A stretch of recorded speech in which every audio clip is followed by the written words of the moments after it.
Okay, good afternoon. Apologies for being late. This has taken longer than I thought to actually set up the stream. It's been a hectic morning today. I had planned to stream a lot earlier than this, but then quite a few things have gone wrong around the house that have required me to look up various YouTube tutorials on how to take things apart and clean, and having to grease moving parts and pistons. That is not my forte at all. So everything's sorted now. Hopefully we're ready to do some Palkia hunting. Good to see Jilly, Amelia and William all in the chat. Thank you very much for being there so early. I hope you're all having good days. Jilly, you mentioned you'd posted a link to the Discord at the top. Let me pin that. Apologies. There we go. I like that. I like to have that as a pinned comment. Amelia, you've just beaten Raihan in the Champion Cup finals. Nice one. That's always a good one. I think I've mentioned before. Raihan, that's my favourite gym leader in Sword and Shield. I love doubles battles. I'm terrible at double battles, but I love them. We didn't get it on the first attempt, so we'll see. I'll be streaming till about 7 PM, so we'll get about 6 hours worth of streaming. So who knows? Who knows? Jilly, for some reason Chikorita makes you think of Mifa. Yes, I think that as well. There was something, I think, I have kind of stopped doing this, so I do need to get back into the rhythm of doing this. But I used to, a few months ago, I've been rewatching the animated series of Pokemon. So I've been watching. As a kid, I watched the first season and the second season when they're in the Orange Islands, but that was pretty much it. I haven't really watched any anime other than the first 2 seasons. So recently, I've been trying to catch up on the anime, watching the Johto Adventures. So that's, I think, season 3 onwards. So that's where Ash gets a Chikorita, and yeah, seeing Ash interact with Chikorita, seeing how Chikorita, she's really stubborn and always at Ash's side, really possessive of Ash. For some reason, it makes me think of Mifa as well. I don't know why. There is something about Chikorita that makes me think of Mifa also. And William, you shall carry on hunting for the sunburnt god of space. Exactly.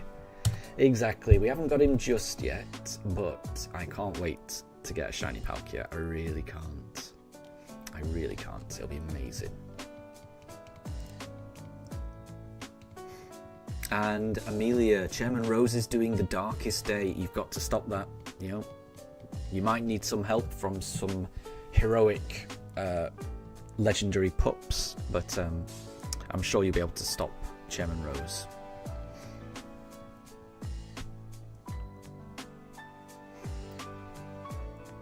And Jilly Gaya, that's it. That's what Palkia says right there. Gaya.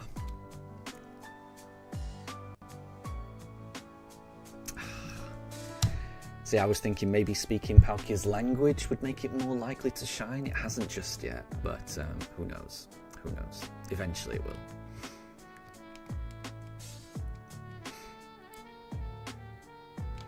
And William, Palkia is, well, shiny Palkia is literally sunburnt. Could create space, but couldn't create enough space between it and ultraviolet rays. Very true. Very true. It does have a. I see what you mean. Compared to a normal Palkia. Shiny Palkia he does look sun-blushed, you know, maybe Palkia, it's gone the kind of shade that I would go, if I were to ever try to get a tan, I just go bright red. I don't tan, I just burn.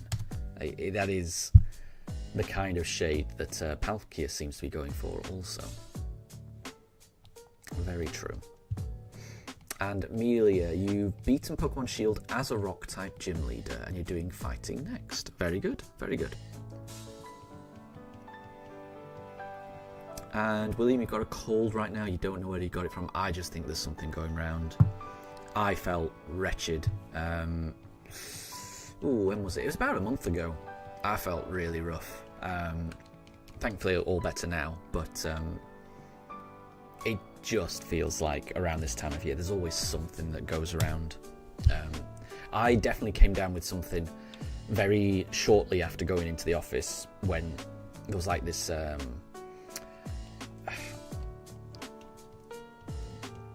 big work event where like loads and loads of different teams all came in on the same day and they wanted everyone in, and I'm certain that somebody came in when they shouldn't have come in, when they were feeling under the weather, and because a few days later after that I felt awful. So yes, I mean sometimes things just spread, unfortunately. William, you carrying on your Legends Arceus shiny only run, doing outbreaks in Obsidian Fieldlands for your next shiny. Well, good luck. I hope you get a good one.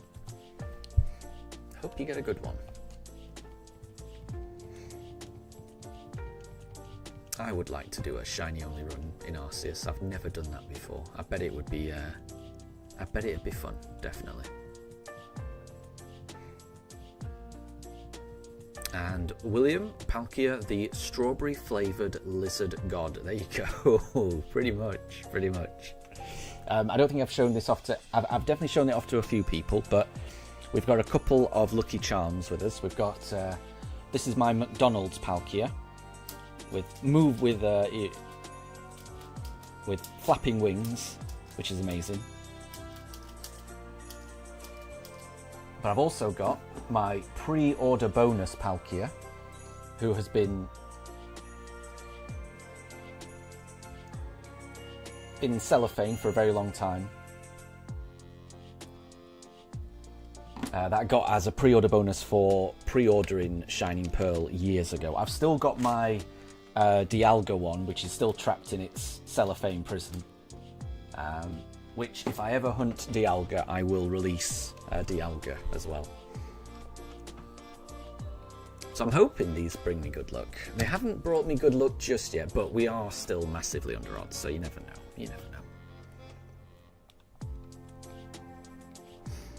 And William, the transition from autumn to winter always gets you. He does, yeah. It's that change of temperature, isn't it? Jilly, I did read that you stepped on some glass, and that sounds really bad. You got it out of your foot somehow. I'm glad to hear that, because I can't imagine many things more painful or dangerous than that, than getting a shard of glass in, under your skin or something. That's yeah. So yeah, I'm glad that that's all sorted. Hopefully you're feeling better now.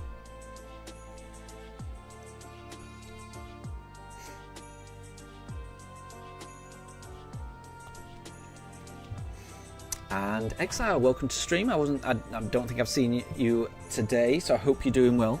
I hope everything's good with you. You're considering whether you should get BDSP before Sword Shield.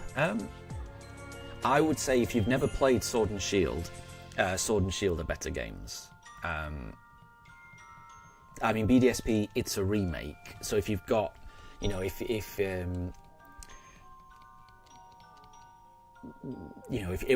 you've never played Diamond or Pearl, then I think these are wonderful games, but if you've played them before, they're still good, and I'm still enjoying myself with them, but, I think I'd always prefer like a new experience to just replaying a game that I've already played, if you know what I mean.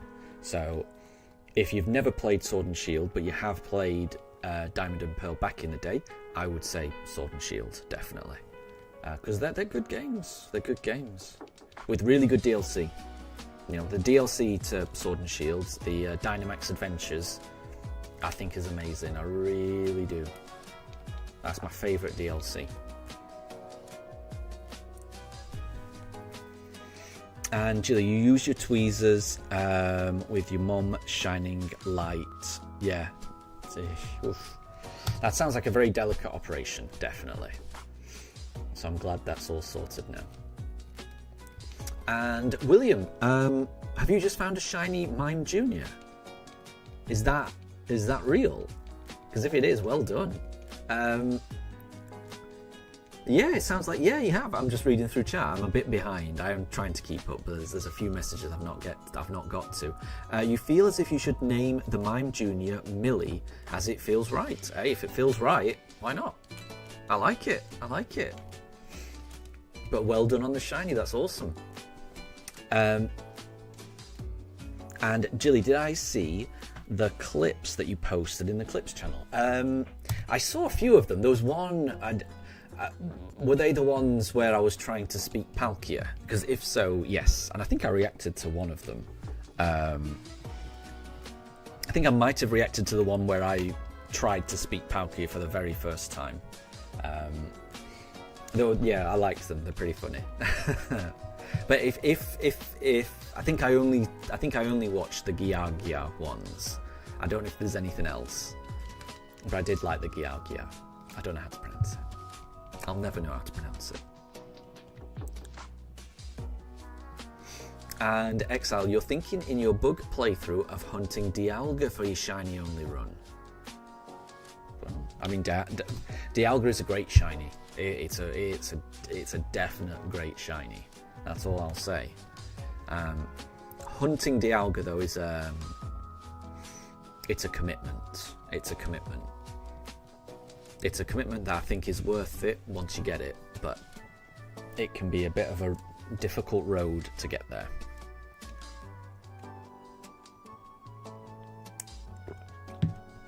But I think it'll be worth it. And Jilly, it was a pain and you spent the next half hour after you got it out trying to look for more, and then you're going to vacuum up. Yeah, you definitely need to vacuum it. Yeah, be very thorough in that, definitely, because that's the thing with glass, isn't it? It's the tiniest shard, and it'll just be, like a razor. It's horrible stuff. So hopefully that sorts it out. And Jilly, for your shiny Dialga, it was 2,240. Oh, it wasn't 2,240, it was 2,275. Not bad though. It's still really good, isn't it? Just over half odds. It's that's really good. And that still would have taken a lot of dedication to get up there, definitely. So yeah, I am only at 1,000 and I'm already feeling it, I think it's a different kind of feeling to how it felt at the start of this run. Restarting for the starter Pokemon. That did feel a bit excruciating. Obviously it was slower, but it was just, really wanting to get started on this shiny only journey and not knowing what the team was going to be, all these unknowns, that all of these possibilities right at the start of the run. It made it really difficult to keep going because I just wanted to get the run going. This is very different because obviously this is the last shiny hunt we're going to do on this run. We already know what the team's going to be. There's not much left after this, so it's going to be bittersweet when we find a Palkia, because that's going to herald the end of this run rather than celebrating the start of the run that the starter Pokemon kind of did.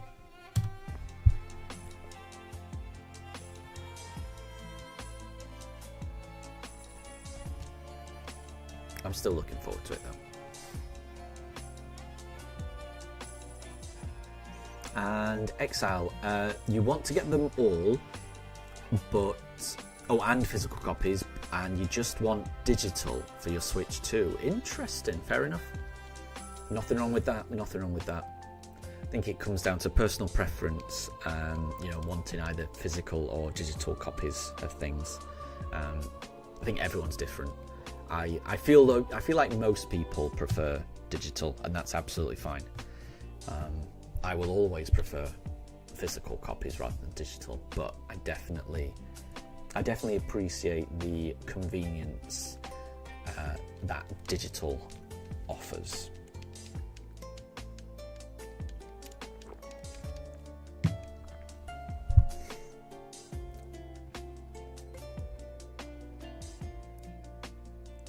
And William, you're actually gonna keep hunting in the Obsidian Fieldlands, given how quickly you found the Mime Junior. I think, yeah. I mean, there's no problem with that. I think it's a sign that you got it so fast. I mean, that's awesome.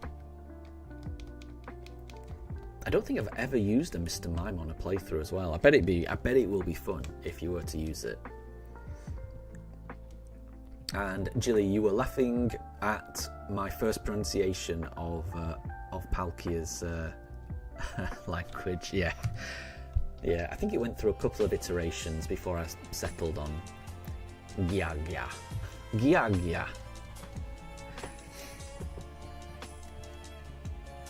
And Amelia, your guess is that we get it on encounter number 1100. Fair enough. We're about 16 encounters away from that, so you never know. You never know.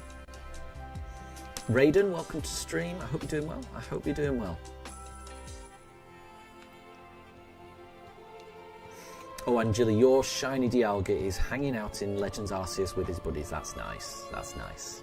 I think that is exactly where Dialga would want to be.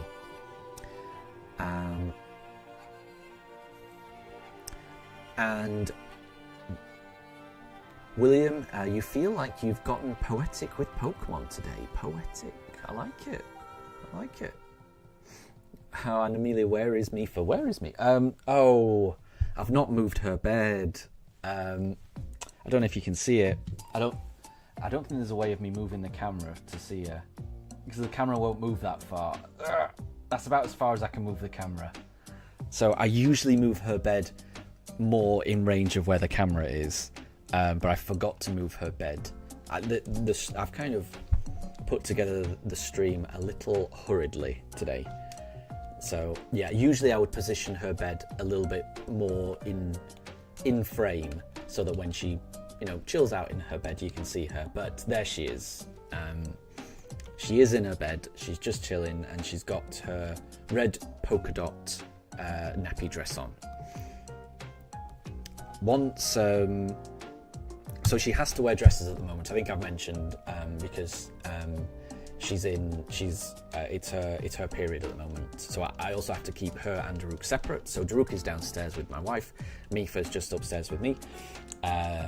And it tends to last a few weeks. I think we're about a week into it. We've got another maybe week and a half or 2 weeks left. Once all that's done, I do have an idea for a video I want to do. And I want to basically, once all this is over, I want to get all of the different dresses that Mifa's got, and I want to do a few second video of her in each dress, and then do like a compilation video with the backing music being Madonna's Vogue. So Mifa showing off all of her fashionable dresses, striking poses.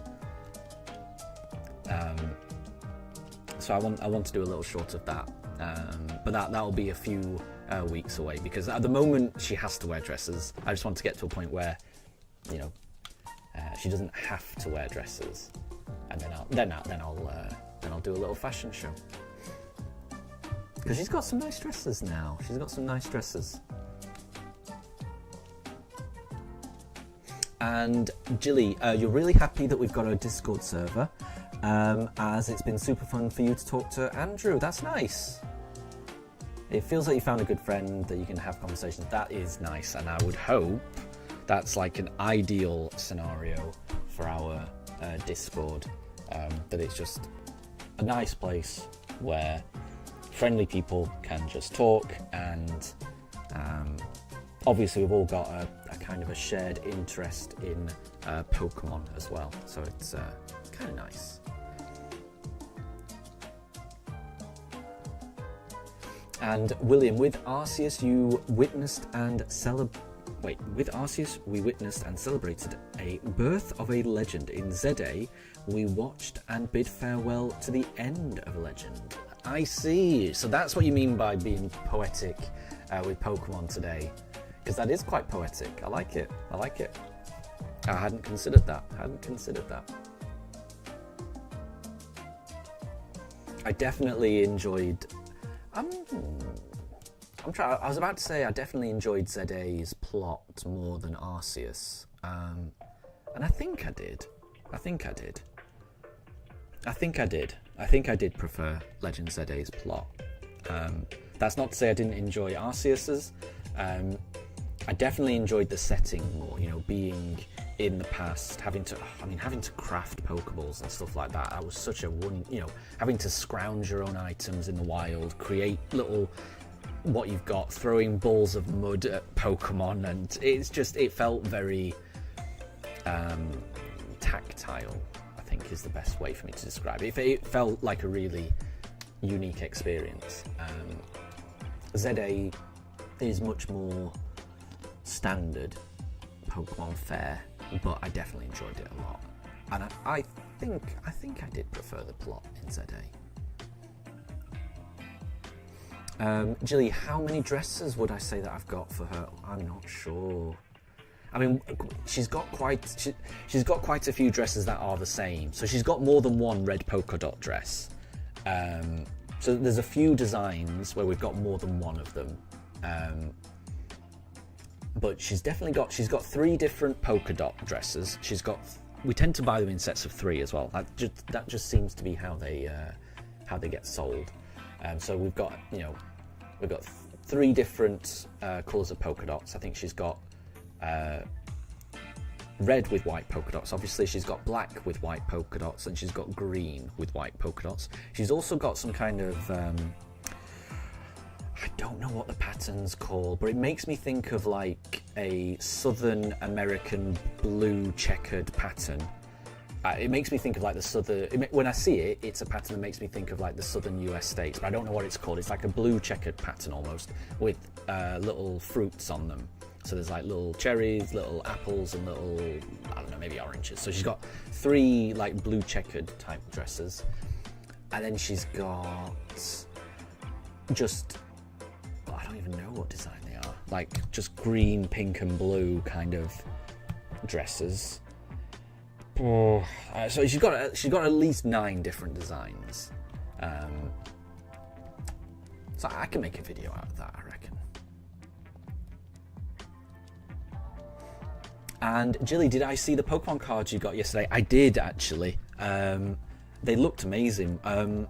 I didn't do a zoom in. I saw that there was definitely 2 cards that looked really nice. I think there was a Zoroark, and there was a there was a full art Zoroark, and there was a full art trainer card that I think might have been Lily. I think I didn't zoom in on Lily, so I don't know for certain.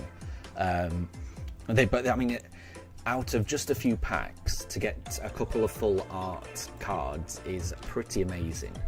Pretty amazing, honestly. I might have to. Let me just have a look and remind myself, because I definitely saw a Zoroark. Hold on, let me have a look. Where is it? Trading card game.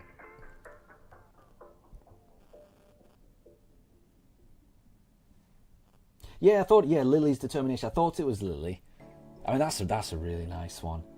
And then that Zoroark's amazing. I love that one. Zoroark EX. I mean, is that N in the background? Oh, it says N Zoroark. I didn't even read that. Yeah. Oh, that's great. Yeah. Those are really cool. Those are really cool.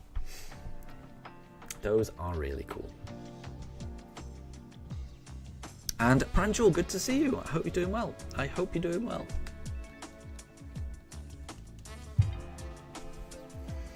Amelia, before the Chem and Rose battle, you changed the colour of your eyes because it's almost like you're pumped with poison in your eyes. There you go. I'm sure that would have intimidated Chem and Rose and made him think twice about his evil designs for Galar.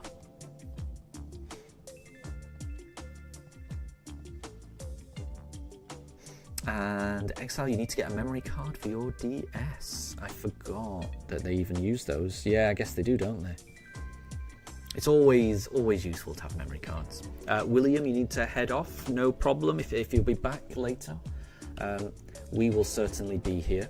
So Daruk and Mifa, I've kind of timed the stream to happen just after Daruk and Mifa have had their lunch. So they had their breakfast hours ago.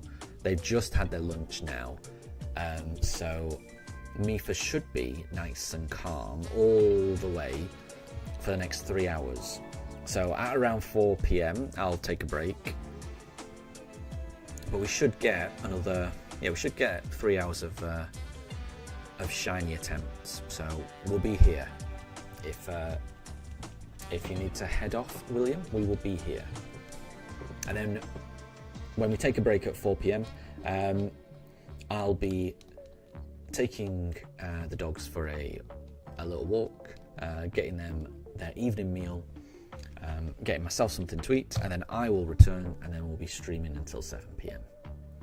That's the plan. So for another 6 hours. Plenty of opportunities to get the Palkia, I think. And Amelia, you won. Well done. Well done. I knew you would. And Jilly, you slept with your Switch 2 case under your pillow, and no wonder you woke up with your neck hurting. Ouch. I hope the Switch wasn't in there. I hope the Switch was okay. But yeah. You don't want to sleep on something like that. That could definitely cause a few neck pains, definitely.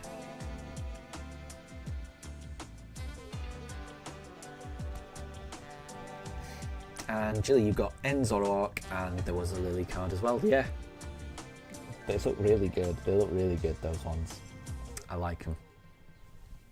And Amelia, in TCG Pocket, you got a God Pack. That was a few days ago, wasn't it? I do remember you posting that. Yeah, I've never had that. I've never had a full pack, or nothing but amazing cards. Full art, every single one. I've never had that. That must be so rare. That must be so rare.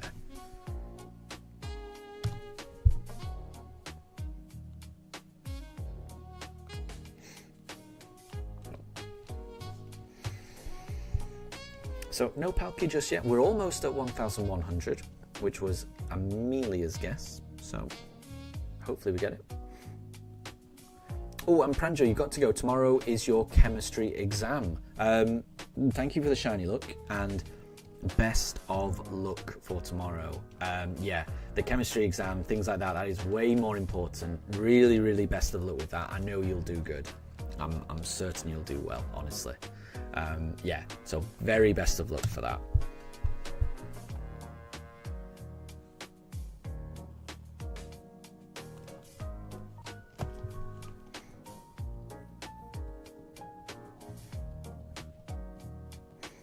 And Jilly, there was a Mega Evolution Elite Trainer box that was $100. You would have got it, but you only had 70. Wow. So I'm not sure what the conversion rate is for UK to US, but in my head, an Elite Trainer box, it should cost £50 to £60. In my head, that's how much it should be. It's $100 sounds so expensive. But it feels like that's just the way that it goes at the moment. I think it's really difficult to find any Pokemon cards that are at the correct market price. It's so different to how it was last year. Last year last year was much easier to get cards. Much easier.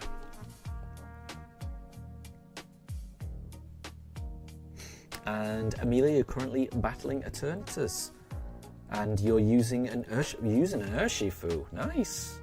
I hope that goes well.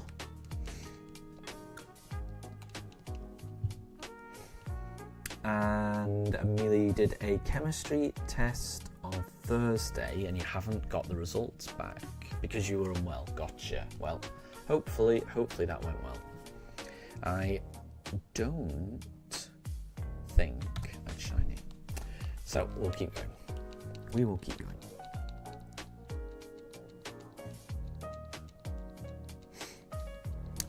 Oh, and Jilly, the Switch 2 was under the couch, and that's why you hide it from your mum, as she has no idea you brought... Oh, right, so your mum didn't know that you brought your Switch 2 with you. Gotcha. Fair enough, fair enough. And you're trying to stay off it until she goes home. I mean, that's fair enough, fair enough.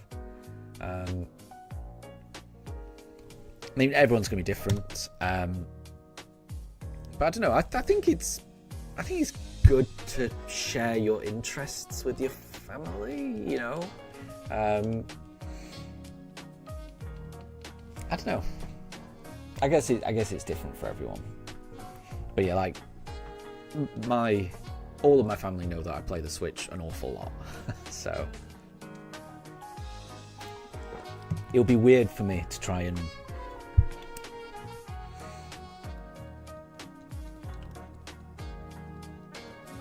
it'd be weird for me to try and hide that.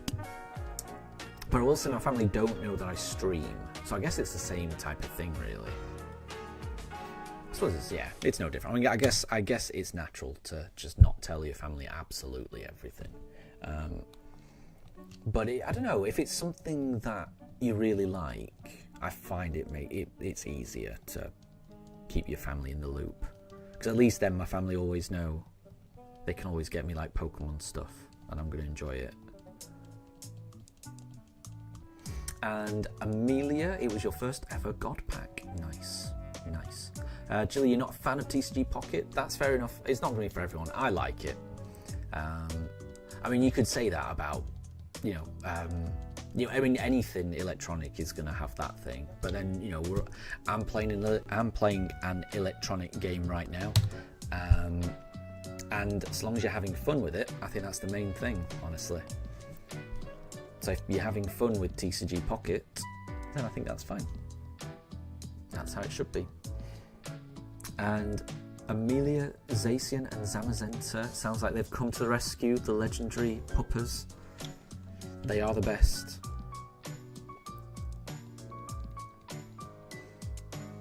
And Jilly, you're hungry, but you don't want to be too loud while getting food. It's 5 a.m. Oh my gosh, it's 5 a.m. for you. Wow.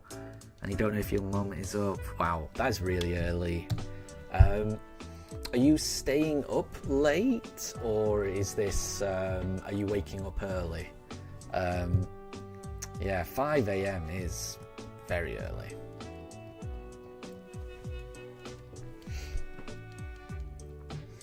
And Amelia, your Gigantamax Pokemon is Machamp. Nice. Machamp is good.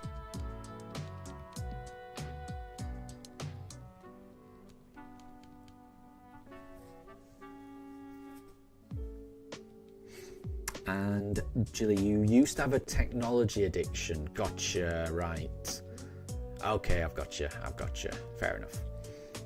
You told him you don't play your Switch, you don't play much, which was true until ZA came out. Gotcha. And you woke up at around 4. Oh, you woke up even earlier at 4. Wow. That is really early.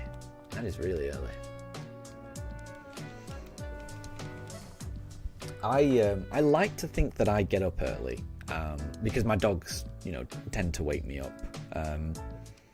But I will say, the earliest they wake me up is usually around 6. I'm lucky that they don't try and wake me up at around 4 or 5. That would be too much for me, I think. And Amelia, Zacian and Zamazenta saved the day. They saved the darkest day. Nice one. I guess that means that the next characters you're going to meet are the worst characters in all of Pokemon. I don't even remember their names. Swordbert and Shield Man or something like that. I can't remember what they're called. They are ridiculous. Somebody pointed out that Pyro's Mega Evolution looks very much like the hairstyles from Swordbert and Shield done. I can't remember his name. I can't remember those characters' names. But then somebody posted on Reddit a side by side of those, the post game antagonists from Sword and Shield and Mega Pyro, and there is a resemblance there. Honestly, I promise you, there's a resemblance.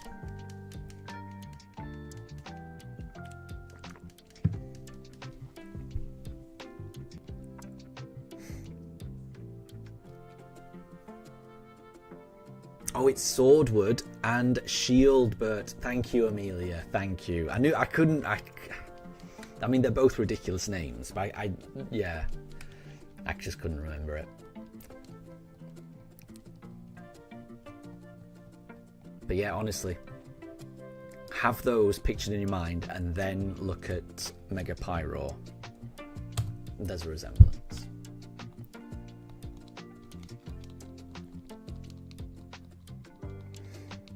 And Jilly, that's nice. What can you say? You enjoy spending time with your friends. That's nice. That is nice. That is a very nice thing to say, and it's lovely to have you here.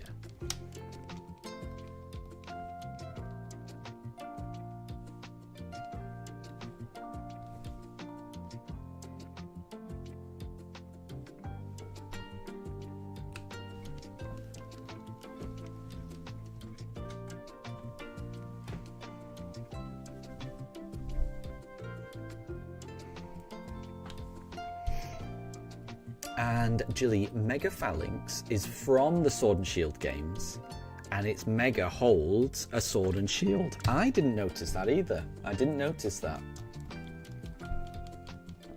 I did think it was weird that Phalanx was in the base game.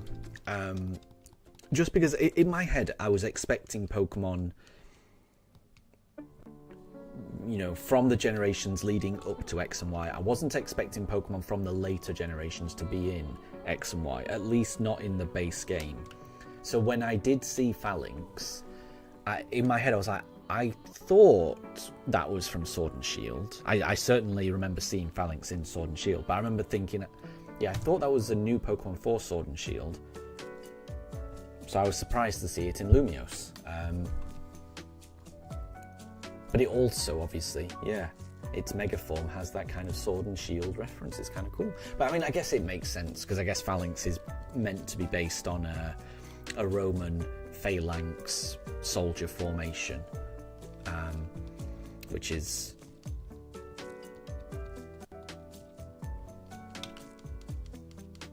where they kind of put the shields up and form a little turtle type thing for protection, but they've also got like spears and shields. So I think what it was originally designed on already had that kind of baked into the design, I think. At least that's how, when I look at Phalanx, that's what I think of, a kind of Roman soldier formation. And Amelia, you're currently battling Leon now. Good luck, good luck.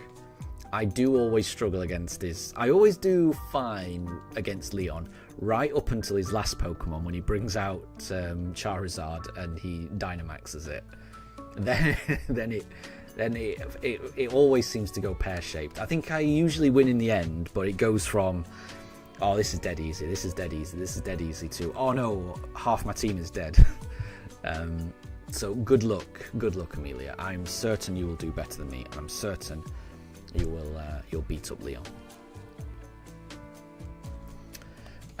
Oh, Jilly, what's your opinion on Mega Baxcalibur? You don't like it because it barely changes at all. You think it's a I think I kind of like it. It looks like it's got a sword through its chest, right? So you know, its back spikes go from just spikes to being one huge blade, and then I might be wrong, and I might have to look at it again, but it feels like on its back it's got that huge blade that looks like a sword's blade, and I in my head I'm imagining on its front chest area it looks almost like there's a handle, so it looks like a sword has gone through Baxcalibur. I might be remembering it wrong, but I liked it.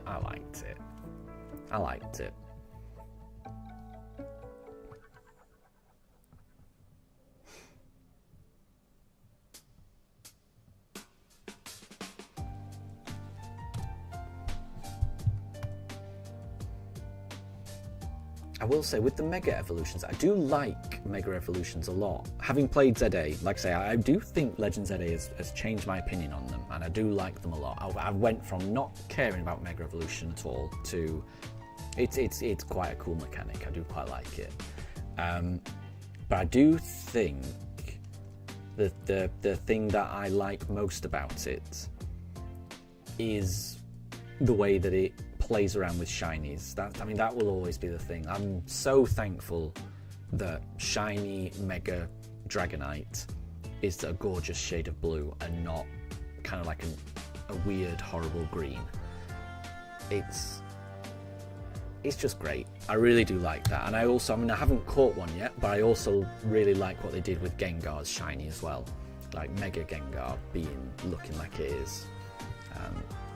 So I guess I will always reserve my opinion on how a Mega looks until I've seen it shiny.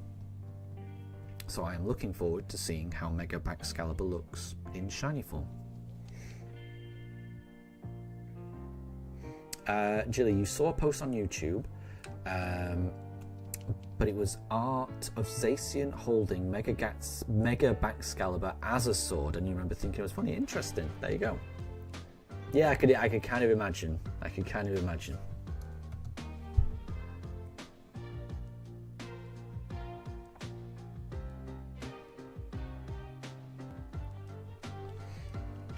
And Amelia, AG/ used King Shield, but Urshifu used Wicked Blow and one-shotted it. Very well done. Very well done.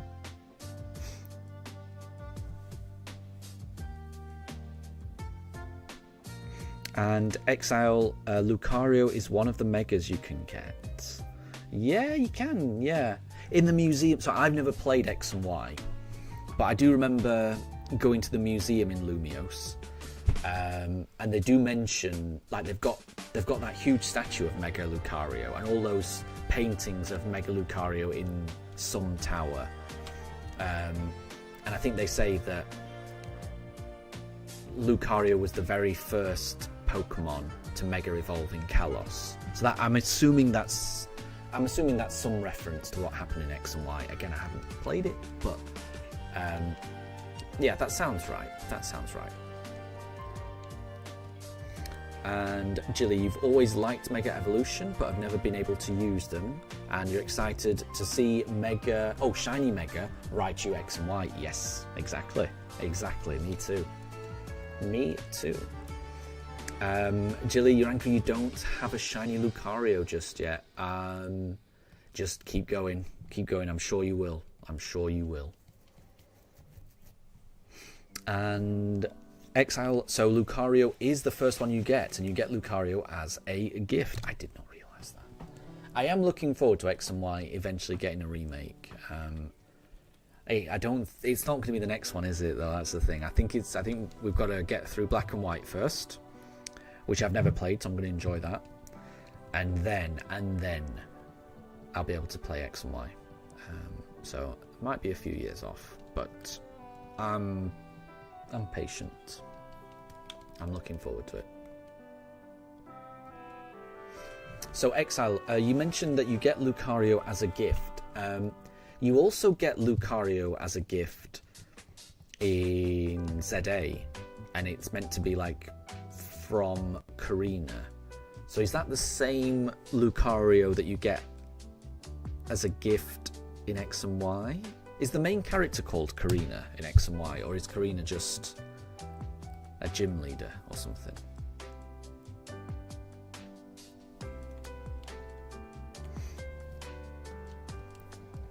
And Jilly, Lucario is evading you. You've got every shiny from the Rocky area in Area 20 except for Lucario. Wow. I think you just have to be patient. I'm sure you will get one. I'm sure you will.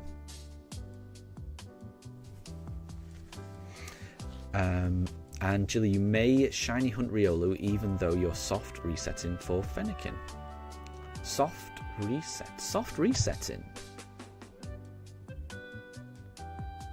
Soft resetting in ZA for Fennekin. Oh, and Jilly, Karina is a gym leader who's got a whole load of Lucario. Oh, okay, I wouldn't have known that. Okay, so it does sound a bit different then. Okay, interesting. So Karina is not a main character, but she is super into Mega Evolution. There you go. Yeah, I wouldn't have known that. Yeah, Jilly, what do you mean by soft resetting for Fennekin?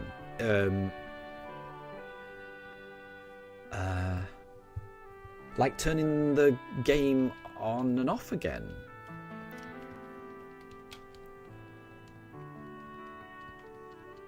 Or do you mean just resetting the bench day-night cycle? Is that what you mean? And Amila, Karina is the 3rd gym leader, and she's a fighting type in X and Y. Gotcha. There you go. I will play them eventually. I'm certain they will re-release them.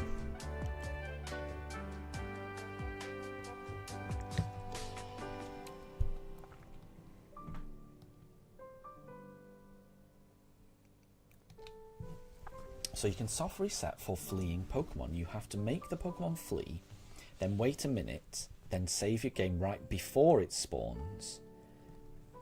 Okay. And then if it spawns not shiny, you reset your game. Okay.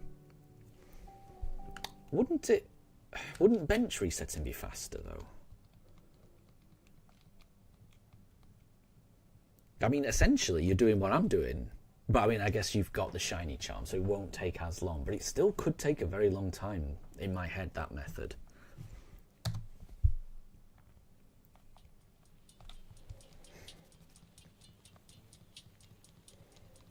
It's a simple setup and prevents you from getting shinies that you don't want. Oh. You see, I never mind getting a shiny. Even if it's a shiny that, like, I've got loads of, it still makes me happy getting it, so... But yeah, I think maybe that wouldn't be the case for other people. I could see that. You know, like if you've already got like 20 bag-ons and you got another, it might be a bit of a faff to keep catching them. But I mean, I would still have a blast doing that, but I know not everyone would.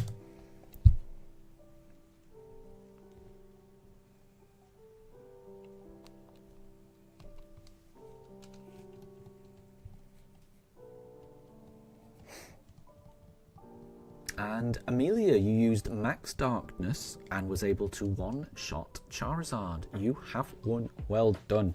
You are the champion of Galar.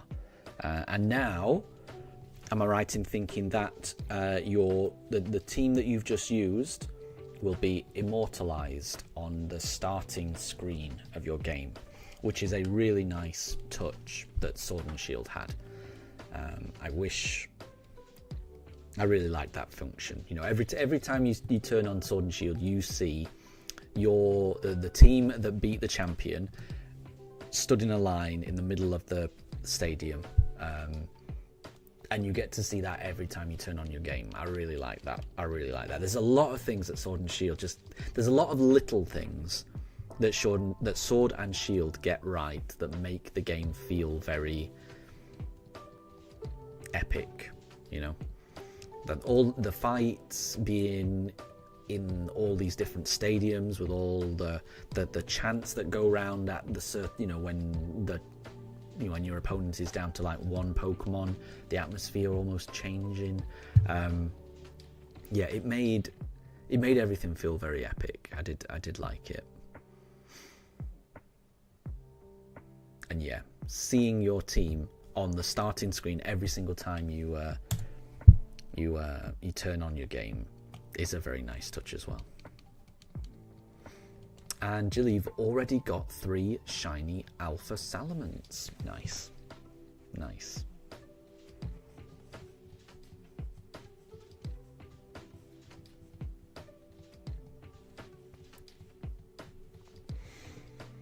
Yeah, so me and my wife were playing her game of ZA yesterday. And we managed to get the shiny charm, which was great. So my wife now has the shiny charm. We did a little bit of shiny hunting in area 19. I can't remember the exact one. Maybe not 19. The area where there's Kangaskhan's and Furfrou and Eevees. And we're able to get, I think, 2 Kangaskhan, 2 Furfrou, and Eevee, which is good. I want as many Eevees as we can get. And I think last night, what else did we do? We also did a bit of, I think we tried to get the shiny Froakie, but we didn't. But we did get a shiny Barbaracle, Phalanx, Bellsprout, Venipede. So that was good. That was good. So it's doing well. We're doing well. I think we're trying to go for a shiny Beldum next. And we did a bit of the resetting, teleporting in Lysander Labs to do that. But from watching videos online, you have to, before you start resetting, you have to listen for a very particular cry to know that the Beldum are there. And then once you know they're there, then you can start resetting. And we listened out and we heard a cry, so then we started resetting. And then we went to check after a long time, and we heard the cries that the Beldum were making. And we were like, actually, that didn't sound like the cries we heard. And then we turned a corner and we saw a little Electrike, and it was the Electrike's cries that we heard. So I don't think we were doing it right. From the videos I've seen, in order to shiny hunt Beldum, you really need to hear a very specific Pokemon cry from the Beldum or the Matang. And I think we knew we were listening out for something, and I heard what I thought was that, but we were definitely hearing Electrikes. We were not hearing Beldums. So I need to get used to what a Beldum cry sounds like. Oh, and Jilly, you got a shiny Beldum really fast. Nice. Nice.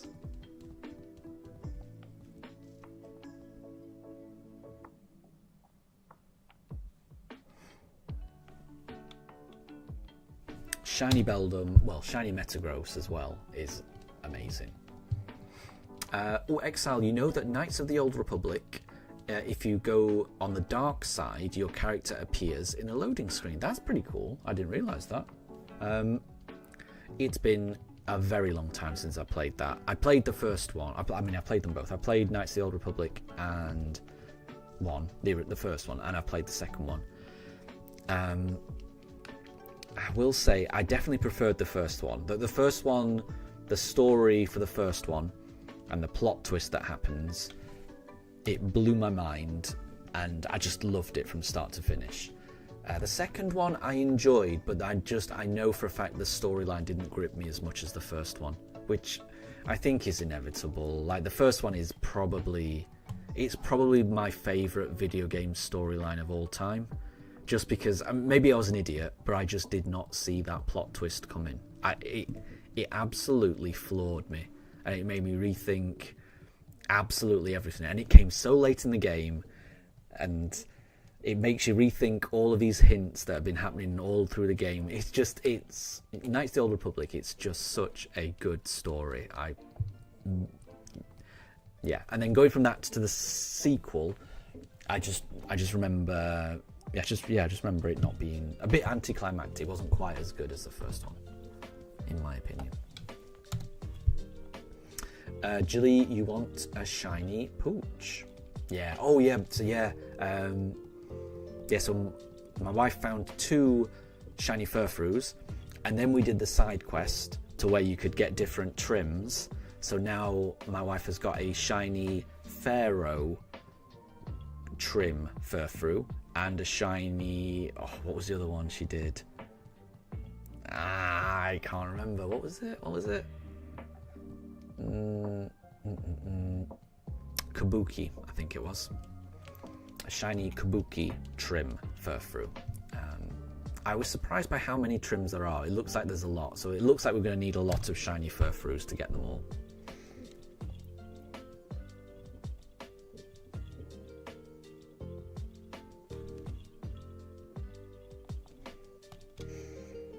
And Jilly, you want to shiny hunt Riolu and Honedge, and you don't know what to go for because you're also hunting Fennekin.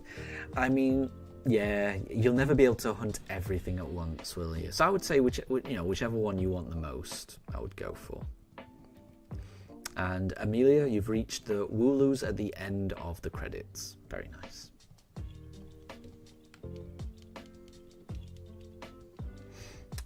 And Exile, you also play MMOs, but after reading Revan's book, you absolutely hate the Knight's comp Scourge. Huh. I don't. So yeah, I've certainly never read any Star Wars books or anything like that. Yeah, all I'll say is that, yeah, I absolutely adored Knights of the Old Republic. And, yeah. And, oh, Jilly, you haven't done that side quest yet. Shiny Alpha Fennekin, it is. And Exile, we need 9. There's 9 different trims. Oh my gosh. That is a lot. That is a lot. But I'm thankful that it's at least in an area where you can get EVs, because we're going to need a lot of EVs as well, you know, because there's a lot of evolutions that I want to get shiny versions of. And Exile, Revan kills the Exile in the book. Gotcha. It's been a while since I've played it.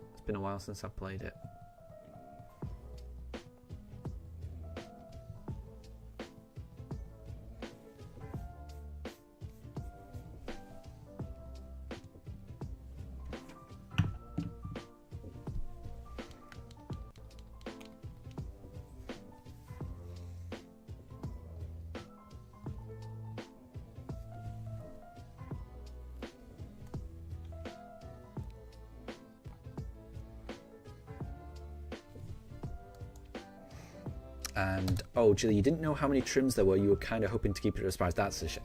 So, I mean, what I will say is, as soon as you do the side quest to get the trims, it tells you every single trim. So you would have found that out as soon as you did the side quest. But yeah, apologies. Amelia, does anyone have a Curium path in Dynamax Adventures? I certainly don't. But I do want to do, some Dynamax after this. Dynamax is what I want to do after this. But that also means, you know, I do not have a Sword and Shield playthrough on my Switch 2. So if I want to stream Dynamax Adventures on my Switch 2, I'm gonna have to play through Sword and Shield. I can use Pokemon Home to kind of copy and paste the Pokemon in, so I've got a completed Pokédex, but I would still have to get to the end of Sword and Shield to get the shiny charm. Because when I do Dynamax Adventures, I want to do it with the shiny charm. In my own time, I'm going to have to do a bit of a Sword and Shield speed run, I guess. Oh, an Exile. Scourge is the companion from Knights. Gotcha. I can't remember any of their names. I do remember there being like this old, from Knights of the Old Republic 2, I remember there being like an old lady Jedi who seemed to be quite shifty. But I don't remember I don't remember the sequel's plot. I remember the sequel for the first one. I just don't. Sorry, sequel for the first one. I remember the storyline for the first one. I don't remember the storyline for the second one. I played it, but like I say, it didn't land as much as the first one did. Amelia, you hear Mifa snoring? Yeah, Mifa is very much snoozing. Very much snoozing.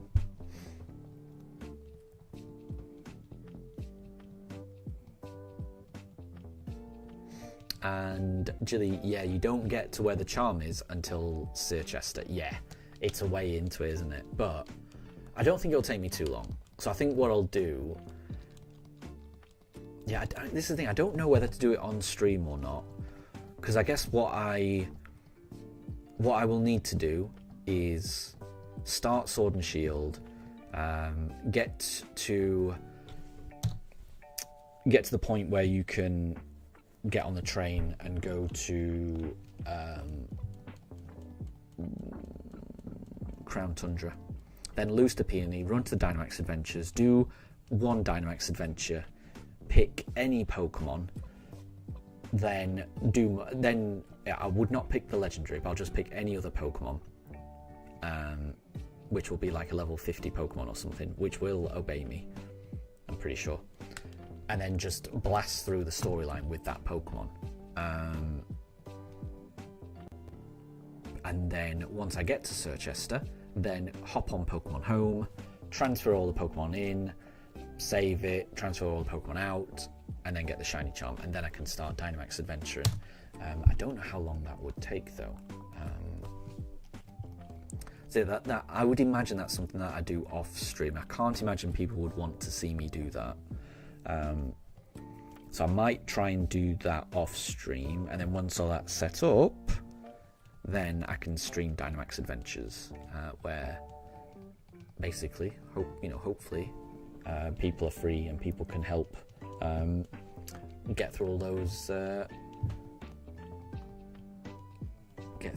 runs. It'll be pretty fun. Oh, and Exile, he's from the MMO. Okay, I've never played the MMO. All I've played, is the original Knights of the Old Republic and Knights of the Old Republic 2. Like the original RPG games. They're the only ones I've played. So I think I might be getting confused between the MMO. Because, I do know that there's an online MMO called something very similar. Maybe, I don't know what the difference in names are. I've only ever played like the single player RPG Knights of the Old Republic that came out would have come out in 2003, maybe 2002, 2003. I remember playing it on my housemate's Xbox when I was in university, and I can remember staying up. I think I stayed up all night playing that game once, because it was right at the end, right where the plot twist. As soon as the plot twist came in, I could not put my controller down, and I was like constantly playing that game right up until the end, which unfortunately meant that I played through it all night and then had to go to university the next day. And I can vividly remember losing a little bit of a grip on reality. I don't think I've ever gone through a whole day, 48-hour period without actually sleeping, but that's the one time I did it, when I was playing a computer game all the way through. It was, and I think I stayed up all night playing a computer game, then went to university for a full day, then went out drinking the night after, and then I just I think it was during that night, the night out afterwards. So that was where I hadn't slept the night before at all. So at that point I'd been up for maybe about 48 hours, and I'd had a bit of alcohol. I can remember being absolutely no idea. Jilly, you've no idea what the conversation is about? I'm not making a lot of sense, am I? Apologies. I'm just talking about what lack of sleep can do, which I think my meandering conversation is a good example of what lack of sleep can do. Your brain doesn't function correctly, in my opinion, if you don't get enough sleep. Certainly mine doesn't. Oh, and Exile, do I still have all the spare fossils? Let me have a look. Hold on. After this reset, I'll have a look in my bag. We don't have all of them, because as soon as we got the Kabuto, I stopped exchanging them. So all of the fossils that we exchanged up to the Kabuto will have gone. So I certainly don't have any Aerodactyls or Ommonites. So let's have a look. And I might not have many Dome fossils, Kabutos either. So we've only got 2 Dome. So all of the Helix fossils have gone, and all of the old Ambers have gone, but we've got the rest of them because we got the, we kind of locked in when we got the Kabuto. So I do not need any of these fossils. If anyone needs any of these, I'm more than happy to trade them over if they can help someone else. But obviously I can't trade them now. got to get through this Palkia. And OXL, you did buy both games for your Switch. Yeah, yeah. I think I remember hearing that Knights of the Old Republic, the two games, had a kind of re-release on the Switch, which I think is kind of cool. And Jilly, you're really hoping to get a shiny male alpha Fennekin. I do not know why. I don't know why. Why is that? I mean, it would be cool, right? Any shiny alpha, especially a shiny alpha starter, would be pretty cool. Yeah, my wife also played the online ranked battles yesterday, and she did really well, way better than I did when I tried to play when the game first came out. Which meant that she's now got the Delphoxite and the Greninjite. And because she got the shiny Fennekin a couple of days ago, we were able to mega evolve the shiny Delphox. And it does look pretty cool. It looks pretty cool. In my head, it looks like it's about to play Quidditch. It's very Harry Potter, I think. It's pretty cool. And Jilly, you think that the name Gandalf would be really fitting for a shiny Mega Delphox? Yes, yeah, it's got that kind of grey hue, so I could see that. I could definitely see that.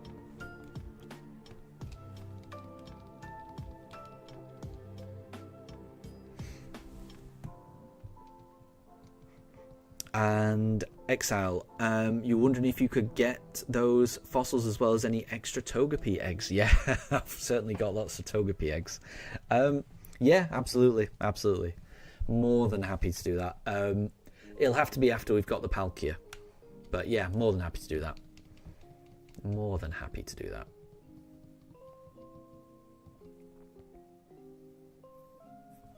But I will say, if that might take a lot of trades, so could I ask, Exile, are you on Discord? Because if you're on Discord, that might be easier for us to do, rather than it being all on stream, because that might take a while. But if you're on Discord, then we could arrange a time, and I could just, trade all the fossils, all the Togepi eggs. More than happy to do that. And Exile, there's no rush. You still need to briefcase for. Oh, well, there you go. Yeah. Oh, that. Yeah. Then. Yeah. That's. Yeah. Do not worry then. Yeah, it's something that we can sort out. And especially, if so, if I'm currently playing Dynamax Adventures. Oh, mind you, if I'm playing Dynamax Adventures on my Switch 2, then I would. I was just thinking that I could do it on another games console. There's a way we can do it. It'll be fine.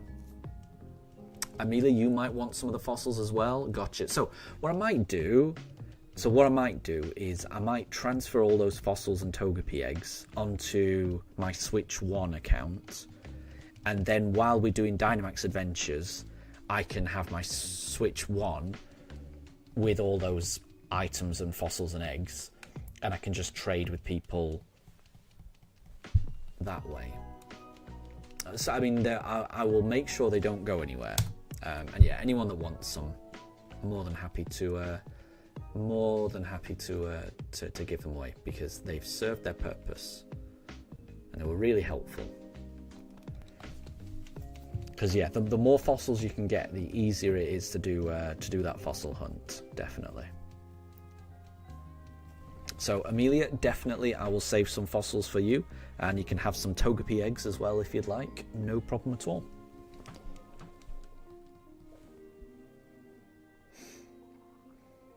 And Jilly, Delphox, shiny Mega Delphox is quite like Gandalf because it has a beard and a staff, but you didn't think of the Quidditch thing. Yeah, I think that might just be me. Just because there's a broom involved, it just made me think of Quidditch. I don't know why.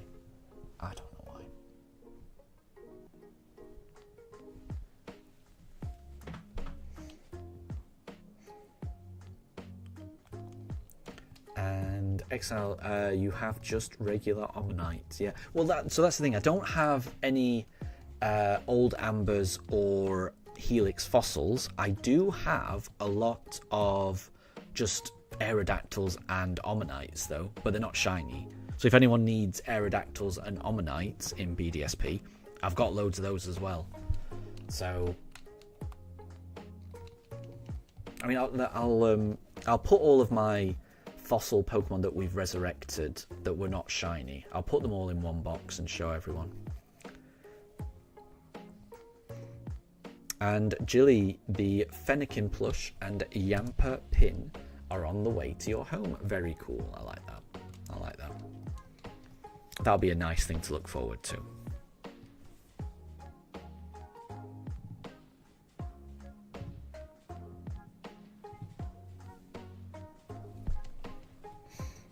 Amelia, your new guess is we get it on encounter 1200. I feel like you guess on the 100s, which is fair enough.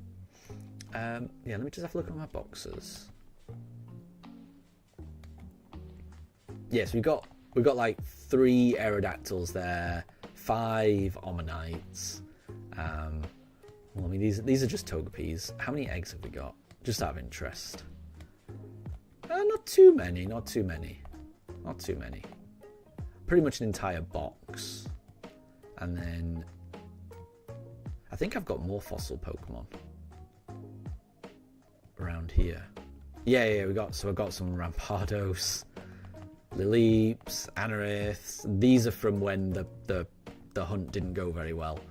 And I accidentally saved, which locked in some fossils.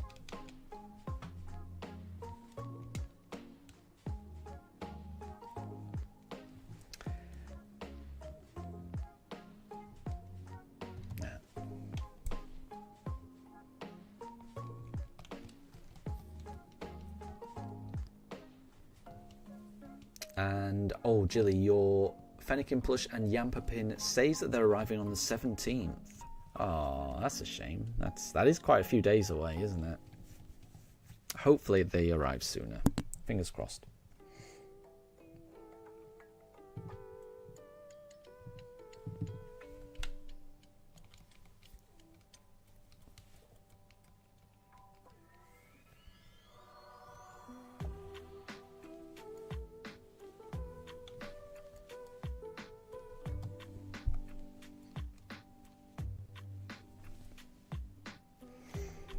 And Exile, you want the Omanyte for a bug playthrough. Oh yeah, so I mean if all you want is just the Pokemon itself and not the fossil, I've got more than one Omanyte. That's no problem at all.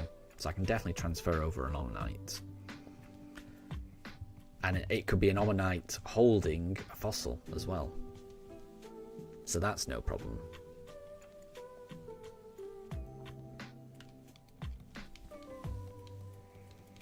So yeah, we'll be able to sort that out. The fossils and the eggs, I'm not going to delete them or anything. Oh, Amelia, tell you when Mifa's theme is playing. Yeah, this isn't Mifa's theme. I can't remember what this is actually. I mean, it's definitely Zelda. It's definitely from the Zelda franchise, is what I mean by that.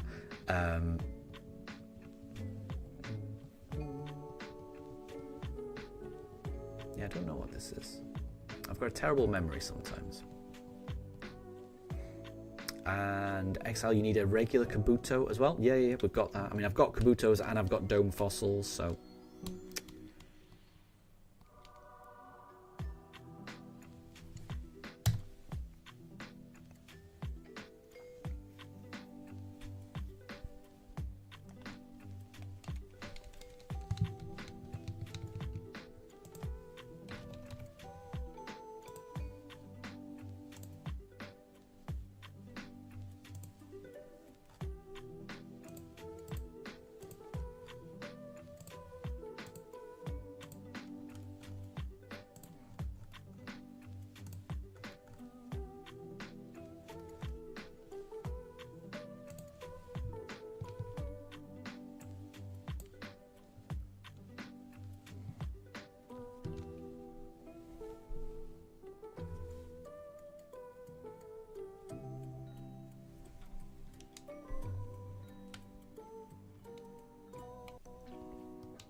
And Jilly, you're going to start bench resetting for Fennekin? Well, good luck.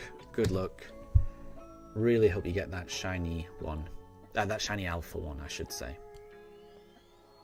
Fingers crossed. And if you do get the shiny alpha one, chances are it's going to be male, right? There's just more chance of that happening. So you should be good. Exile, does Yanma evolve in BDSP? It does, yeah.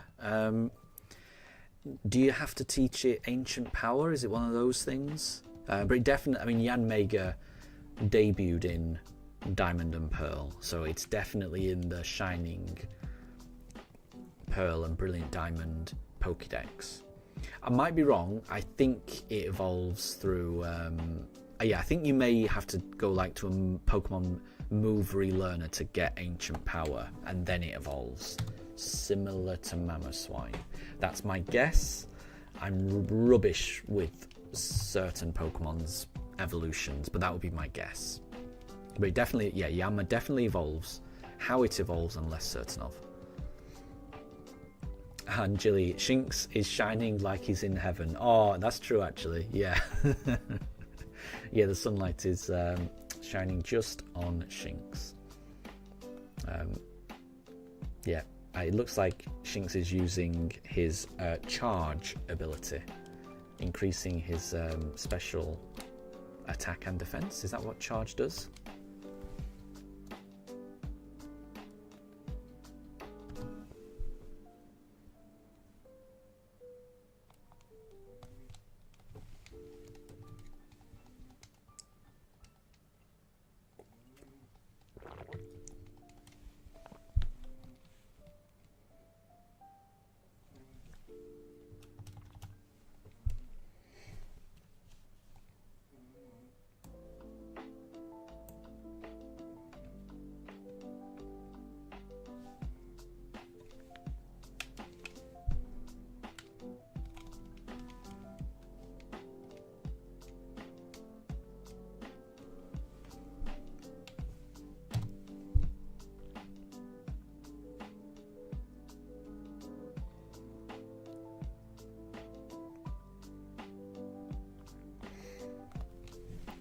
And Exile, Yanma learns Ancient Power at 33. Oh, so you don't, presumably you don't even need a move relearner. That makes it easier.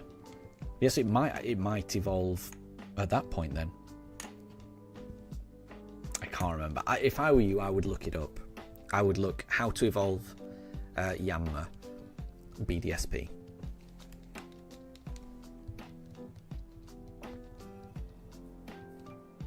But I'm about 70% sure it's Ancient Power. It's the move Ancient Power that triggers it. But yeah, I'm only 70% sure.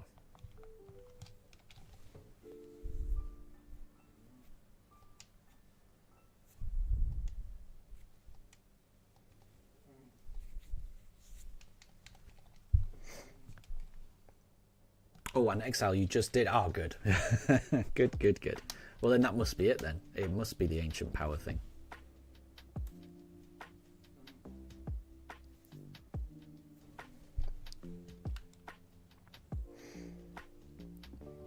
And Amelia, you wish Quag was in ZA. You mean, is that Quagsire?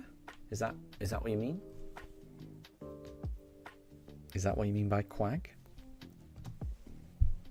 Because I must say, I think I prefer Clodsire to Quagsire, personally.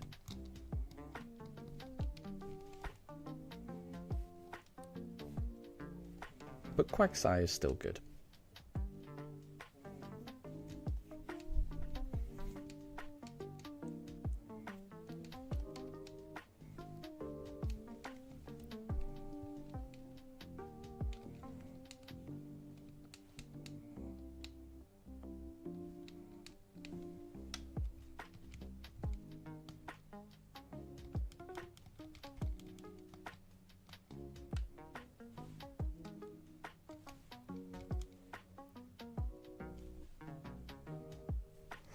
And Mila, you call Quagsire Quag. Fair enough. Nothing wrong with that. I can see why.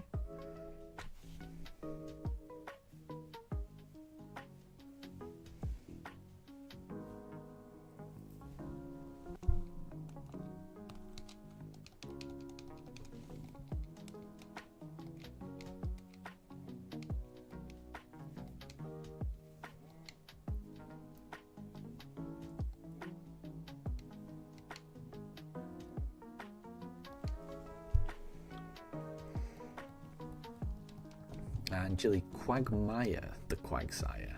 Yeah. That's the character from Family Guy, right? Pretty sure. It's been a while since I've seen Family Guy. But there's definitely a character in Family Guy called Quagmire.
Still no Palkia, but making decent progress.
And Jill, you don't have high hopes for your Riolu hunt. Well, fingers crossed. I thought you were bench resetting for Fennekin. And where, because I've never even attempted a Riolu hunt in ZA. Where are you doing it? And what method? Is it bench resetting? Is it flying to one area and going somewhere? Or is it soft resetting?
And Jilly really wants a shiny Alpha Riolu, but that's not really much of an option.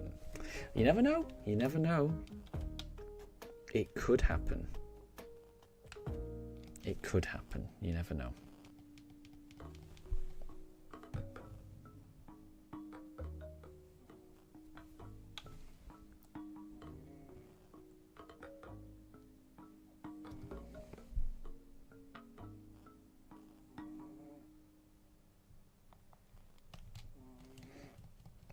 And Jilly, it's on top of Passage Ombrage shopping centre and then running back and forth. Okay, right. I'll have to find that.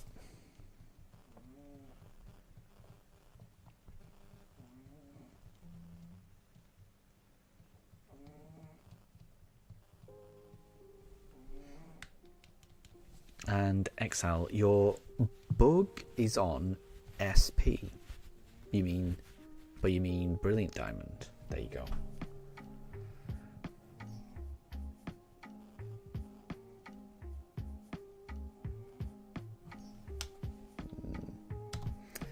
That's not shiny.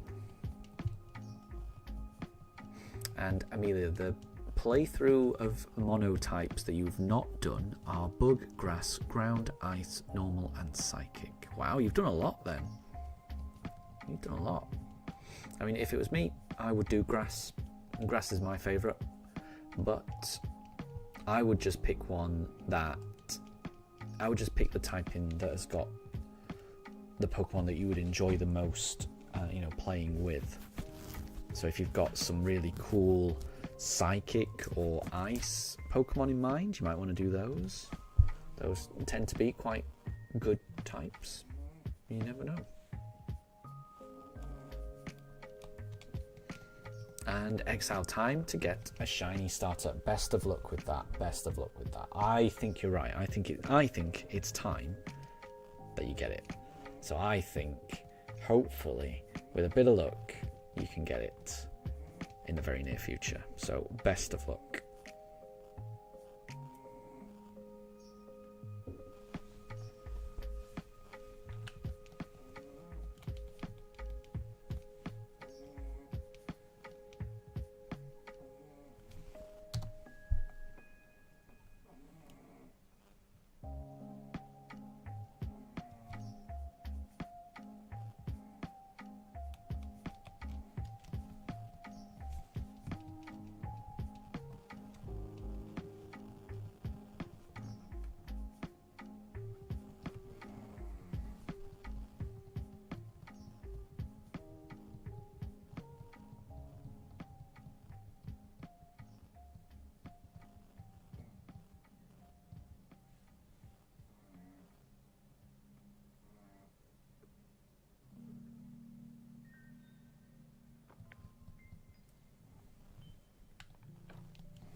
And Jilly, you hate when you auto-type and it puts stuff there that you don't want. And then it puts the word pits rather than puts. That's quite ironic. Amelia, you can't find Curium in Dynamax Adventures. It's really difficult to find one particular Pokemon. It really is. Yeah. It's just really difficult. So hopefully you get it. But there's a lot of options, aren't there? That's the problem. One thing I would do is just keep going random until you do find it. But after every run, go talk to Peonia, and she will have a route for you for a different Pokemon. So you're checking two different Pokemon at once. The Pokemon that you find at the end of the Dynamax adventure, and then a random one that Peonia has got. So, if one of those is Curium, you sorted. So you can kind of do it like two at a time if you're trying to search. but that's the best you can get, really. Just, you know, 2 encounters per run.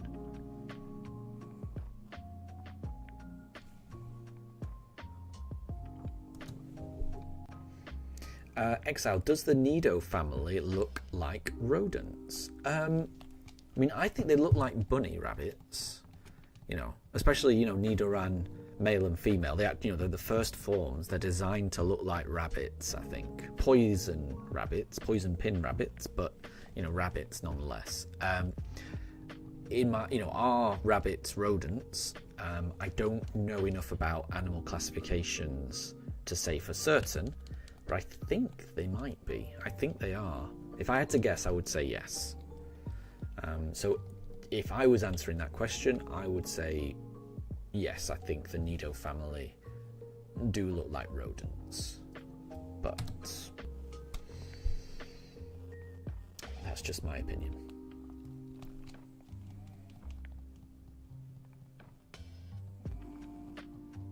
And Jilly, you don't think there's any grass legendaries except for Virizion? Yeah, which is in Crown Tundra after you've beaten the main story. Or Tapu Bulu, but he's hard to find. I didn't even know that Tapu Bulu was a grass type. Yeah, there's not many, is there? There's a few mythical. Well, there's a mythical. There might be a couple of mythicals actually. But legendaries, you're right, there's not many. Not many. Which is strange. Considering it's like, you know, one of the 3 core typings. You know, when you first start out, you know, you've got the grass, water, fire core typings, yet grass does seem fairly absent from legendary Pokemon.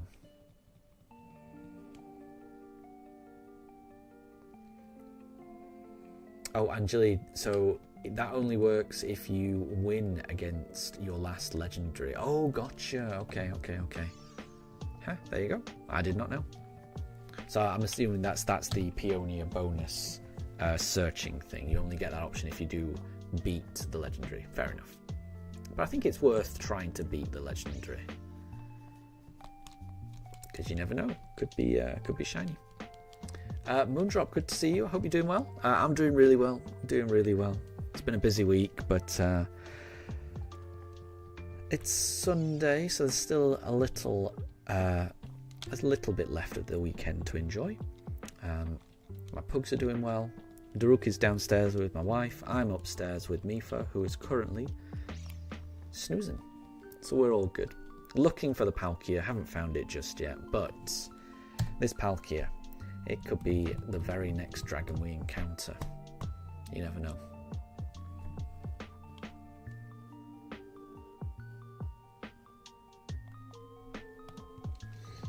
And Jilly, you can't get any Ultra Beasts until you've beaten the main story of the Crown Tundra DLC. I didn't know that. There you go.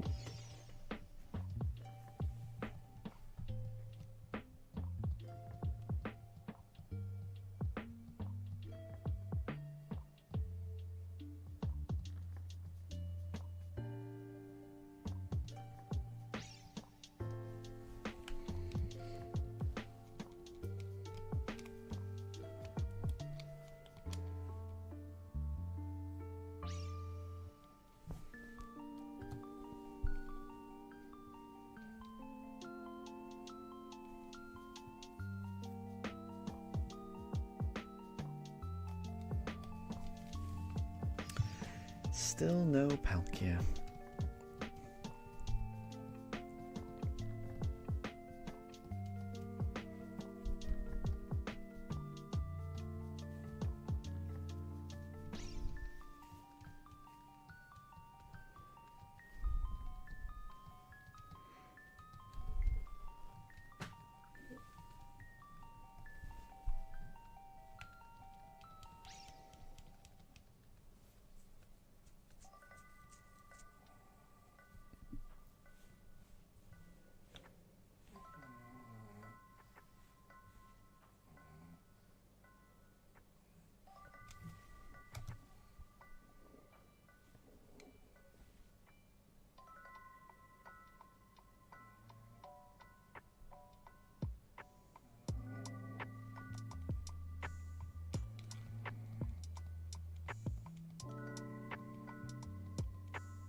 And Jill, you've moved to Area 20 to spawn reset Lucario by flying over and over again, and maybe you'll get a few starters. That's true. That's true. I think the only shiny starter that my wife has got so far is Squirtle. So I would like to get some more shiny starters.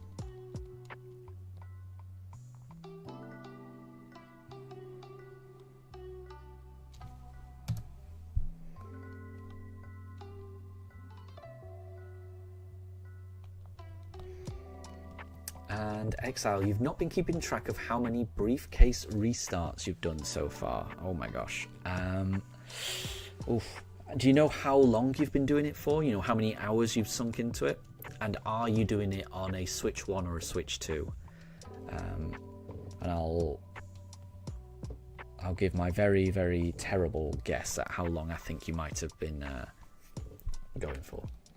Oh, Jilly, Fennekin isn't a starter. Oh, of course it is, yeah. Sorry, I meant the starters in Area 20. That's what I meant. But you're right. Yeah, we do have a shiny Fennekin, definitely.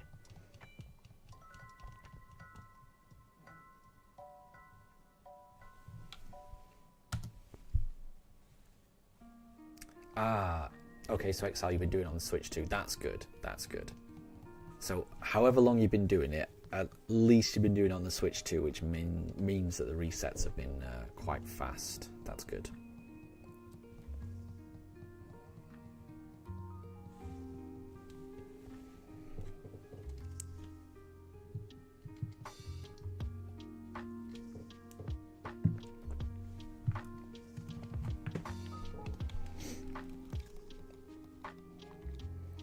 And Exile, you've been going for around a week for a few hours a day. A few hours a day. So, what's that? You have 3 hours a day, so around 27 hours maybe. How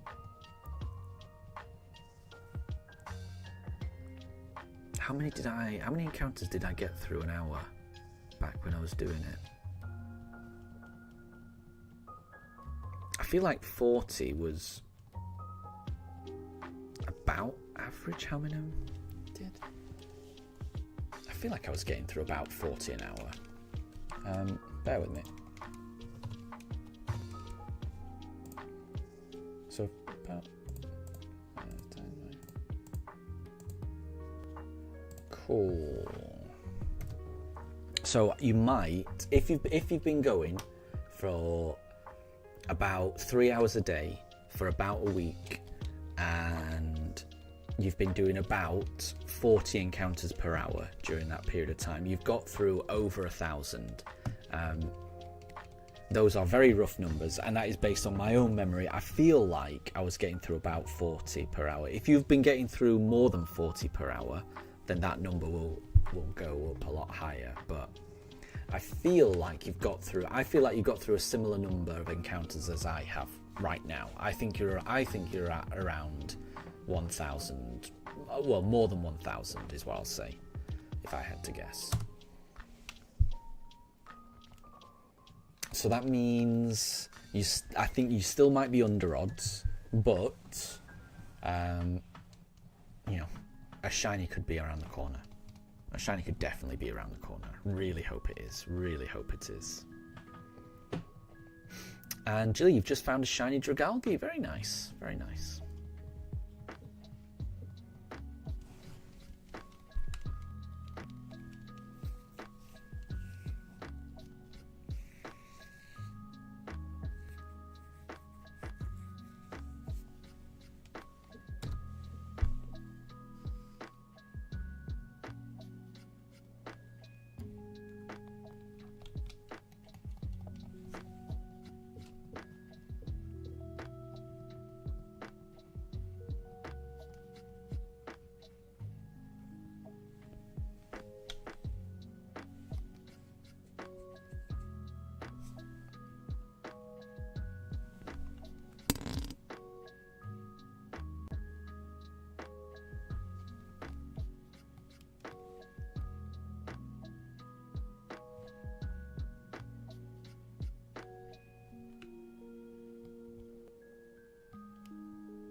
Oh, and Jilly, your mum just woke up, so the hunt has to pause for a bit. Fair enough. Fair enough. Hopefully that little break means when you do pick it back up, there's more chance that you do finally find the shiny.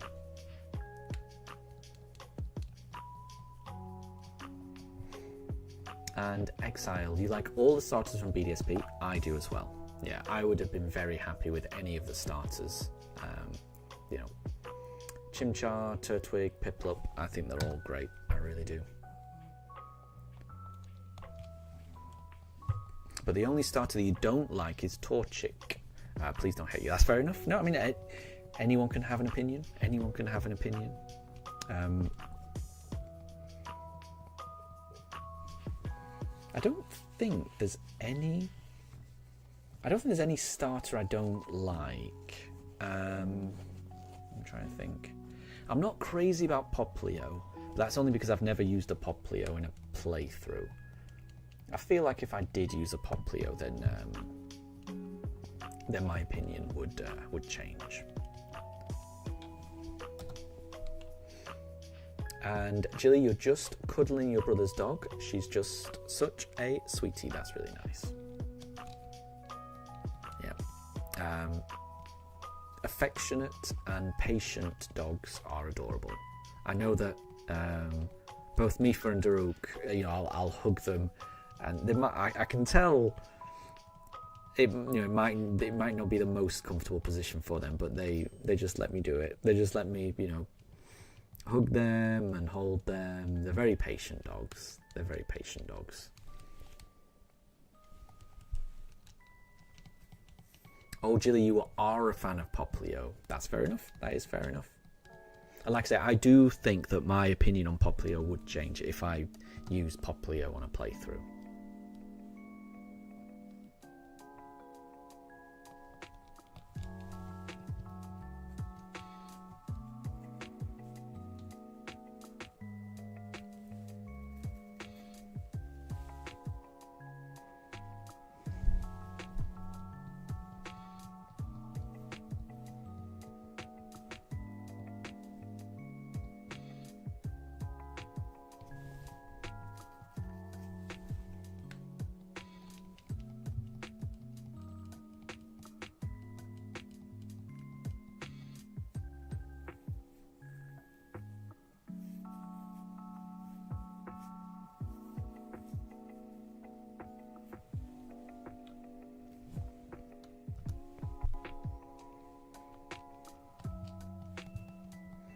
And Amelia, you are back. Fair enough, fair enough. Hope you're doing well. You're just in time to see us cross the 1,200 encounter barrier. Maybe we'll get it, you never know. And Exile, you did a name and you've arrived at Fabio after the Butter Guy commercials. I've never heard of those. I don't think we get those in the UK. I mean, I must say I don't watch too many adverts anymore, so I can't be certain. But certainly, I've never heard of that product, Butter Guy. So I feel like that might just be an American thing. I don't think that's crossed over to the UK. And Jilly, you're gonna have to wash your clothes when you get back. German shepherds shed like crazy. Yep, I know that feeling. Pugs do the same.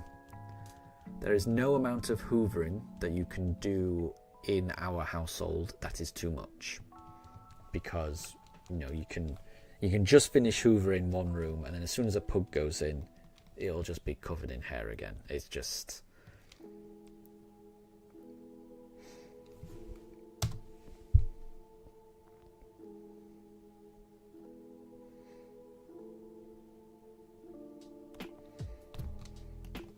Oh, and Exile. Oh, it's the I can't believe it's not butter commercials. Oh, okay, then we do have those in the UK. Yes, we definitely have the product I can't believe it's not butter. So I can only imagine that they do some adverts for that as well.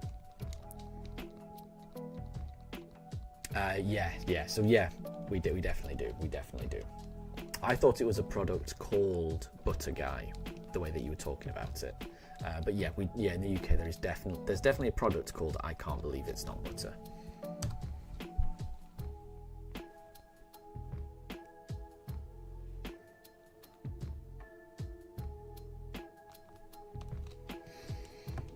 And Jilly, Gnocchi is a really vocal pup and you love her. Oh, so that's your brother's dog's name, Gnocchi.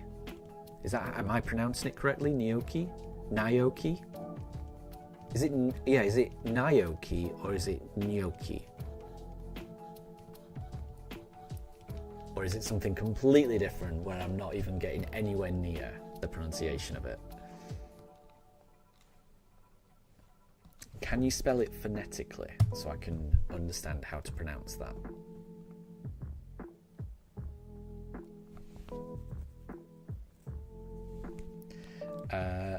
And Exile Fabio is the name of the actor in the commercials for that product. Gotcha. I've never seen the commercial, but I understood that from your sentence. Originally, I didn't know what Butter Guy was. But now that you mean the person from the I can't believe it's not butter commercials, then I at least know the type of commercials you're referring to. I've never seen those commercials, but I at least know the product that they're advertising. I get it. Amelia, please let it be 1,200. I mean, it doesn't look shiny. It's not shiny. Yeah, it didn't look shiny, unfortunately. But you never know, it could be the next one.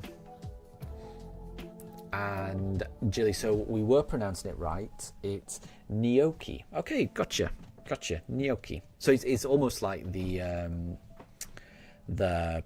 pasta type thing. I don't know if you call gnocchi pasta actually, but it's similar to pasta, right? I don't know enough about cooking, but it sounds similar to gnocchi.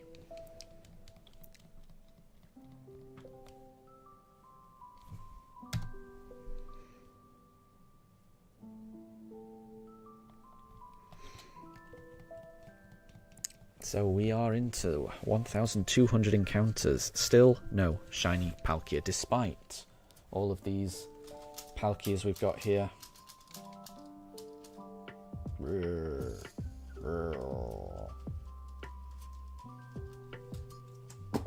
And despite this lucky Palkia here, still no shiny. It's gotta be soon. Amelia, your new guess is 1,240. Well, we'll see. We shall see. We shall see.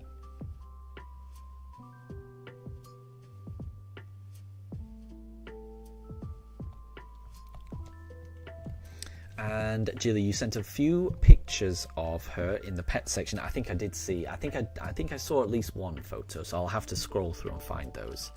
And you know the food, you've had it before, and it's like a potato pasta. Yeah, that sounds right to me. That sounds right. That definitely sounds right to me.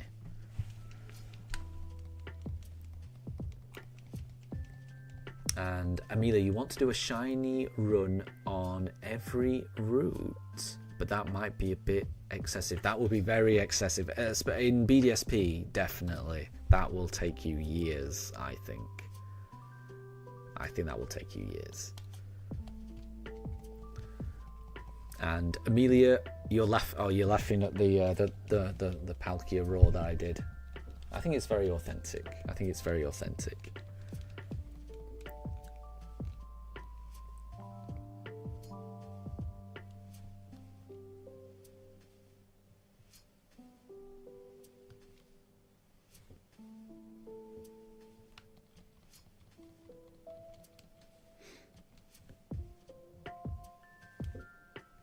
Oh, and Jilly, timestamp for future you to clip here. Oh, I don't know how long we've been streaming, honestly. I think we started at about... I think we're very close to the 2-hour mark. That's all I'll say. Because we started at around about 12:30 and it's around 2:30 now. So just under. Yeah, I would guess around about 1 hour 50, if I had to guess.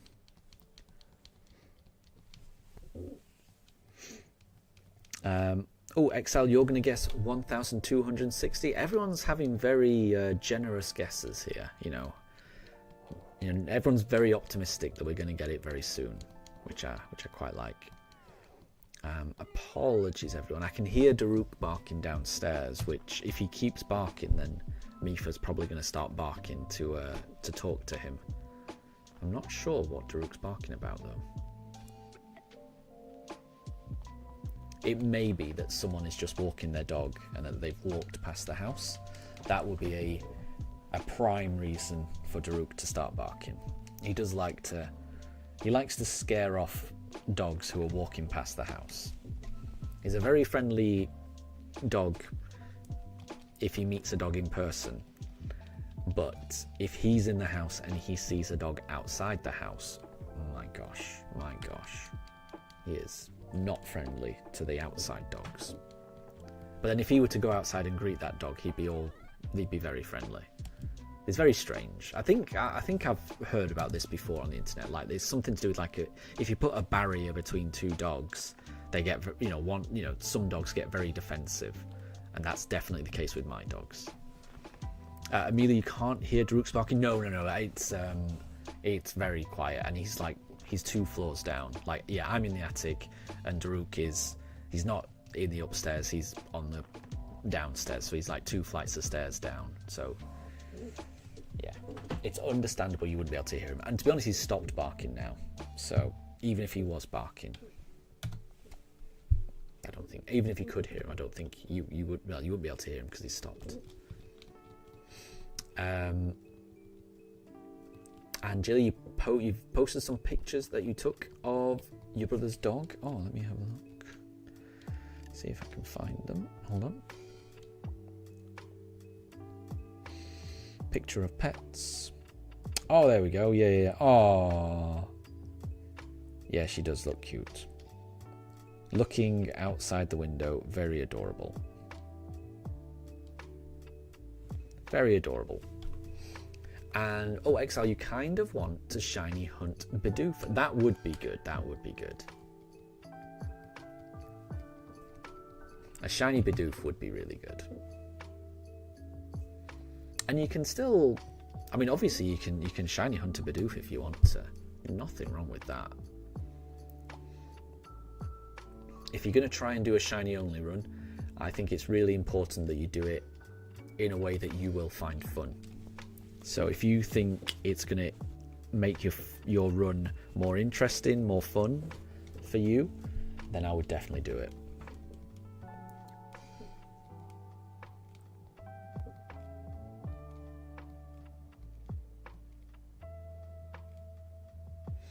And Jilly, oh, you've put the comment in chat so that when it comes time you can find it easier. That's nice. That's pretty clever. I hadn't thought of that.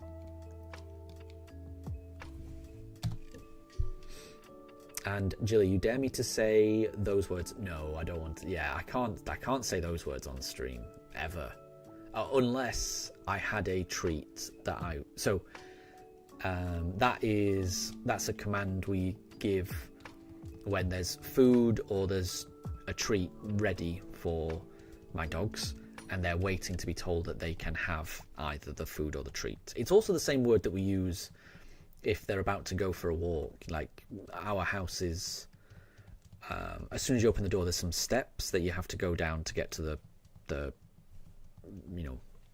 road level. So when I open the door, they wait at the top of the steps until I say those words, and then they run down the steps. Because I don't want them running out the steps as soon as I open the door, because otherwise they'll pull me down the steps. I need them to only go down the steps when I want them to go down the steps. So yeah, that command is for both of those things. It's not something I use. Yeah, I can't just say that any time.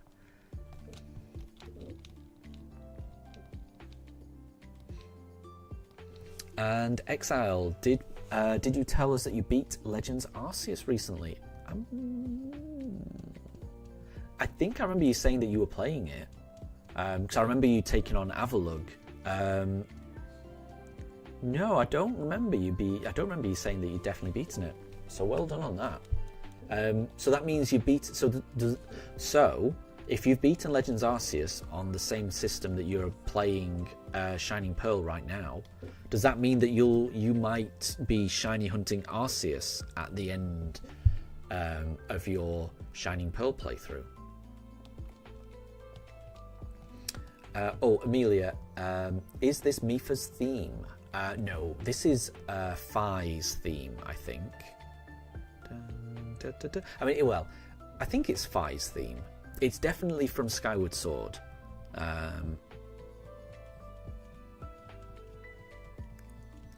I think it's Phi's theme. But I mean, it's definitely not Mifa's theme. I think it's from Skyward Sword.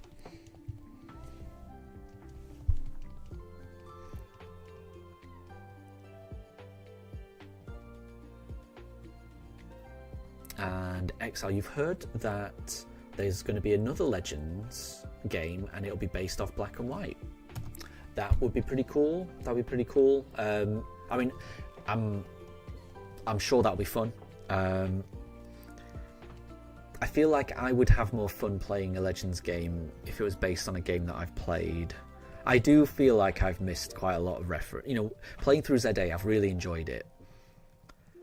But I do feel a bit out of the loop because a lot of the references are from, you know, X and Y.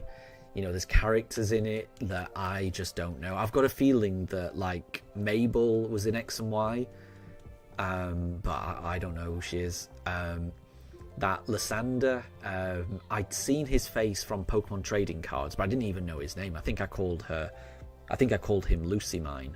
Because I knew I recognised him, and I knew his name began with L, I just didn't know what it was. But yeah, like AZ, he was definitely in X and Y, right? Must have been. And maybe even the detective was Amelia in... no, Emma, sorry. I'm talking to Amelia, I'm getting confused, sorry. Emma, the detective from ZA, was Emma in X and Y as well. But there's loads of... I feel like there's loads of characters in ZA that were in X and Y that just went over my head because I never played it.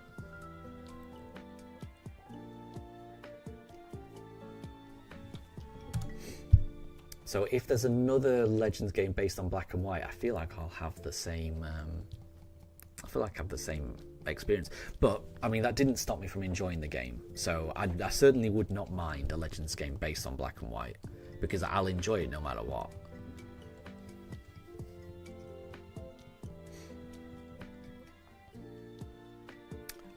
Jilly, so you won't say the game, but you believe you know what the next Legend game is going to be. Oh, that's cool. Yeah, and yeah, if you do know for certain, I would rather not know as well. I'd rather have it. I'd rather wait to for it to be officially announced.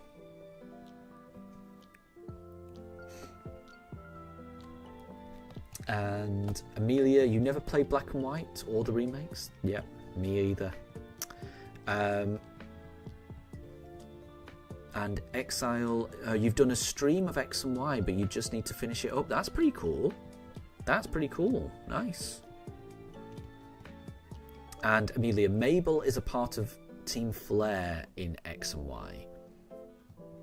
And Emma is investigating Team Flare. Gotcha. And Deb, welcome to the stream. I hope you're doing well. I hope you're doing well.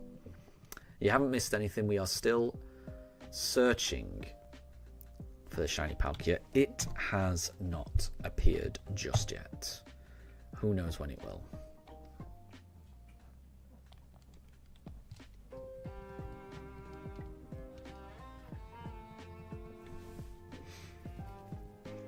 And oh, Exile, it's already on your YouTube. Awesome. I'll try and check that out. I will try and check that out. I'll try and check that out. But then also a part of me kind of doesn't want to be spoiled. That's the thing. I am kind of torn. Like I want to know what's happened on X and Y, but I also I really think that it's going to get a remake at some point.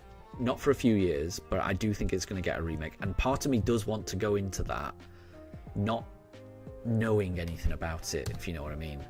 I mean, I guess I'll know some of it because I've played through Legend ZA, but I kind of do want to go into it a bit blind, if you know what I mean. So it might not be the best thing for me to watch. I'm not sure.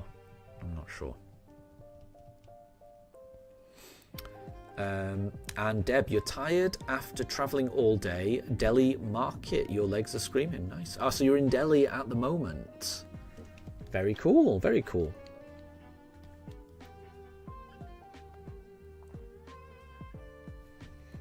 I would imagine you'd be able to get all kinds of tasty street food there. But I hope you enjoy yourself. Sounds great.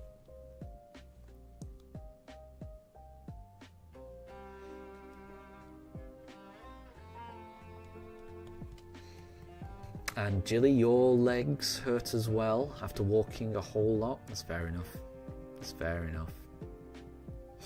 And oh, Exile, you just play on an emulator. Yeah. I just really want to play on a Switch. That's the thing. I prefer playing on the Switch rather than emulating stuff. I don't know why. And oh, Deb, so your university is in Delhi. Gotcha. Okay.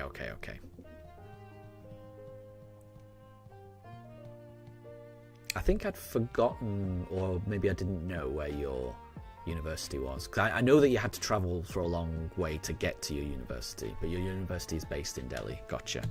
I mean, that's a big city and lots of stuff to do and see, I would imagine.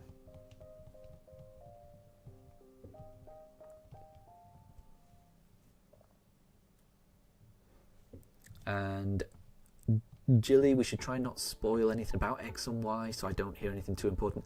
I wouldn't worry. So I mean, yeah, I would appreciate if people don't go out of their way to spoil things about X and Y. But if people just end up talking about X and Y and what happens, if it comes out just naturally, I can't really blame people because these are very old games. Well, not very old, but I mean, they're not new games. I can't expect people to be careful around spoilers for games that came out that long ago. Like, I would appreciate it if people just don't go out of their way to talk about it. But if it comes up and you feel like talking about it, then I mean, I think that is fair. Honestly, you know. I'm not going to be upset if it just comes up naturally in conversation and somebody talks about something that happened. That's very understandable. It's an old game. It's probably stuff that I've probably been exposed to just in passing, reading and stuff. So you know, I want to try and go into it blind, but I also know these are old games. I wouldn't even be able to play it for a few years before it comes out anyway. So yeah, it's fine. Do not stress about spoilers or anything like that for old games like that. It's fair enough. Oh, and Amelia, you found the route in Dynamax Adventures for Curium, and that's the one that you're going to go for, right? So, well done. Good luck. And Deb, you went out at 8 a.m. in the morning, and you've only just returned back home. And it's 7:30. Yeah, that sounds exhausting. That's 11.5 hours of being on your feet. That is, yeah, that is a lot. That is a lot. I'm not gonna lie.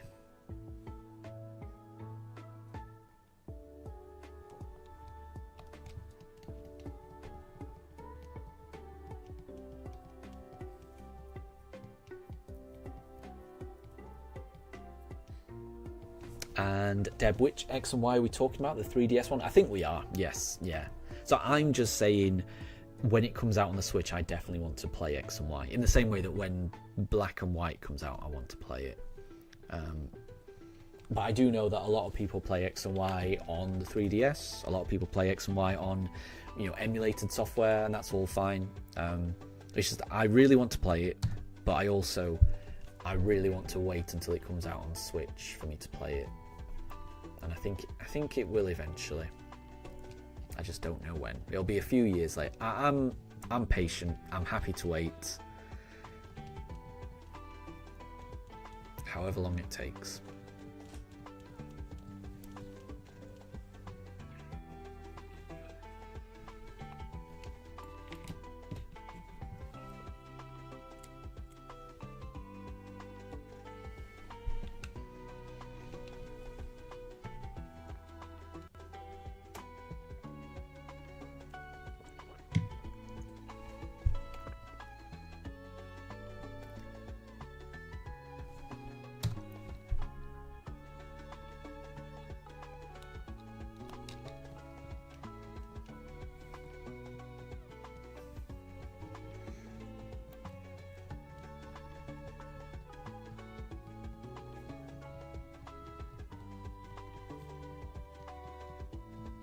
Who knows when this Palkia will appear?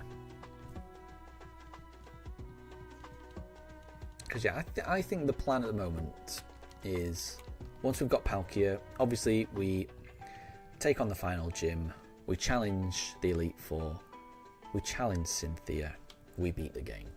What we do after that, I think I have said I was interested in doing a Let's Go, or I was interested in doing Dynamax Adventures. I mean, the more I'm talking about it, the more I really want to play Dynamax Adventures, honestly. So I might put it up for a poll, but I would definitely, if I were to put it up for a poll on Discord as to what we do next, I think I would definitely be hoping that Dynamax Adventures wins. And then doing Dynamax Adventures for quite some time, until maybe until Pokopia comes out. I might be pronouncing that wrong. The new Pokemon game that kind of looks like Animal Crossing. So it may be that I just end up playing Dynamax Adventures until Pokopia comes out, and then playing that for a bit. There's no shortage of things that I kind of just want to play, and also it may be that I end up streaming less than I normally do in the future, just because there's things going on in life that take up more and more of my time, if you know what I mean. I think I'll always try and stream, but it may get to a point where I can't stream as much as I used to. We'll see, because life's got to come first.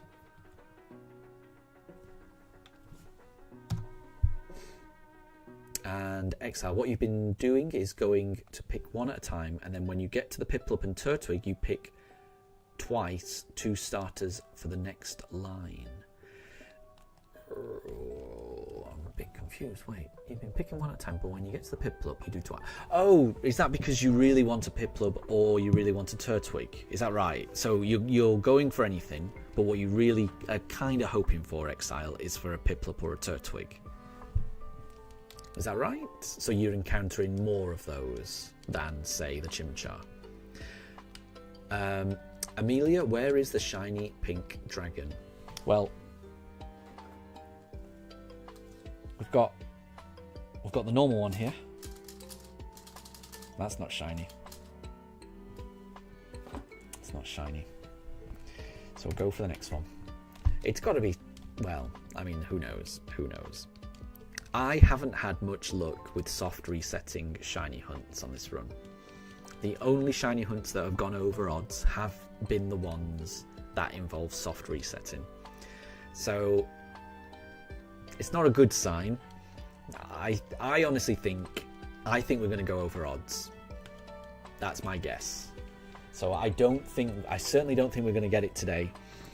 I don't know when we're going to get it, but I think we're going to have to go over 4,000 encounters. That's my guess. But I'm only basing that on the starter we had to go over, the fossils we had to go over. So, yeah, I think we're going to have to go over on this one as well. That's my guess. Deb, you finished Emerald, Black and White, X and Y, and Sun and Moon. Nice, well done. Yeah, that's great. That is great. I've heard really good things about Emerald. I mean, and I've heard good things about, you know, all those games. I mean, yeah, all of those games are games that I haven't played, actually. Every single one. Emerald, Black and White, X, Y, and Sun and Moon. I haven't played any. I haven't played any of those. If you were to also throw in Platinum, then those would be the games that I have not played. I've played everything else, but just not those ones. And Black 2 and White 2 as well, I guess. And Ultra Sun and Ultra Moon, if you count those. There's a few I haven't played. Amelia, Pokopia, question mark. Yeah, I think I'm pronouncing that right. It's the new Animal Crossing. Well, I mean, it's not actual Animal Crossing, but it's the Pokemon game that got revealed in the most recent Nintendo Direct. I think it's coming out next year. I just don't know when next year. When I think Pokemon Day, where there's I think in February there is a day that they celebrate Pokemon first releasing in Japan. So sometime in February there will be a Pokemon Presents, and it will be on Pokemon Day, and I'm certain that it will contain information about this game, which I think is called Pokopia, I think. Oh, Deb, you think the shinies waiting to come at your guess of 1,759? That is such a specific guess. I love it. Write that down. Have I already written that down? Bear with me. Let me just have a look.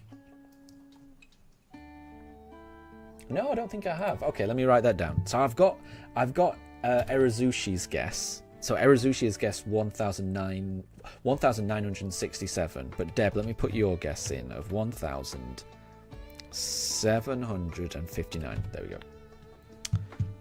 I'll write these down as Palkia guesses. Because if people have guesses and it's like in like 50 encounters time, I don't need to memorize that. But if it's hundreds of encounters away, yeah, I have to write it down. Otherwise, I'm not going to remember that, am I? So, good idea, Jilly, to write that down. But I've got it noted now.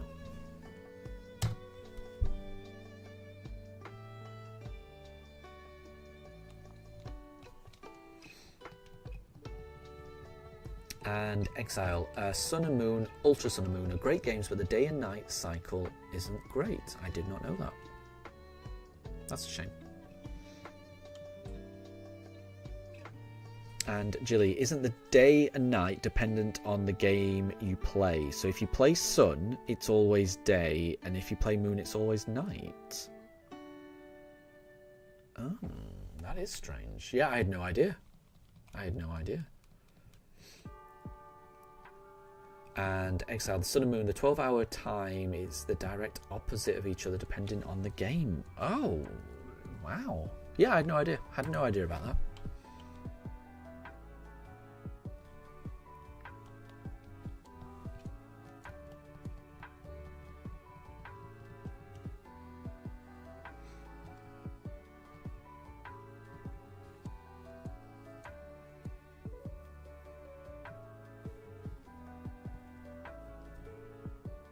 And Jilly, someone else's guess had brain rot in it. Oh, right. Yeah, I think I know what you mean.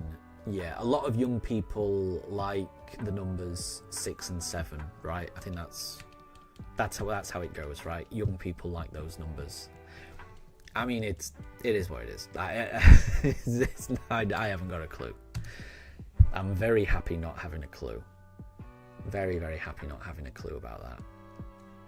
I want to live in my own bubble of ignorance, not knowing what that's about.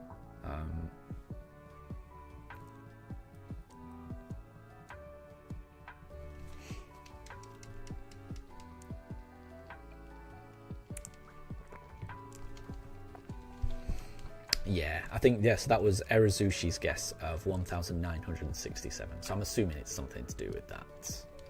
And like I say, I'm not judging, because I'm certain when I was younger, there was ridiculous things that probably I found really funny that older generations almost certainly would not have found funny. and it's just a generational thing. I really think, you know, it feels like it's a young person's thing, and I'm very happy just to not be involved in it, because you know, the younger generation, they should have things that they get that old fogies like me don't get, and that's absolutely fine. I'm okay with that. I understand that. It's how the world works.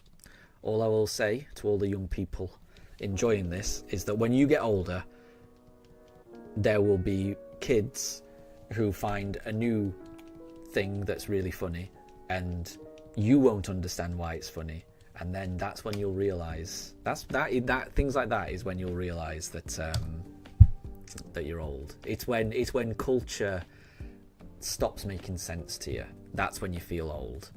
When you're younger, culture kind of just, it feels like you're part of shaping the culture. It feels, you know, I used to feel very in touch with the world. Kind of made sense to me when I was younger, and then the older I've got, the more I've realized, oh no, I don't want anything to do with what people find popular nowadays. It's not, I don't want anything to do with it. Doesn't make sense to me. That's for the younger generation.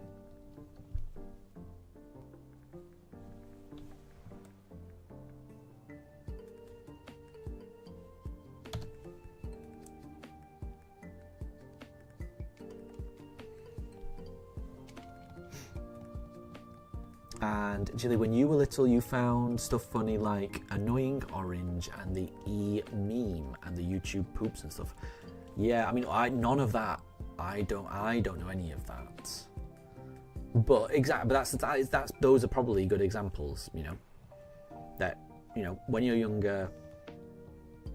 Yeah, I think it's just a younger generation thing, and the younger generation will always find something to laugh over. And Amelia, lots of people say it at your school, and that's fair enough. Like I say, I do think, I mean, I've heard of it, so it must be popular. Again, don't know why, but it is how the world works. It's how the world works.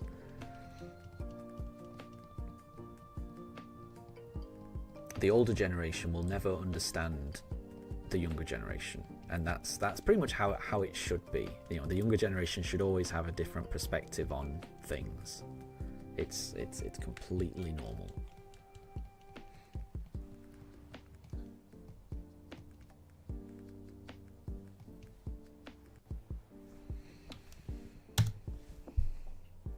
Still no Palkia. Amelia, did you guess 1,240?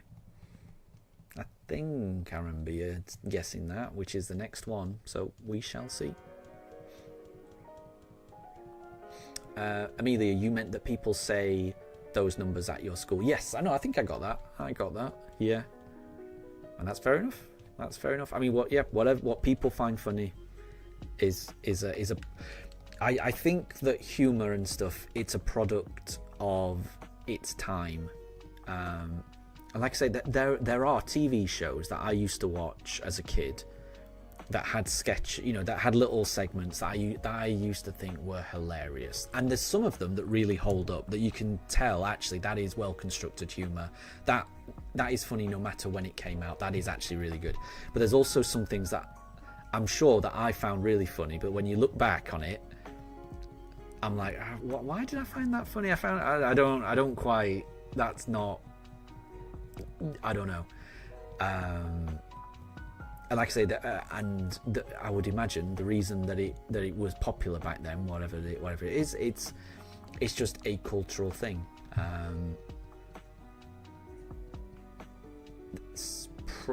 Things can be a product of its time. Who knows?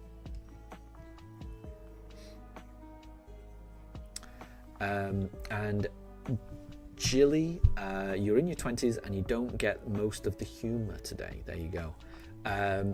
You don't mind that stuff compared to how bad AI is. AI is getting scary. It used to be bad and it made it funny, but now people can't tell the difference and it's genuinely scary to you. Yeah, I get what you mean. I do get what you mean. Yeah. I think it just shows the importance of doing your own research, like fact checking and being just double checking things. I think the rise of AI, it is really, you should never just believe anything you see on the internet anyway, even if it wasn't potentially AI. But I think the rise of AI has meant you can't trust just random things on the internet even more. I think it really comes down to, I would hope that real independently verifiable journalism, you would hope in the coming years that becomes a much more respected and a much more important thing, and that as a society we realise that we really should not be getting our information from social media. We really should either be, I'm not going to say doing our own research, because I would imagine that's beyond the realms of most people, but I really think people should just trust verifiable and accountable news organisations more than they do at the moment, because those are the only ones that you can actually be sure of what's happening. But I am old. It's not going to be my generation that has to live with the consequences of all of that, unfortunately. I think it's scary as well. I think it's scary. But then, I kind of think social media has been going in that direction anyway. Just so much misinformation out there. It's scary. Oh, Deb, I missed that. Sorry. Quick Poke trivia. This Pokemon can learn all types of moves via level up, TM, TR, I don't know what TR is, or move tutor, but can never learn a bug type move, and it's from generation 4. It can learn all types of moves via level up. I don't know. So does that mean it can learn say for example, it could learn a fire move, it could learn a water move, it could learn it could learn one of every move or something at least, or maybe more, but at least one move of every type, but not a bug move. So everything but that.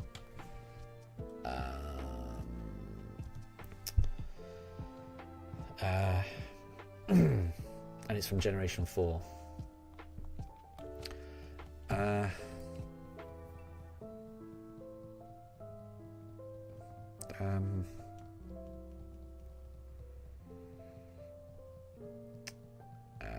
can't really think what it would be. I feel like it... Would it be like a psychic-y type Pokemon? Yeah. So yeah, at least one or more of every type, but no bug type move. So everything but bug type moves. This is a good question. This is a good question. I just don't know the answer. I feel like it...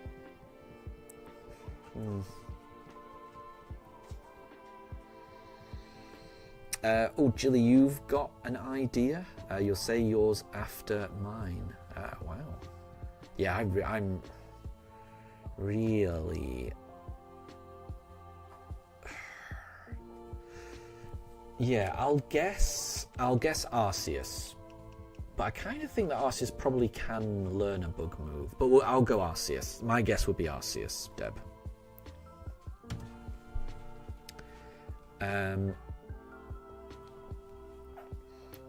And Exile, what's scary to you is that if games like Horizon series and Fallout, is that if they were to happen and that you could be alive when the world ends, that would be terrifying. That would be terrifying, definitely.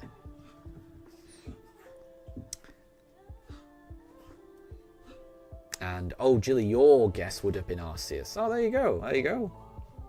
We think similar, but it was not Arceus. Okay. That's the thing. I'm thinking it's got to be some kind of like legendary Pokemon in my head.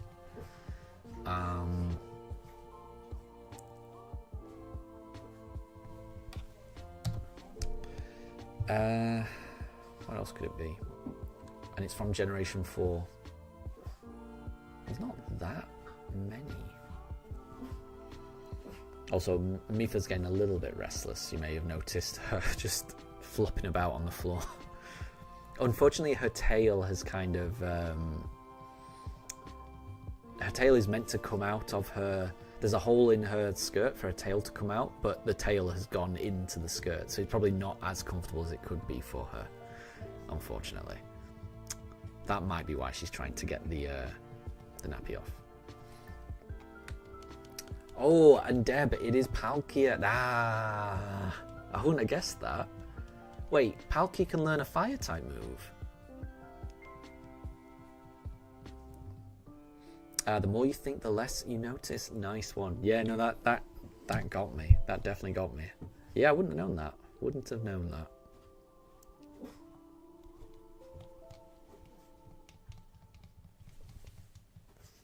So Palkia can learn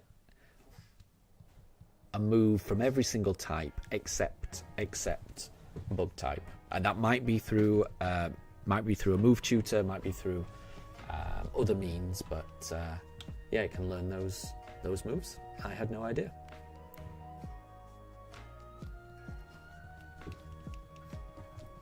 Potentially good coverage there.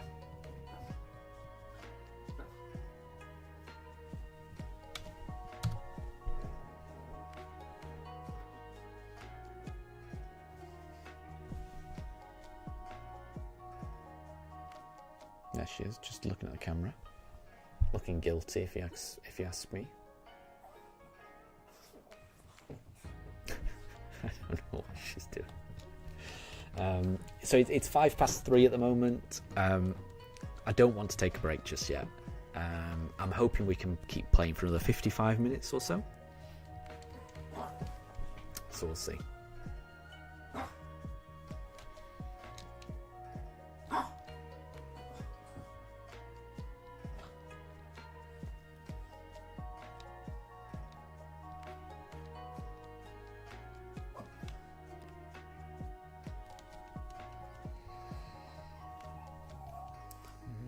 She's starting to whimper, but this is way too. It's way too early for me to take a break, unfortunately. Way too early.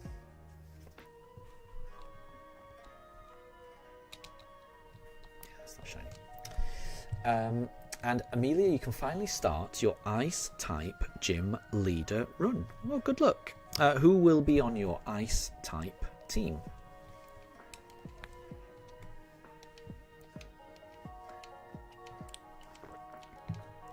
Will one of them be Curium? Is that why you've been trying to get Curium?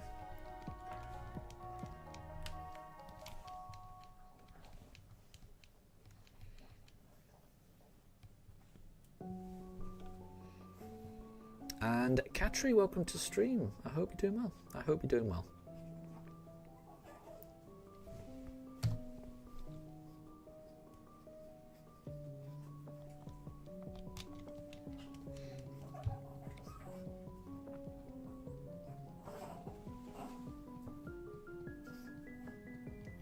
And Amelia, you're going to be doing your run in Sword. That's fair enough.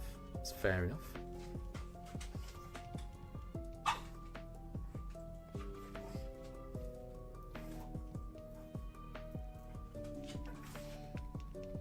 And Katri, you've got Xerneas and Evital. Nice one. Well done.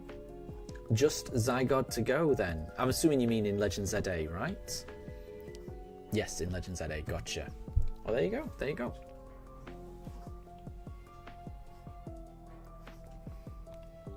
You just need to do Zygarde. I really struggle with Zygarde, so just keep trying. Go in with really strong Pokemon, and right at the very end of the Zygarde fight, when it goes off into the sky and starts doing its huge Z move, just keep rolling. Just keep rolling, keep rolling, keep rolling. And hopefully you survive it, but I really struggle with it, so good luck if you're doing it. I'm sure you'll be able to do it. Katri, you keep losing to Zygarde. Oh, I kept losing to Zygarde. Honestly, I know how that feels. Trust me. I think it's a really tough fight. I lost like 5, 6, 7 times in a row on stream. It was brutal. It was brutal. So I know how you feel, but you can do it, and it's worth it. You know, Zygarde is a great one.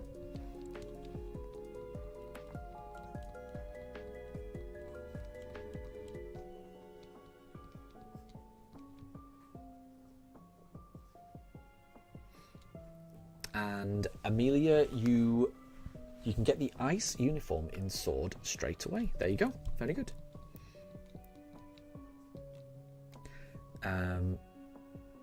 And Amelia, you lost to Zygarde once, but you won on the second try. Well done.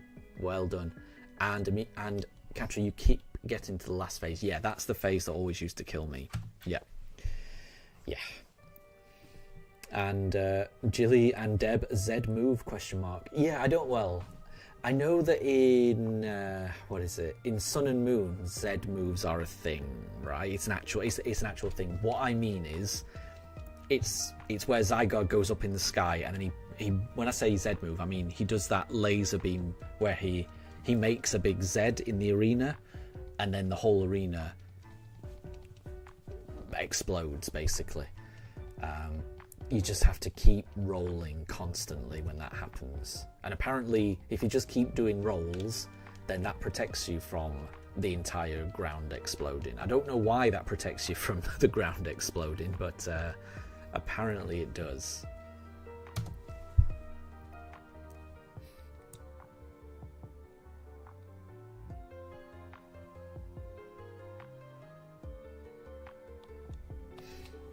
And Katra, you do that.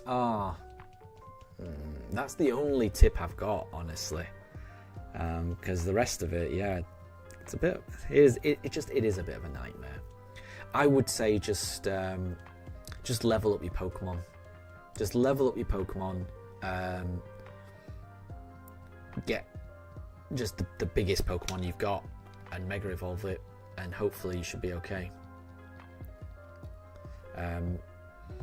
I think I ended up using a Dragonite just because it was flying, which meant that a lot of what Zygarde was doing didn't really impact my Dragonite. And then like Mega Evolving, just doing a whole load of damage. I think we taught Dragonite Ice Punch as well. That was pretty good. And then Dragon Rush.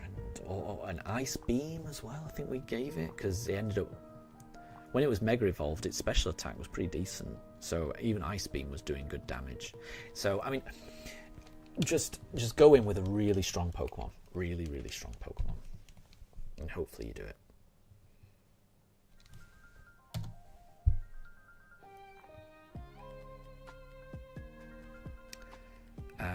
And Exile in Mass Effect Legendary Edition, you're doing something out of your comfort zone and you're beating the game on Insanity mode. Well, good luck.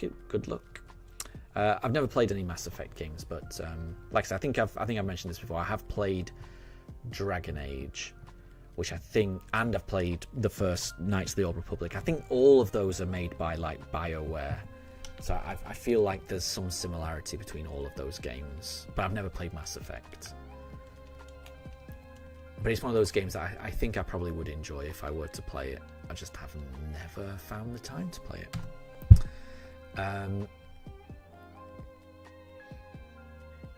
And Jilly, the dodge expert, yeah, I don't think I would have beaten Zygarde if it wasn't for Jilly giving me that tip of just constantly rolling during that one attack. I was ready to give up on that Zygarde fight, honestly. Katra, you've got the green Canary plush, level 2. So is that the one that makes it more difficult, gives you more health so that you don't die as much? Is that the one?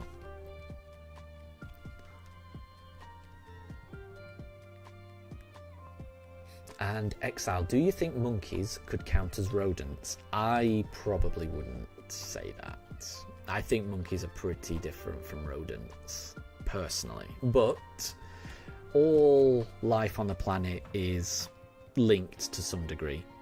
So, rodents and monkeys, they will share a common ancestor if you go far enough back.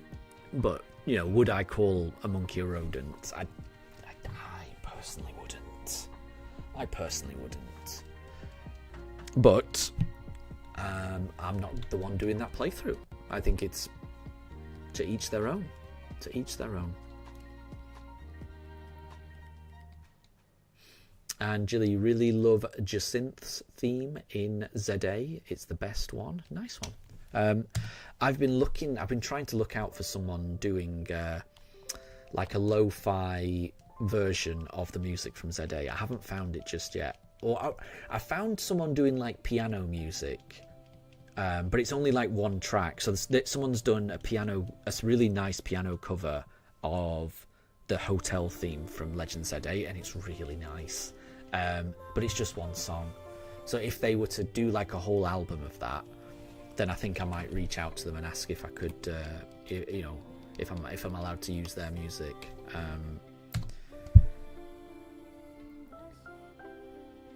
But I guess it is still quite a new game, so I do understand why there's not a lot of lo-fi chilled out music based on ZA, but it will come out. I'm certain people will make it, and as soon as they do make it and I'm able to share it, I do want to add that to my playlist, because the music in ZA is really good. It's really good. And Exile, you want to 100% the game. Fair enough. Nothing wrong with that. Nothing wrong with working towards a goal, definitely. Katri, half your team are in the level 70s. Yeah, I would level up your Pokemon, honestly. So we just caught Zygarde on my wife's game, and I think it took me 2 attempts to beat Zygarde. And that's even after having eventually done it, on my original playthrough, that we did on stream a couple of weeks ago.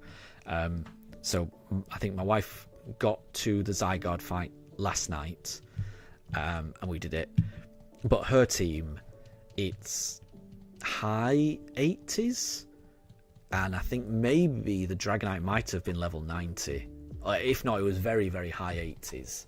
So I think we over-leveled, honestly, but even over-leveling, I still lost on the first attempt, and it wasn't until the second attempt that I was able to do it. So it's, I don't know, I think it's really difficult, honestly. I think it's really difficult.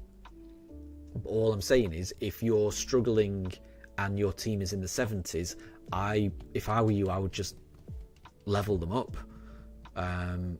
Especially, and it just depends on who's in your team, but Xerneas is really good, and I would also say that if you've got a Dragonite, that if you can Mega Evolve a Dragonite, that's pretty good as well. But I'm sure there's quite a few things that would work.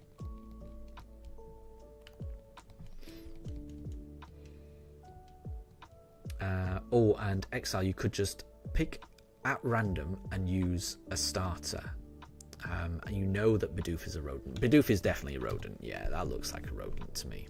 I would classify Bidoof as a rodent as well.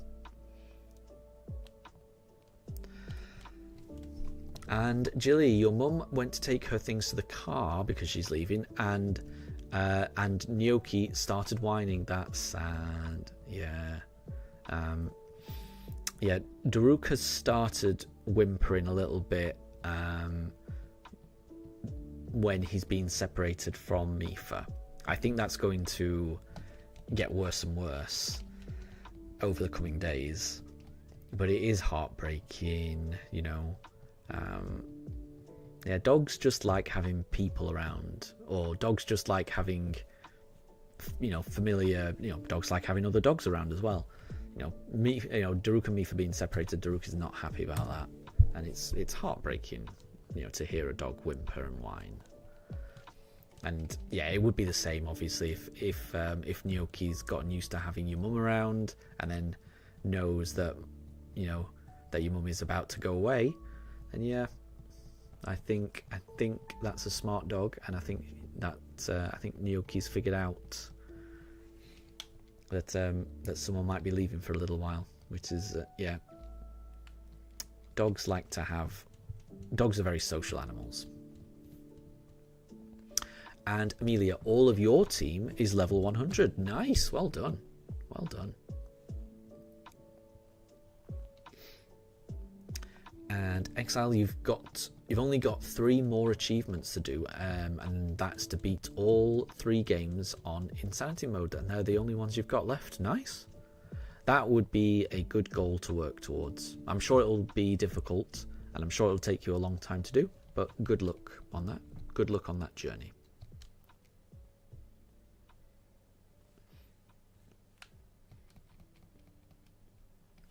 And Jilly, you think the Zygarde fight was easier than the Noble Arcanine fight? Wow. I mean, I don't think so personally. I know for a fact. So when I've been doing a Legends Arceus run, like, you know, I've been doing a Legends Arceus run on my Switch too, and the Arcanine fight was the very first fight that I did die. I got it on the second try on this playthrough, but I don't know, when I died against that Arcanine, it felt like, oh, I'd made a mistake. Like when I died against the Arcanine, I felt like I made a mistake, and I was like, okay, I'll learn from that. I'll know what to do next time. The Zygarde fight was not like that. The Zygarde fight was like, you know, when you die, it's like, what more could you do there? Like, the Zygarde fight felt like there really isn't much more you could do and still losing. Whereas, like I say, the Arcanine fight was like, when I died, I knew why I died, and I knew what I could do differently to avoid dying next time. I felt a bit silly for dying, honestly. No, but yeah, the Zygarde one was, it just, yeah, it to me it feels impossible at times. But I mean, everyone has a different playstyle, I guess. So it sounds like maybe the Zygarde fight for you fit your playstyle better than maybe the Arcanine one, which is interesting. But I would definitely say the Zygarde one is more difficult than the Arcanine one. Having done both of them in the past month and a half, I would definitely say Zygarde's more difficult. And Shiny Sky, good to see you. I hope you're doing well. Exile, which of the BDSP starters do you think is most dinosaur-like? I would say Torterra, definitely. I mean, to me, Torterra looks like an ankylosaur, if anyone knows what that looks like. I know Torterra's meant to look like a turtle, but to me, that's an ankylosaur all day long.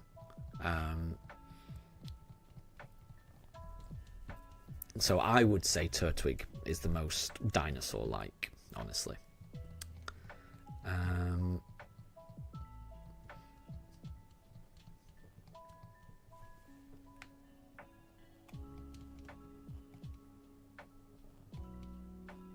Oh, and Exile, you died 1 billion times in each area. Fair enough. Nothing wrong with that. Nothing wrong with that. Amelia, you're currently battling Hop. Good luck. But I think Hop is generally... I mean, I think you're going to wipe the floor with Hop, is what I'm trying to say. I don't even think you need luck. I think you're just going to wipe the floor with Hop. Katri, new Keegan J video. He did ZA as Ash Ketchum. Interesting. So maybe only using Pokemon that Ash caught. That sounds really fun. That sounds similar. Like I say, I like that idea because I kind of want to do something similar in Let's Go and just do things that Ash Ketchum caught. I want to do it shiny only, using Pokemon that only Ash used in the first season of the anime. So I can see the appeal of that. I don't know who Keegan J is, but I like that idea. It's something that I kind of wanted to do. Not necessarily in ZA. I kind of want to do it in Let's Go. I just don't know when I'm going to be able to do it. I do want to do that eventually. I just don't know when.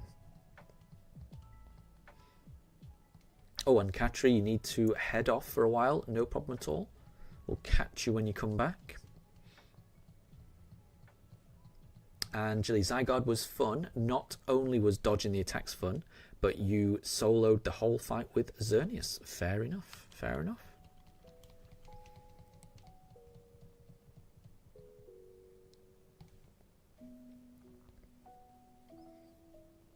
I think it must be either a skill thing or it's a playstyle thing. Because yeah, I definitely had trouble with Zygarde, which I think could definitely be a skill issue on my part, and I'm okay with that.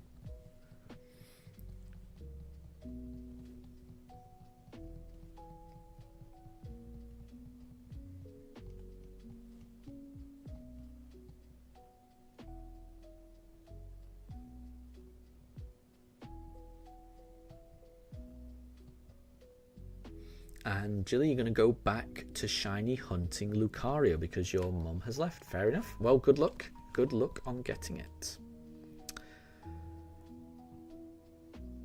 And Exile, you may end up boxing your Chimchar after you get a Bidoof. And that's fair enough if you want to make it completely a rodent-only run. Nothing wrong with that. Nothing wrong with that at all.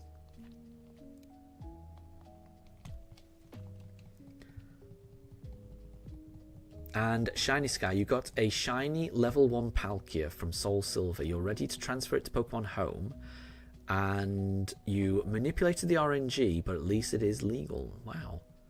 Yeah, how do you... yeah, that sounds... I mean, yeah, I don't think there's anything wrong with manipulating the RNG. So I've seen people being able to manipulate the RNG in Shining Pearl and BDSP. And it basically involves counting down to the millisecond, how fast a character blinks, and you can by doing that you can figure out what your seed number of your game is. You can figure out the instance number, and based on that you can look at when the exact time to hit something that will result in a shiny appearing. There's ways of doing it, which is just really impressive. And yeah, like I say, it's not just... It takes a lot of skill to time it perfectly, but not only that, to be able to do all the trial and error of, oh, I missed it by this amount, and then you've got this Pokemon. So if I got this Pokemon, it means I was this many milliseconds out. So I need to adjust my time by X, Y, Z. And from what I can tell, RNG manipulation in BDSP, it involves a lot of trial and error, and it involves a lot of, I would say, involves a lot of skill and timing, personally, which I don't think I've got. So I don't know how RNG manipulation works in Soul Silver and Heart Gold, but I would imagine it's very similar. So well done. Amelia, you're currently battling Zacian in the fog. Well, good luck. Good luck. Mifa is currently barking at me.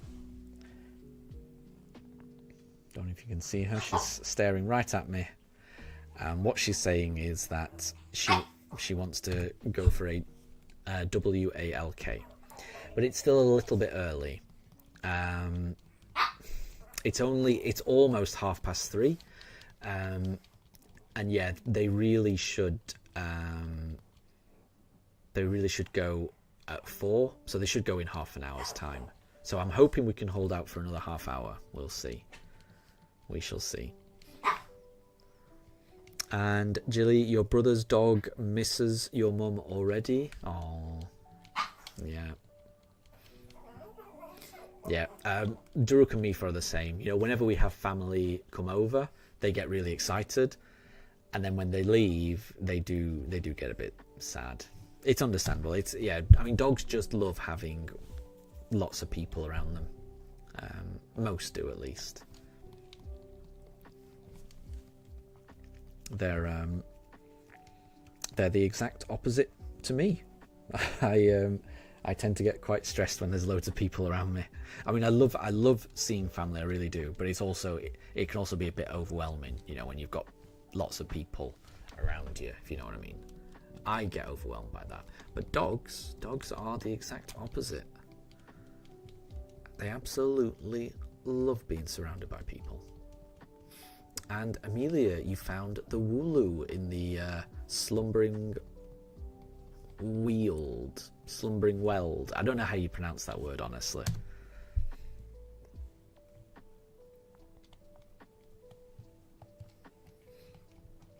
But it sounds like you're progressing through the Sword and Shield.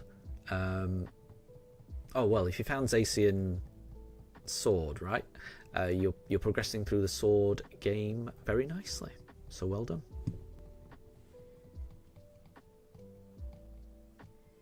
And Jilly, Mifa's little noises. Yeah, she does make some strange noises. She really does.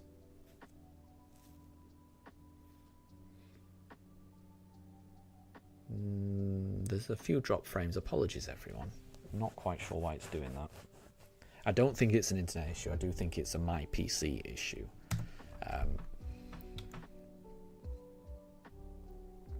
But that is not shiny either way. And Shiny Sky, it took you 30 minutes and it was amazing. You couldn't believe it. You had to do it that way because you're afraid of if Pokemon Bank decides to shut down, plus the cut scene of Arceus making the Palkia take so long. Arceus making the wow. Yeah, I've never played the... Well, I tell you, like, I mean, I've played them, but I've never... I guess I didn't play them all the way to completion. I played the original Silver and Gold, but not... I mean, I've got Soul Silver, and I do remember playing it a bit, but I don't think I played it.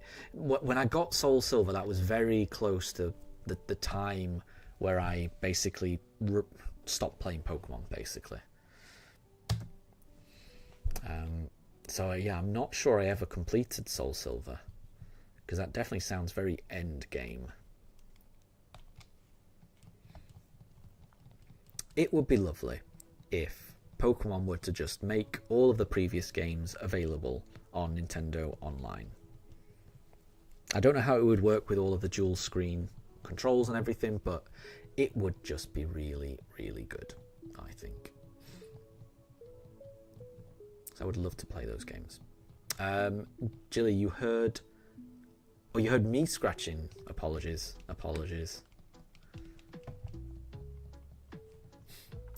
Exile, do I have Diamond? I do. So I've got you won't be able to see. I mean, if Mifa's not in the picture, you can't see. Right. I don't know if you can see. You definitely can't see.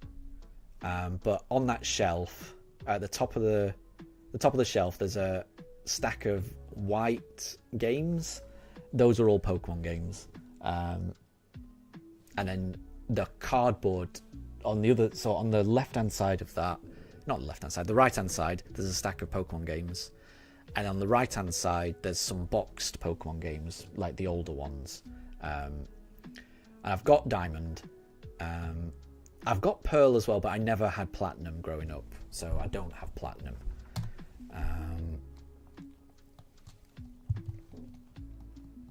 And I've got like black. I went on eBay and I bought secondhand copies of Black and White and X and Y and Sun and Moon and Ultra Sun and Ultra Moon and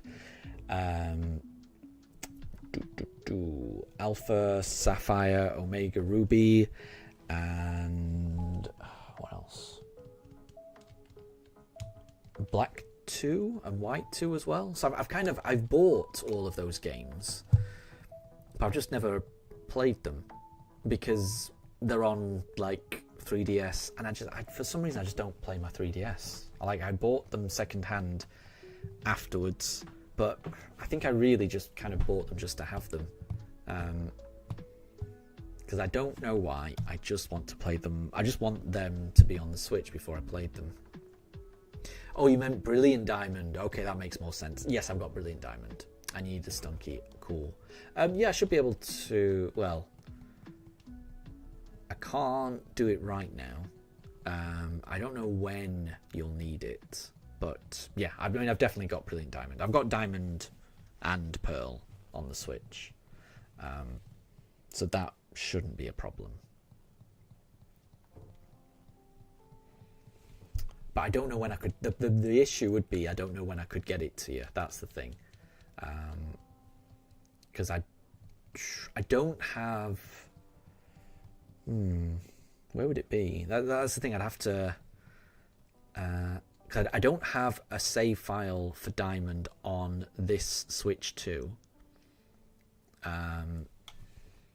But I do have a save file of Diamond on my old Switch 1, which I think has got a completed Pokédex, so that should include a Stunky.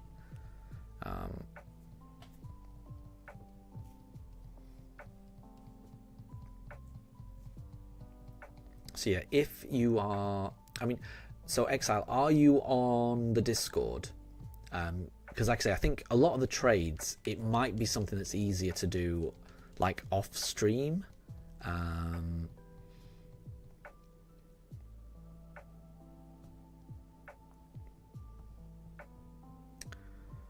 There's a lot of drop frames as well. Apologies everyone. I don't really like how many, because it's looking very strange to me. There's very, very jerky. Oh, and I'm getting a low battery alert on my controller. Let me plug it in. Yeah, I'm not liking how many drop frames there are at the moment. Not great. Amelia, Sonia's Yamper is really cute. It reminds you of Betty. That's adorable. That is adorable. And Jilly, there's 16 people watching. So on my screen, it's only showing 7. I don't know if that's a. I don't know if that's an error or something. I haven't seen that many people join the stream, but maybe I missed it. Amelia, your new guess is that we get it on encounter 1300. That is 15 encounters away. We never know. It could arrive at any point. Oh, Angeli, there was. Fair enough. I've obviously offended someone if that many people have clicked off. So apologies if I've said anything offensive to anyone. Shiny Sky, the Mesprit is showing you the dark side of shiny hunting. It's hurting you so much. No, you guess you couldn't complete a full odds in the older games. Oh, well, I mean, yeah, I mean, don't, don't blame yourself for that, because, yeah, I couldn't either. Yeah, I'm struggling with 1 in 4,096 odds. 1 in 8,100 and something odds, 80 something. There's no way I could do that.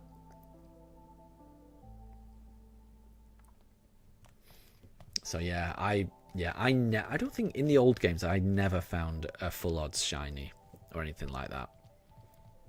Even just through normal gameplay, through hundreds of hours of gameplay, I never found one. So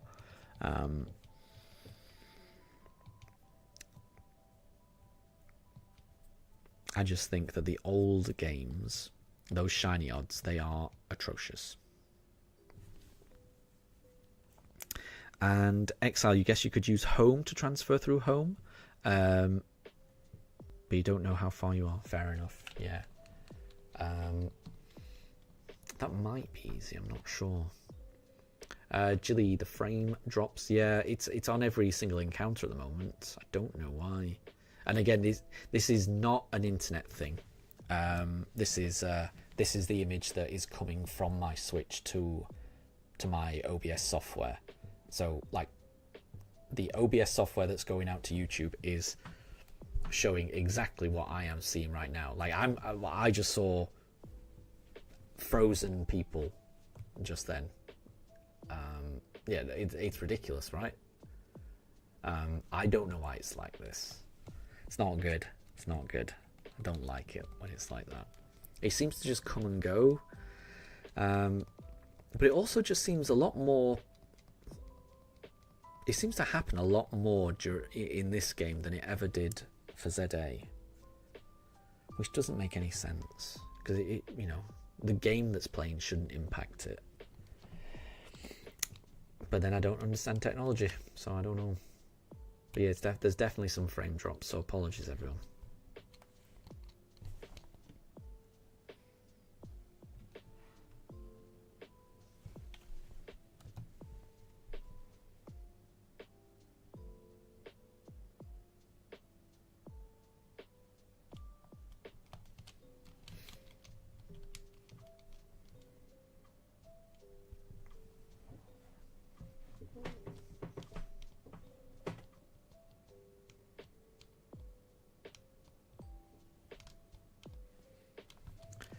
So the time is 3:40. So the plan is that we keep playing for another 20 minutes, and then I will take a break. And the break will have to be about 45 minutes, something like that, because it will take me time to walk my dogs around the block, get them fed, and then get myself fed, and then get back here for the second half of the stream. So we'll keep playing for another 20 minutes, and then we'll take a 45-minute break, if that's okay. Jilly, you're just shiny hunting in area 20. Well, good luck. Hopefully you find that shiny Lucario, and hopefully you find some shiny starter Pokemon along the way also. Shiny Lucario is a good shiny.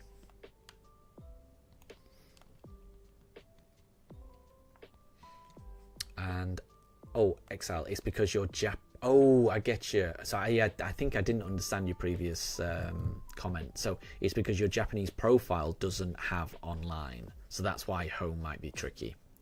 I don't think that matters. I think if you've got an online profile, if you've got a Pokemon in Pokemon Home, you can transfer that to any profile.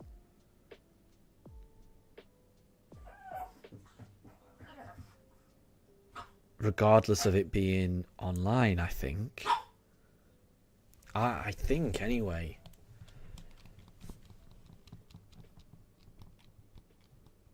I think as long as you've got... I mean, I think if you've got a profile that is attached to online, then I really think you definitely can do it. If you don't have any profile at all that has online access, can you get Pokemon from Pokemon Home onto your Switch? I kind of think you can. But I'm not sure. Also, Daruk is now barking. And because Daruk is barking downstairs, Mifa is barking. So, apologies. Mifa is definitely going to be barking now. She's trying to talk to Daruk.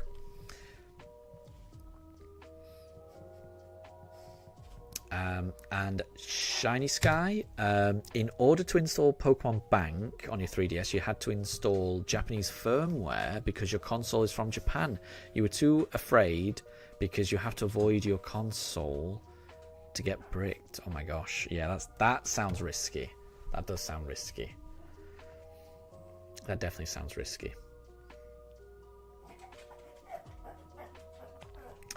Yeah, I can currently hear Daruk downstairs. He's down 2 flights of stairs, so he's on the ground floor, and I can hear him whimpering. And I think Mifa can hear him whimpering, which is making her quite restless. It's currently 3:45. Yeah, Daruk is just constantly barking now. That's definitely going to wind up Mifa.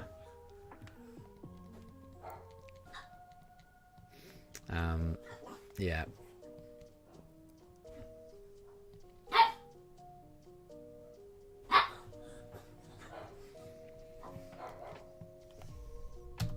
And Jilly, if you use your normal profile with Home, you can go to your other Switch accounts and just with that one Home bank. Yeah, I think that's true. Yeah, I think that's true because I've been able to log into my Pokemon Home and then transfer Pokemon from my Pokemon Home to my wife's profile. And I know my wife does have an online profile, but I don't think it does that check. I think I could have transferred it to just any profile, as long as the profile is loaded on my Switch. It's complicated, but I think you can do it. Jilly, Mifa's barks are really cute. I mean, yeah, Mifa is just cute, full stop. But yeah, I feel bad for her. She just wants to hang out with Daruk, and Daruk just wants to hang out with her. But we have to keep them separate at the moment. And Jilly, that's how you swap Pokemon through accounts. Yeah.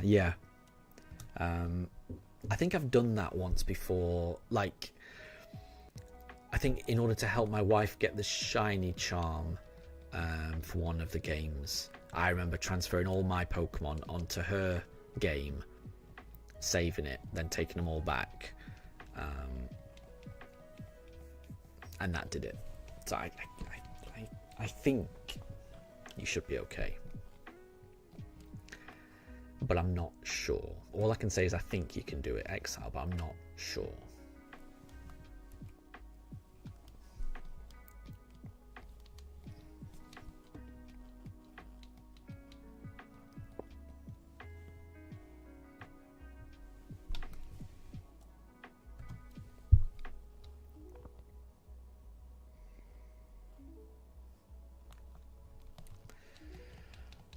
Still no Palkia.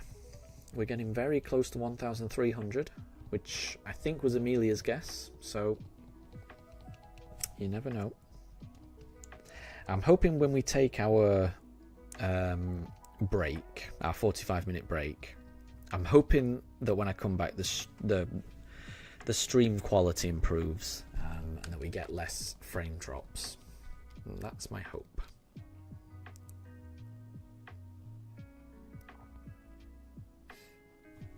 And Exile, you could always just trade with yourself locally using your Switch One. Yes, that works as well. Yeah.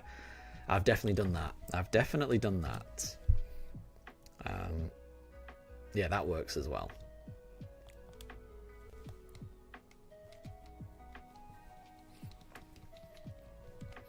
Yeah, that's one of the benefits of having both copies of the game, which I know isn't an option for a lot of people, but because my wife and I both play Pokemon, it's really handy just being able to buy like both copies, and then you don't have to worry about any, how to get certain Pokemon, how to do certain trade evolutions. It just makes everything a lot easier.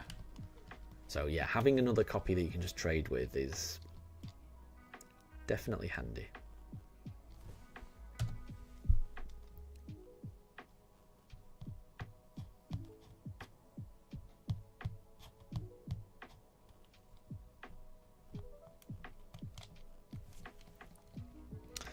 And Amelia, your guess is coming soon. It is just 2 more.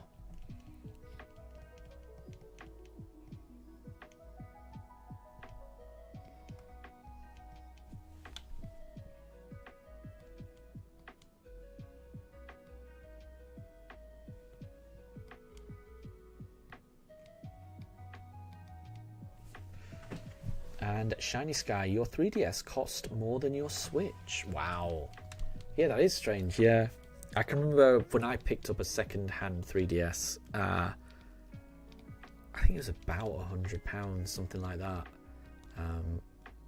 But I feel like they've gone up in price. But what I will say is the one that I got, it wasn't the best version. Like, what is it? There's like the new 3DS, which is like the second version of it. I think that's quite a sought-after version of the 3DS. I don't have one of those.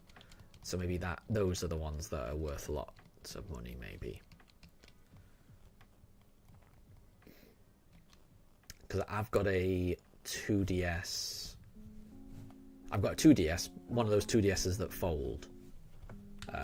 Because I never really needed the whole 3D feature of it. So I was happy with just the 2DS, but I still liked the clamshell feature, so that I forget what it's called, but like the 2DS one that is able to fold. Amelia, please let it be shiny. It doesn't look shiny, sadly.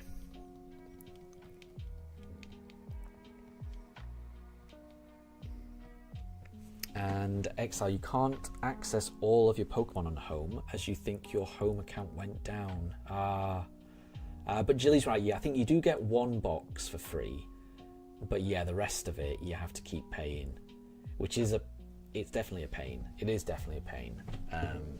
I've just kind of got used to it now, just because it does make things a little easier. It is so difficult to make do with just 1 box. It is so difficult. And I think Pokemon knows that.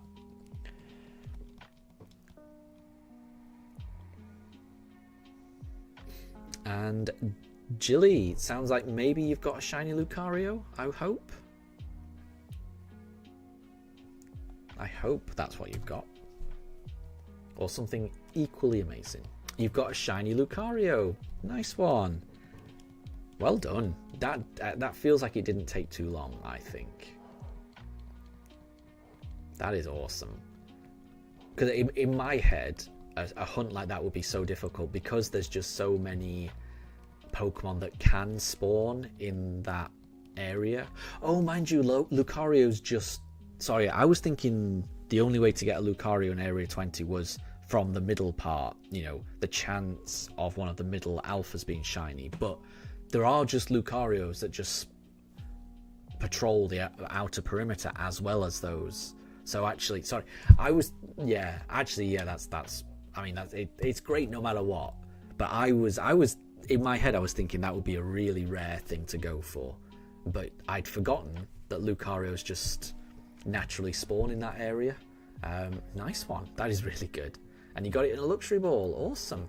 Well done.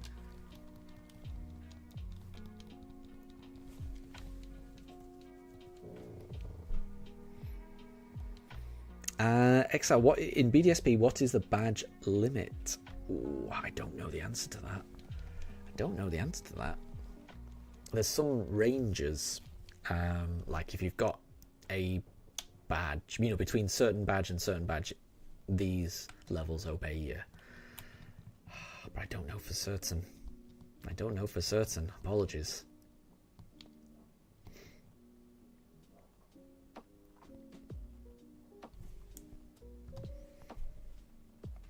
And Jilly, your shiny Lucario is so pretty. Nice one. Well done.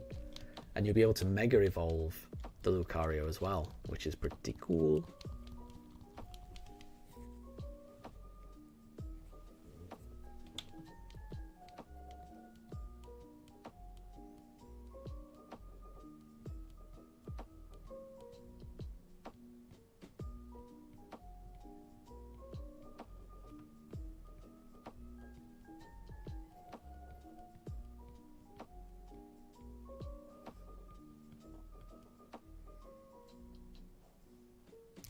I mean, look at that, it's just frozen. This is really bad. And it's definitely not shiny, but still. I don't want to look at Palkia like that. Yeah, I don't understand why there's so many frame drops. Not great. Jilly, does anyone remember the name you were going to give it? I can't, I'm afraid. Apologies. I can't remember.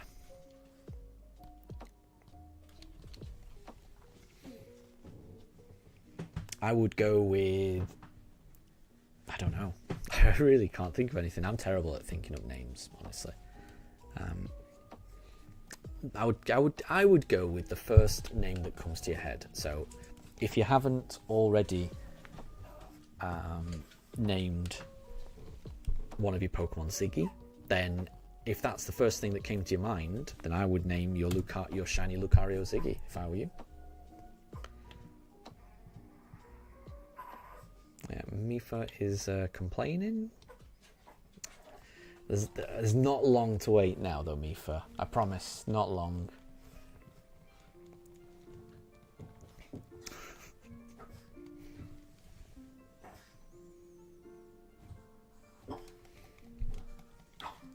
she's very angry that she's had to wait this long.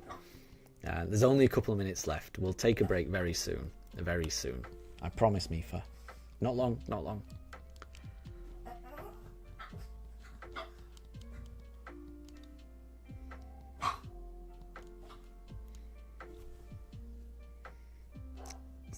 And now Daruk is barking. They're just barking at each other.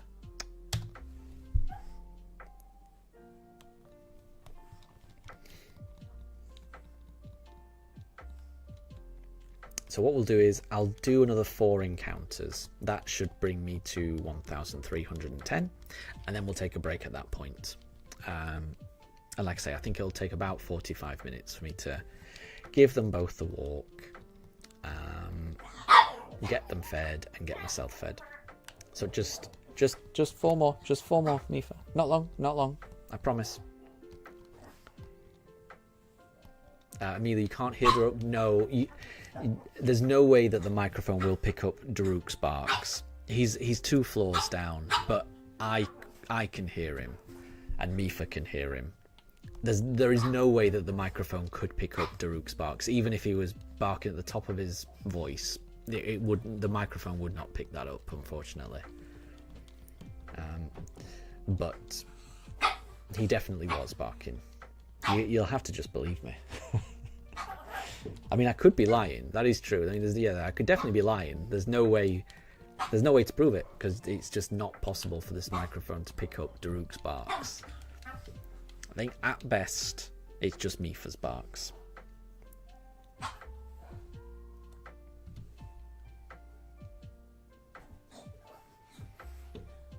Okay, we'll do 2 more encounters. And Jilly, you've just got shiny Mega Lucario. Nice. That is pretty awesome. That must be pretty awesome.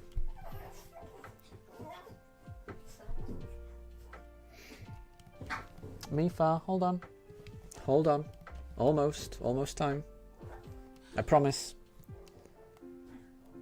We'll just do 2 more and then we'll take a break, okay? Not long now.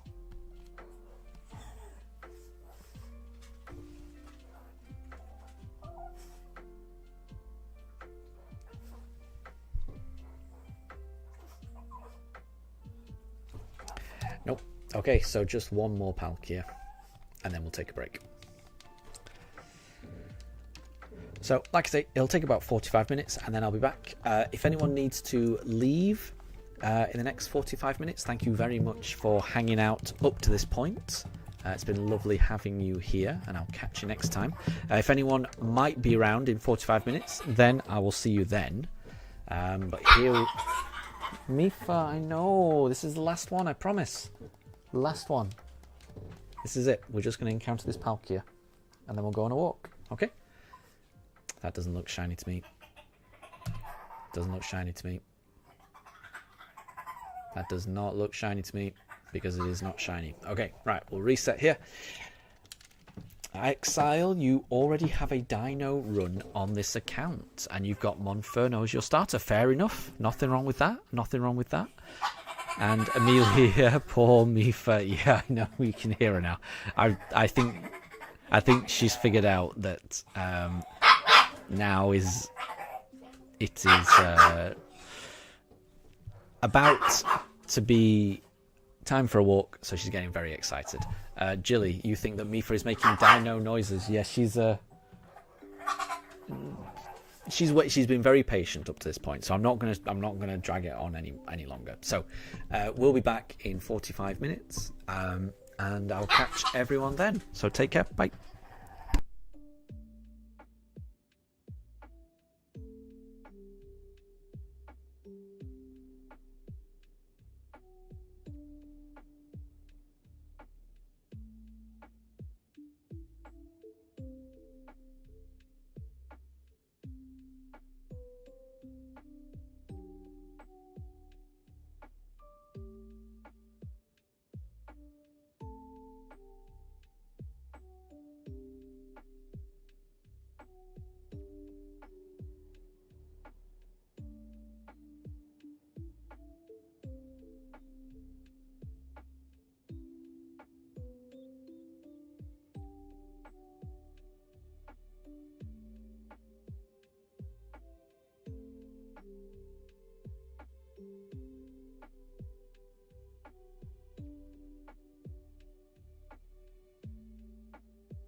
Okay. Good evening. I hope everyone's still doing well. Daruk and Mifa have been out for their walk. They've had their evening meal. I've had my evening meal. And we're back for the second half of the stream. So we'll be streaming for the next 2.5 hours until 7 p.m. Maybe we can finally get a shiny Palkia. You never know. Amelia, you're back. Level Builder, welcome to the chat. I hope you're doing well. I hope you're doing well. Good to see you too, Jilly. Well done again on that shiny Lucario. Yeah, so after my dogs have had their walk and had something to eat, you will notice that Mifa is a lot calmer now.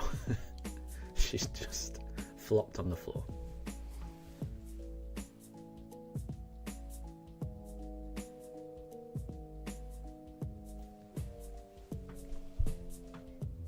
She's completely flopped out on the floor.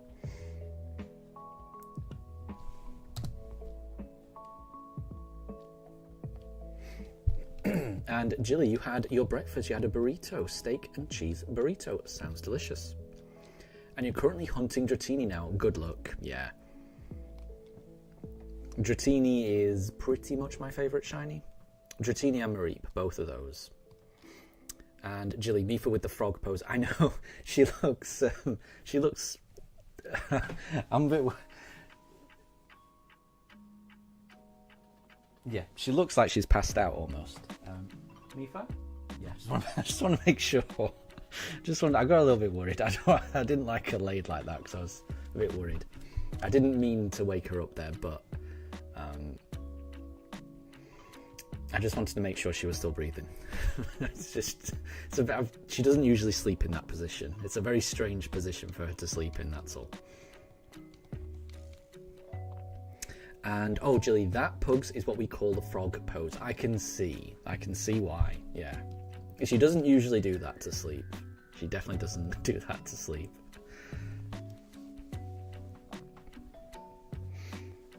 Just wanted to make sure.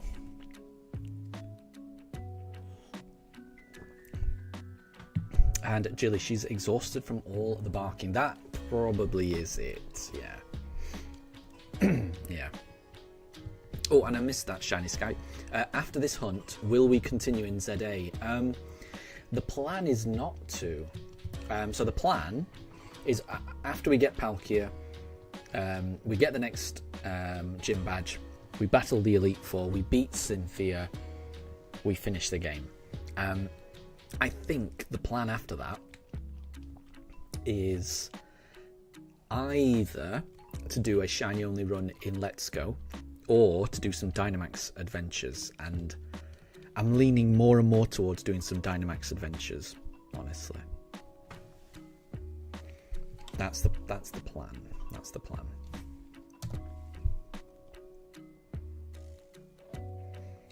But there is no telling when that will be, because you know, this Palkia could take a very long time. Oh, Jilly, did I get the Diancie? No, not yet.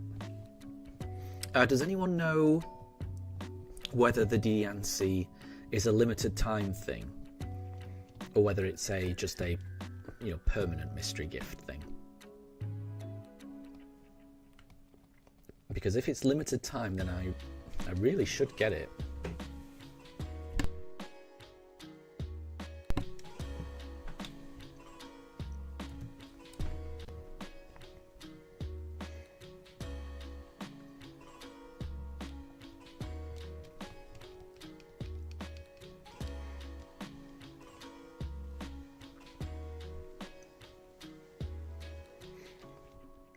And Amelia, your new guess is that we get it on encounter 1348. We will definitely get to that number. I don't know how high we're going to get today, but I mean, we've got another 2.5 hours. I feel like we get through about 70 per hour. So another 150-ish, 160 maybe. So we're definitely going to be going past 1,348, without a doubt. And Jilly, it's not time limited. Good. Yeah, because I still have to get that Diancie mystery gift and start the side quest.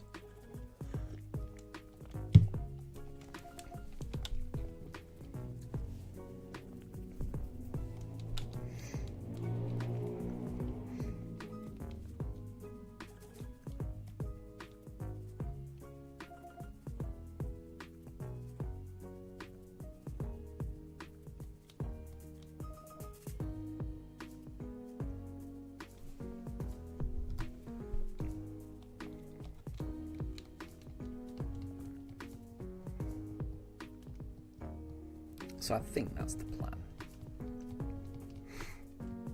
After this run, I'm hoping to do some Dynamax adventures. Amelia, you heard a motorbike. Oh, was that just me? I don't know. I didn't hear a motorbike. I don't know if that was me making motorbike noises accidentally. I'm not sure. Sometimes when I'm thinking of something, I might go, I'm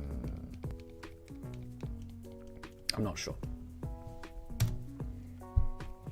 But I mean, it could have been a motorbike, because we definitely do have motorbikes that drive around here. And it always annoys me how loud they are. But I didn't notice one just then.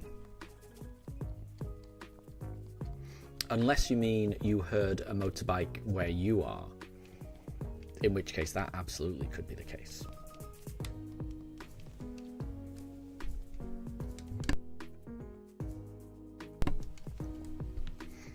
And Jilly, it was definitely an actual one. Oh. Well, yeah. I mean, I must say, yeah, I mean, I guess it could have been. I just wasn't paying attention. Oh, Mifa's curled up in her actual bed now.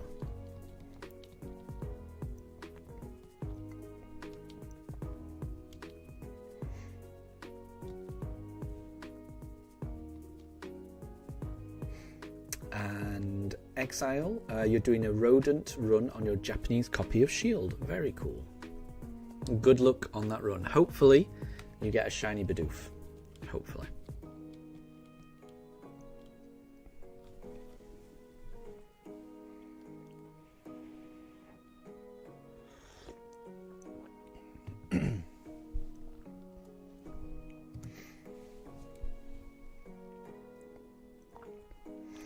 Oh, and Shiny Sky. Am I using the Switch 2? And are the resets going any faster? Yes and yes. Or yes and absolutely positively yes. Is a more accurate response. It's way, way faster on the Switch 2. Even though there is no specific Switch 2 update for Brilliant Diamond Shining Pearl, it's incredibly faster compared to the Switch 1. The first so this is episode 95 of my shiny only run of Shining Pearl, so I've been doing this for a long time. The first 20 streams that we did, roughly, the first 20 streams were all done on the Switch 1, and we didn't get the starter until like stream 50 or something, but the first 20 streams, like I say, were all done on the Switch 1. We got the Switch 2 at around stream 20, and then ever since then we've been on the Switch 2. And I think there was a couple of streams that I did around like stream episode 20, 21, 22, I can't remember exactly, but around there, where I was running the Switch 1 and the Switch 2 side by side, and you could see how fast, the Switch 1 could have a massive head start, but the Switch 2 would load up faster and get to the shiny encounter, or the starter encounter, way faster. I was shocked at how much faster the Switch 2 was. I really was. So even if there is not a specific update for a game, like a Switch 2 version, the Switch 2 just runs games faster, which I think is amazing. Better than I could have hoped for. And Amelia, you won against Curium. Nice. Does that mean Curium will join your team? Exile, you've still got to do the briefcase though. Gotcha. That is the most difficult thing. If you're doing a shiny only run in BDSP, the most difficult thing you will do in the entire playthrough is get through that briefcase hunt.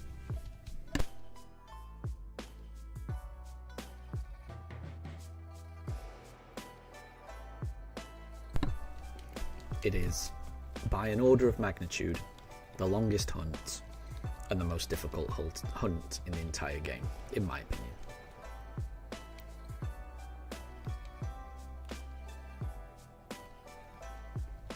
And Exile, what do I think Slowpoke is? What do I think Slowpoke is? That's a very good question.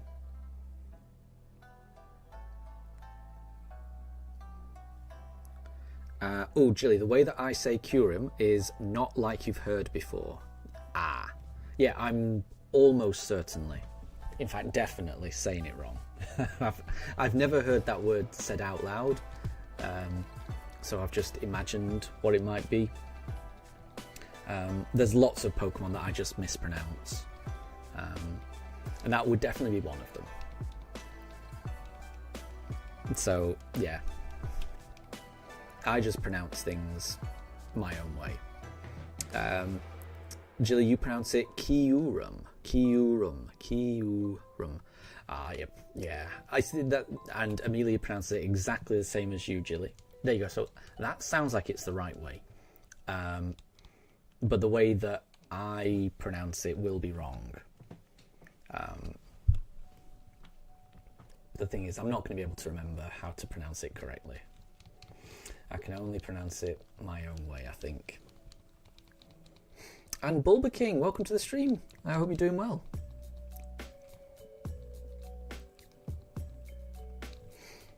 And I'm still thinking about what Slowpoke is as well.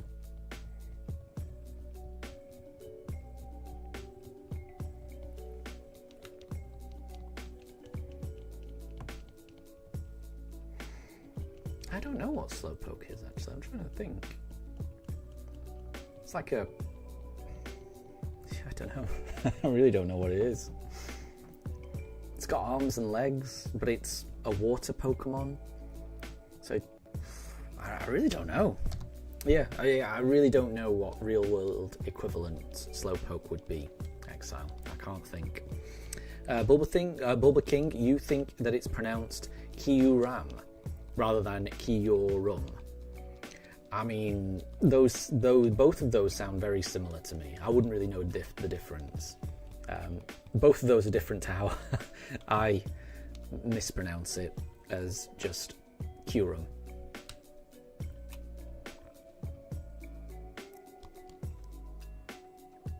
And I tried to smash it all into one syllable.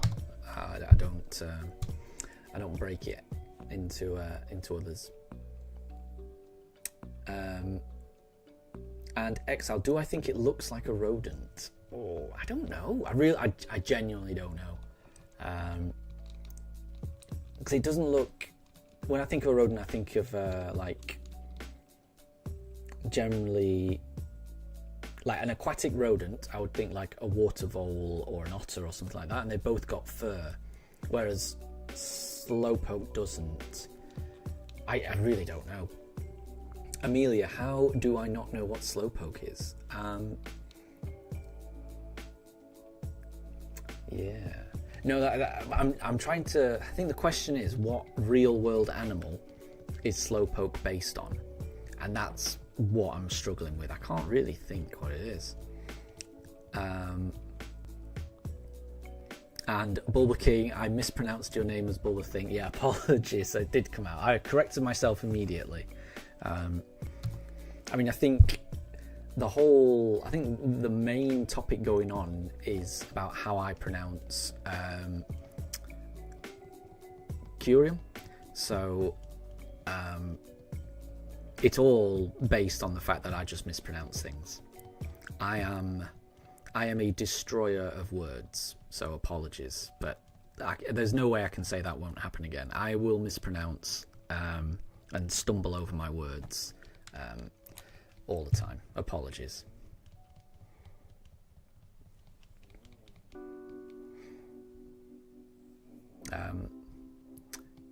Yeah, pronouncing words correctly, proper diction and elocution, these are not things that I have the slightest bit of skill in. I have no oratory skills. I don't have a particularly diverse vocabulary either, it seems. But yeah, I will mangle my words. Apologies all. There's no getting around that. Ooh, Jilly, you think that Slowpoke is based on a mixture of a hippo and a salamander? The hippo I could see. The hippo, because that is quite a water-based animal, isn't it? And it has got a bit of a snout on it. I hadn't thought of that. Honestly. But I kind of like it.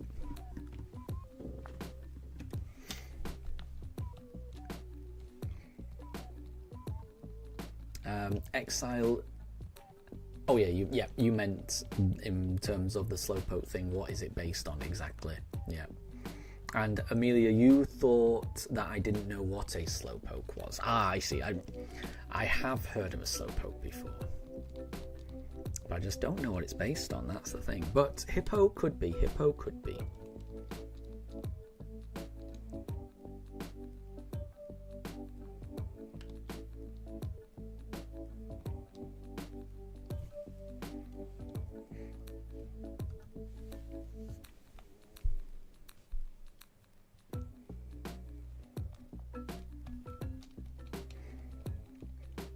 Oh, people could hear me. People could hear me drinking the tea. Gotcha.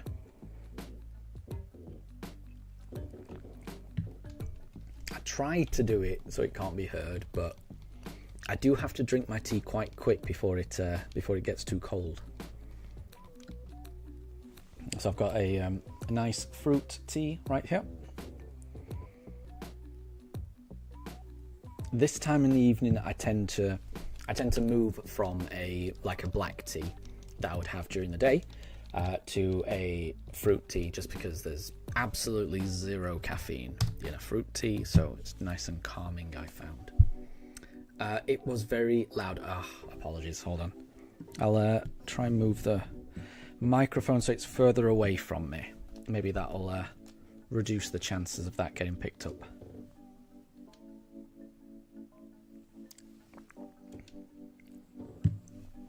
And Bulba King, you think next time it should be hot cocoa? I do like a hot chocolate.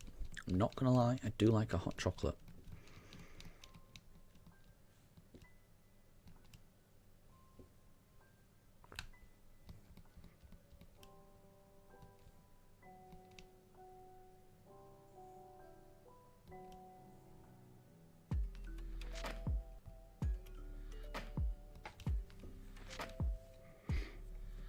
And Bulba King, you would like some hot cocoa gulping ASMR. There you go. I mean, yeah, I would like some hot chocolate, definitely. I will try and avoid the ASMR as much as possible, though. But I've got quite a quiet voice in general, so I kind of do have to have the microphone quite close to me, because my voice just does not carry. Which means I need the microphone quite close in order for anyone to be able to hear me. But the downside to that is that, yeah, if I take a sip or anything like that, then the microphone is closer than it probably needed to be. So there's more chance of that getting picked up. But then if it was a proper distance away from me, yeah, just because my voice does not carry, I don't think people would be able to hear me. That's the problem. I don't know how other people deal with that problem.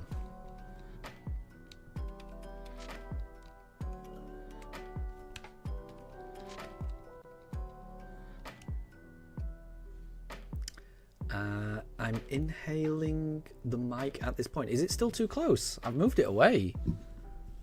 Is that mic delicious? Oh my gosh. Okay, right. I'll tell you. I'll move it. I'll move it away. I'll move it away. Right. That is nowhere near me now. That is nowhere near me.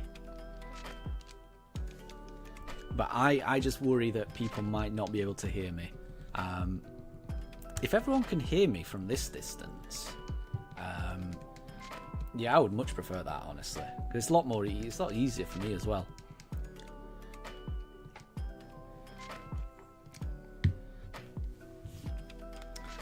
But Bulber King, is the mic delicious? It doesn't look delicious. Doesn't look delicious.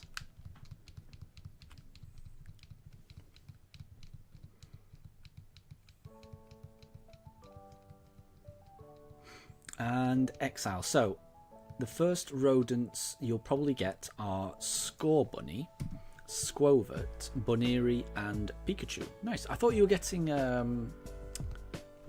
Oh, no, you can't... Oh, okay, wait. You're not talking about BDSP, are you? Because I was going to say, I thought you were going to get Bidoof. But you can't be talking about...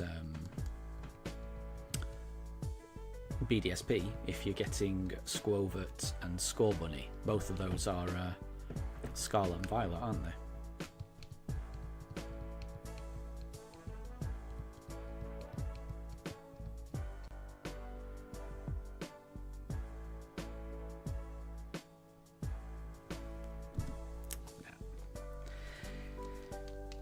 Not shiny.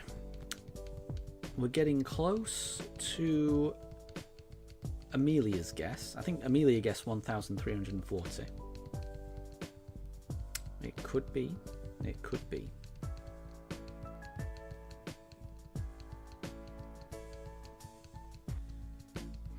And Exile, you're currently playing in Shield. Gotcha. Yeah, I can't think of what other ones you'd be able to have.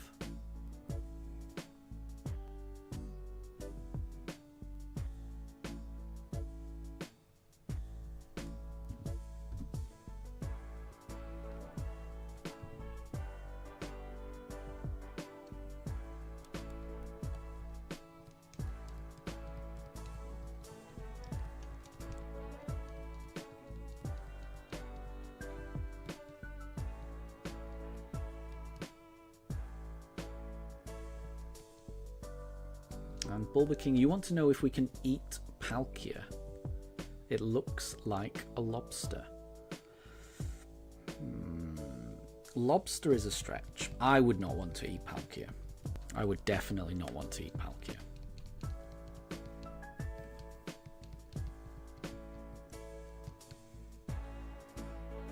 I think Palkia looks like a robot, honestly. I always had trouble imagining it as a dragon. To me, it looks like a robot. Like one of those futuristic Japanese robot type things. I imagine that Palkia would have met Godzilla and had a battle with Godzilla at one point in time. Katri, you are back. Welcome back. Welcome back. And Jilly, the evening lighting, it looks shiny, but it isn't. Yeah. Yep. Yeah. The later it gets, the more pink it kind of looks, which is a little bit annoying. I know what you mean.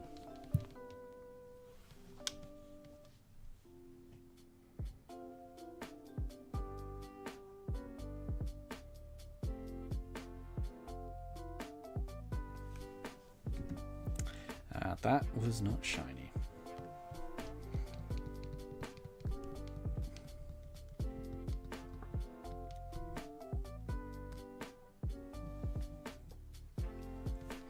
And Katri, Has anyone seen the Keegan J video? I haven't. I'm not familiar with that person.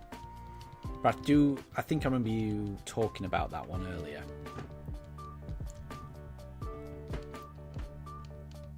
I think I remember you saying that they had done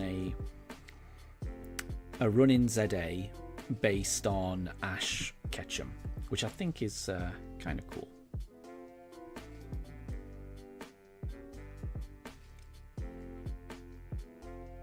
And oh, Bubble King, we have a Kabuto in the chat. Hello, Katri. Well, Katri is now a Kabutops.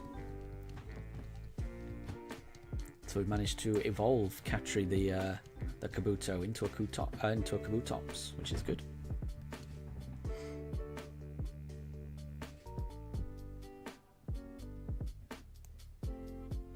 And Shiny Sky, you think that Palkia is one of the dragons that looks the most like a dragon rather than the others? Yeah, I could see that. Nah. I think Rayquaza is the most dragon-like of all the dragons. It does feel like the dragon type just is like weird monster, so we'll just give it the dragon type. So I can see why Palkia is a dragon, but yeah, I do still struggle thinking of it as a dragon.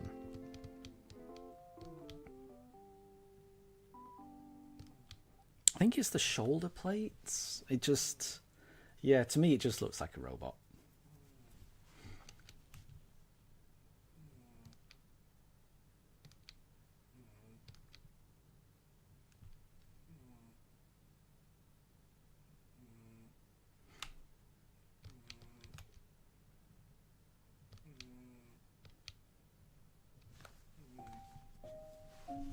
And Jilly, what about Regidrago? Oh, or Regidrago. I don't know how you meant to pronounce that. Yeah, I'm not crazy about that design. It's a bit weird because it looks. What is it? It's got like a. It's like. It's got like a huge half skull on its shoulder, just kind of hanging there. I do think it looks weird. Yeah, there's no way I would have known that Regidrago is meant to be a dragon by the looks. Obviously, the name kind of gives it away, but yeah, I definitely wouldn't have known that. Yeah, I mean, the more I'm thinking about the dragons in, at least the legendary dragons in Pokemon games, the more I'm realizing that very few of them actually look like dragons.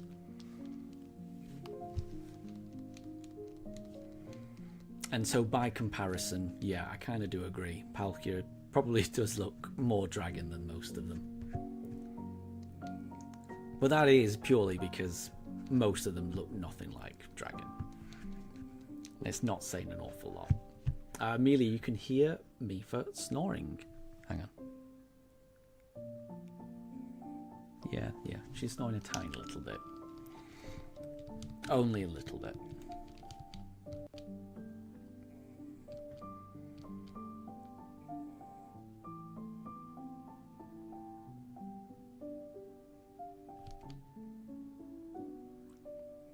I mean, Alolan Executor's a dragon, isn't it? Which I'll never understand. So yeah, I mean, if you ask me which one looks more like a dragon, Alolan Executor or Palkia, then yes, I admit Palkia definitely looks more like a dragon.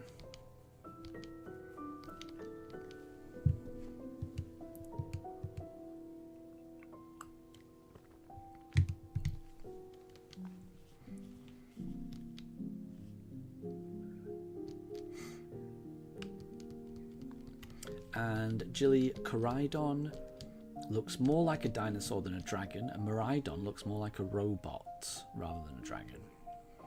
Yeah, they both look either like prehistoric or futuristic robo-lizards. does that make them dragons? Not really.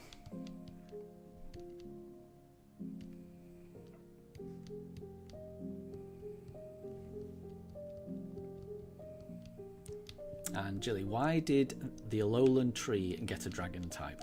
It's a good question. I will never understand that. I definitely will never understand that.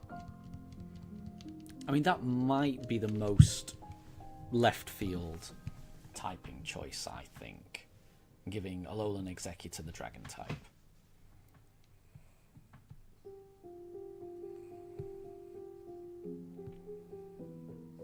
So I'm trying to think. I can't think of any other dragon types that are less dragon than Alolan Executor.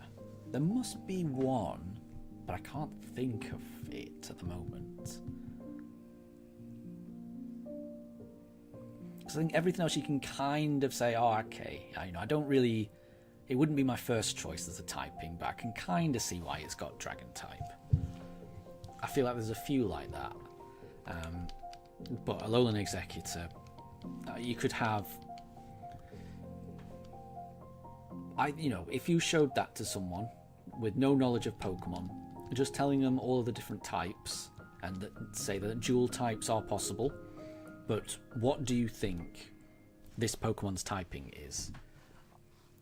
I think that person would have to guess an awful lot to get that.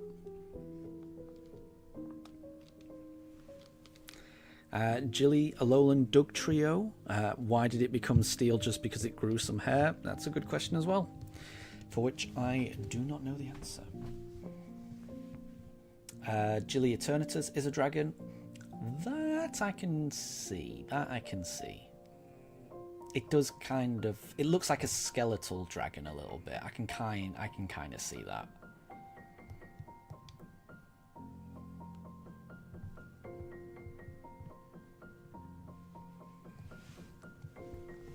And Jilly, the Applin line. Ooh, yeah.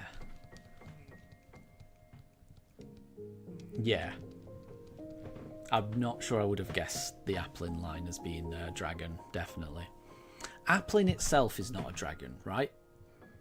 Is Applin a dragon? Because I know that, say, Appletun or Flapple or all the others, I know that they're part dragon. But is Applin part dragon as well? Because, yeah, Applin on its own. Oof, no way I would have got that as a dragon.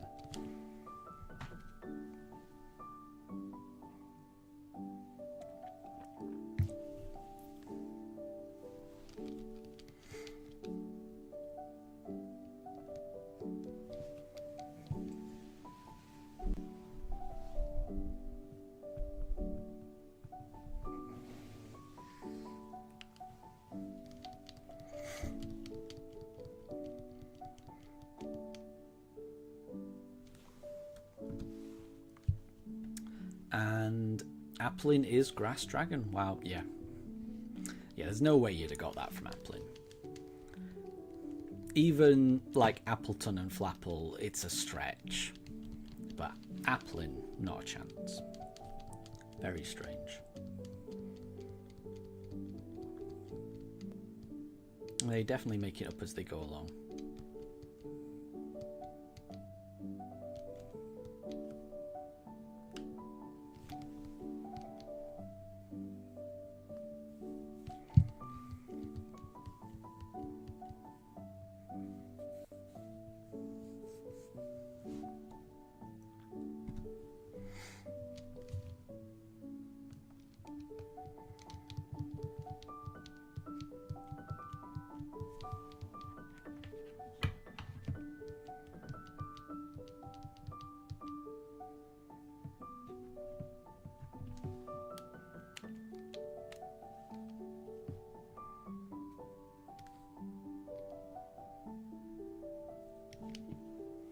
And Amelia, you're going to have a pizza right now. No problem at all. Enjoy the pizza. Sounds delicious.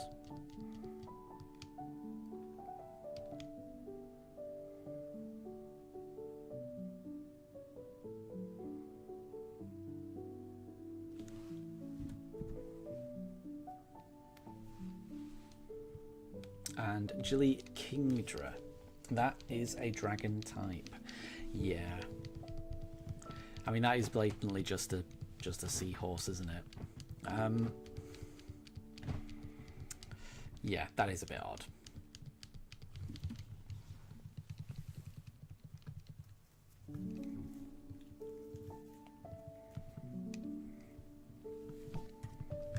I feel like there must be some cultural reason why they consider a seahorse to be part dragon.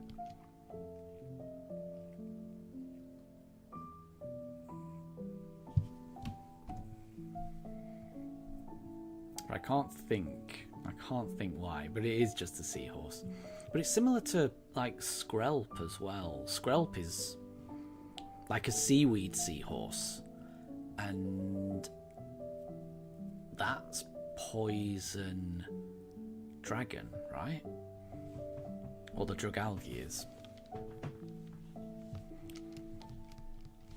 So there's something about seahorses that Game Freak seems to associate with dragons, which I don't get either. I don't understand that. But then even in our language, we call them seahorses, and they look nothing like horses. Like, you know, whoever decided to name seahorses as seahorses, I don't know what kind of horses they had seen previously. So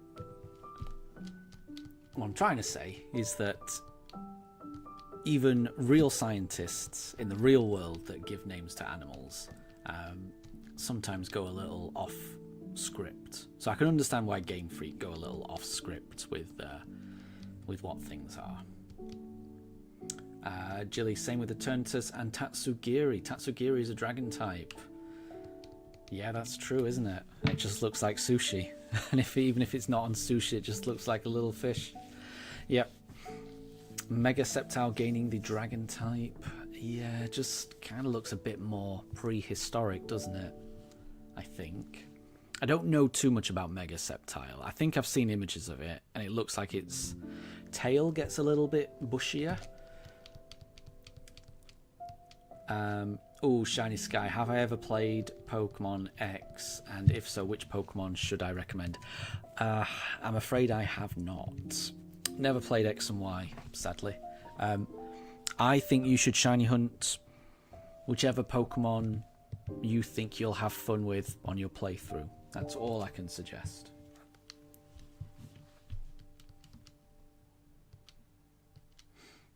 And Jilly Turtonator, that's also a dragon type. It is, isn't it? Yeah.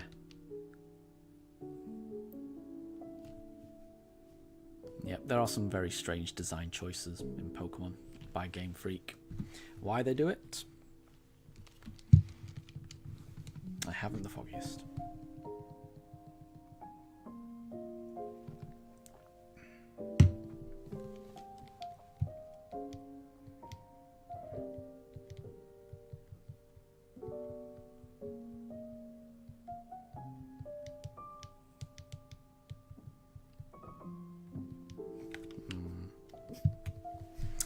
I could hear a couple of fireworks in the distance, which might be why Mifa's stirred. I wouldn't say she's woken up, but she has stirred a little bit.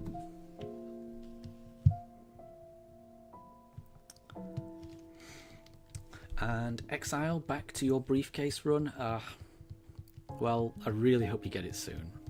I really hope you get it soon. It sounds like you're playing lots of different games of Pokemon, which I think is probably a good thing, because I would imagine it helps keep, helps prevent you getting too bored from any one hunt, if you're switching between like BDSP and Sword and Shield and things like that. So I feel like you're doing the hunt in the right way. You're keeping it interesting, you're not just focusing on the hunt, you're allowing yourself to do other things. So yeah, just best of luck, hopefully you get it.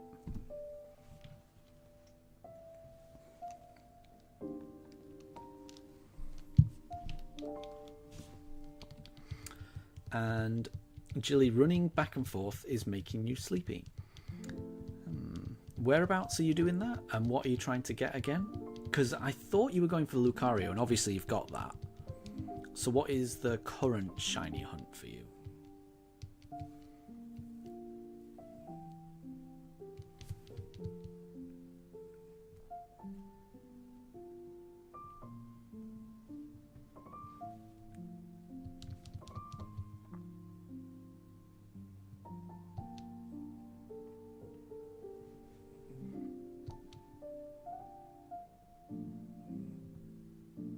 Oh, it was for the shiny Dratini. Of course it is. I forgot.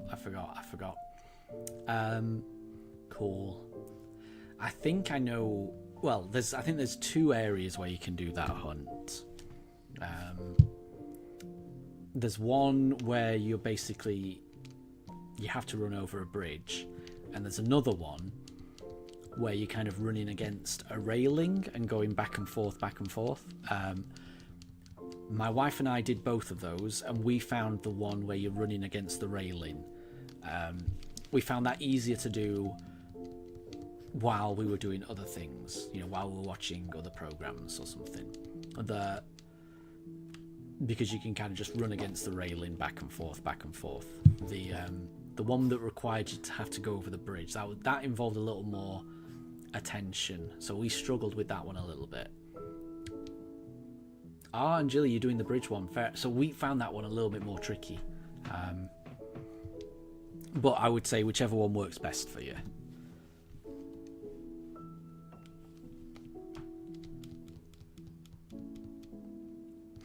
And Exile, you've beaten all the games on Switch, so you thought you would just play some random ones. No problem at all. No problem. Shiny Sky, what gets you more excited, an early shiny or a late shiny? I mean, I would probably say a late one. I mean, I wish it wasn't like that, but yeah, the longer that you wait for a shiny, the more amazing it is when it finally does appear. Oh, Jilly, where is the rail one? I can't remember. Once I finish the stream, I'll find it and I will post it in Discord, if that's okay. Because I can't remember exactly where it is. I'm pretty sure it's in the top half of the map. That's all I can say, though.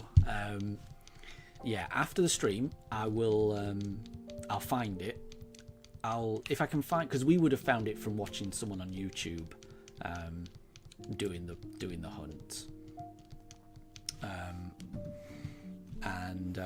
Yeah, if I can find a video showing how to get there and what it is, then I'll share it on Discord. I mean, if you find it in the meantime, no problem. But I would say it's an easier hunt, just because you can just run against you can lean against the railing and just go back and forth, and there's no chance of you going off. Whereas that bridge one, if you go too far, you fall off. If you don't hit the bridge, then you run off the side of the building. You've got to. I found the bridge one to be I had to be a bit more focused. Whereas this other one, it was just easier just to be just to pay zero attention to it and still be able to like respawn the Dratini.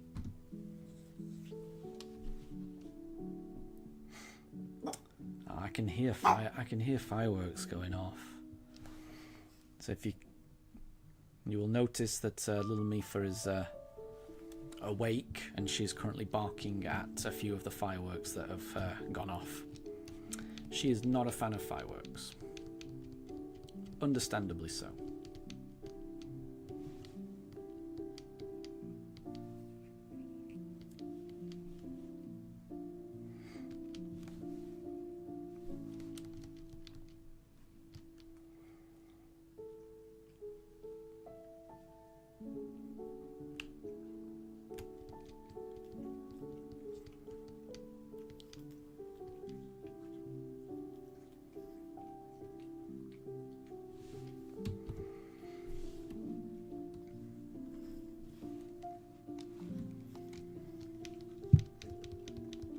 Still no Palkia, but it could always be the next one.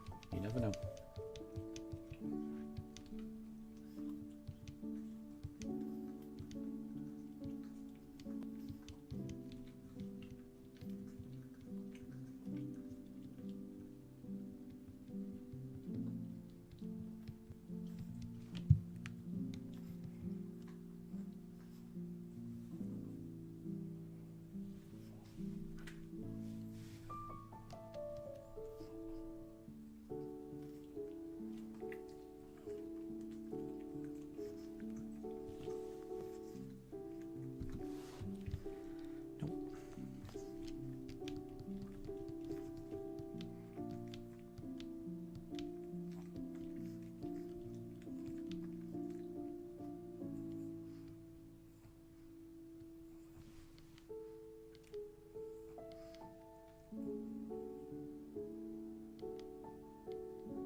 And Exile, you've been doing the briefcase forward, then backwards, then forwards, then repeat. I don't quite know what you mean. Do you just mean you've been changing up the order a little bit? So rather than doing it purely, I don't know the exact order, but purely, say, Turtwig, Chimchar, Piplup, you're doing it, I don't know. I'm not sure. Are you doing it so that you get a different number of encounters for a particular Pokemon?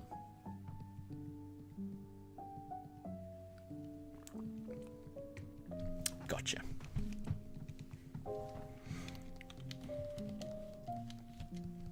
Yeah, I think the way that I did it was I tried to keep it in order, but I would invariably forget. I mean, you may have a better memory than I do, but I used to forget which starter I picked last time. So I found it really difficult to go like Turtwig, Chimchar, Piplup in a particular order. So whenever I would lose where I was, I would just default to picking Piplup. I would always say, when in doubt, pick Piplup. But that's because Piplup was my favourite.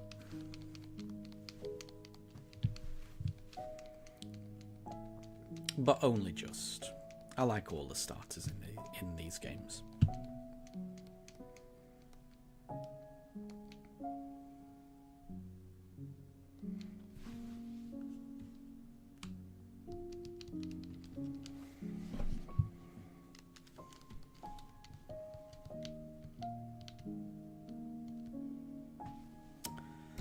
Nope.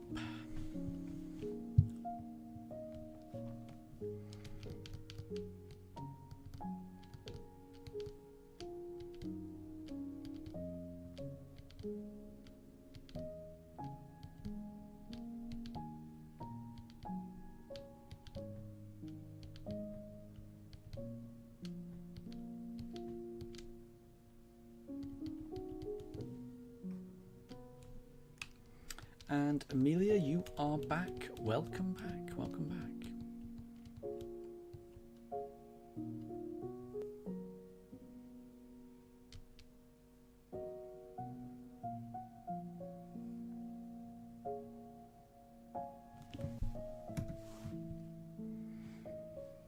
Oh, and Exile, you still haven't got a shiny Starly. Nice. I mean, that's good.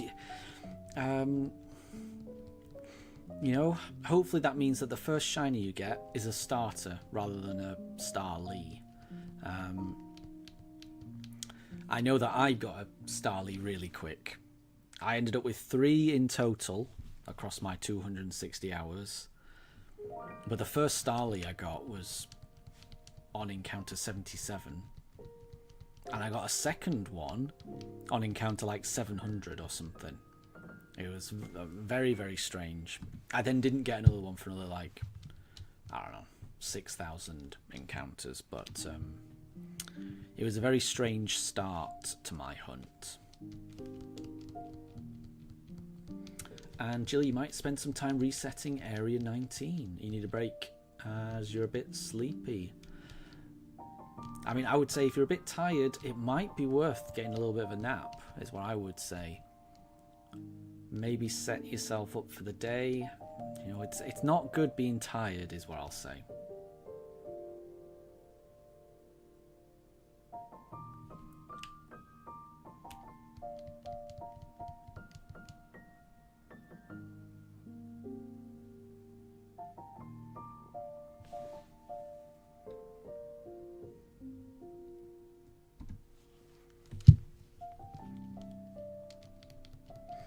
Amelia, you're tired as well. There you go.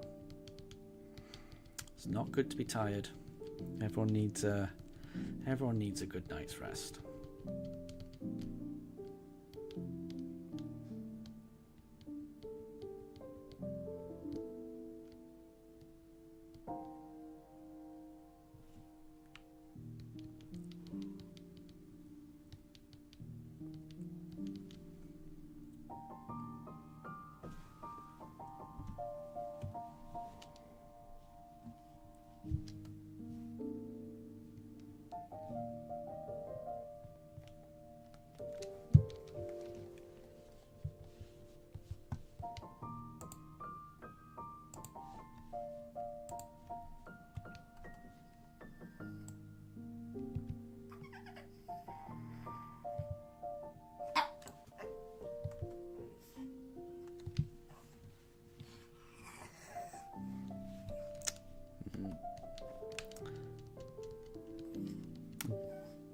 Mifa is hearing fireworks. Yeah. I don't know why there's fireworks today. Really don't know why there's fireworks today. Like, Bonfire Night was on Wednesday. There should be no fireworks now. Very strange. Jilly, I don't know what that emoji is. It looks like an electrocuted set of eyeballs in a speech bubble. But you do say Mifa, yeah. Where's she gone? Where's she gone? Oh, she's gone over there. I don't think she's there. You go. You can just see her head, just out of reach of the camera. But yeah, there's definitely fireworks going on. I can hear a few.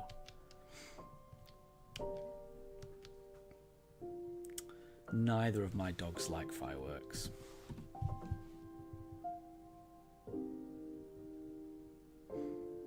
And Shiny Sky, when you were about to shiny hunt for your Mesprit, you saw a guy on YouTube that said he took a year to get a shiny Mesprit. And you said you're not going to be that guy. You may get it early. And that is always true. You may get it early. It could also take twice as long. You never know. You never know. I mean, I could be doing this for a year. That is very possible. And Jilly, it's a face in the clouds emoji. Right. Now, that still doesn't make any sense to me. Even after you've explained it, it still doesn't make any sense to me. Why is that an emoji? What is that meant to signify? Amelia, why are fireworks going off even though Bonfire Night was 4 days ago? Yeah. So I think I could understand fireworks going off the weekend before Bonfire Night. I don't understand why you'd do fireworks the weekend after Bonfire Night, which is obviously this weekend now.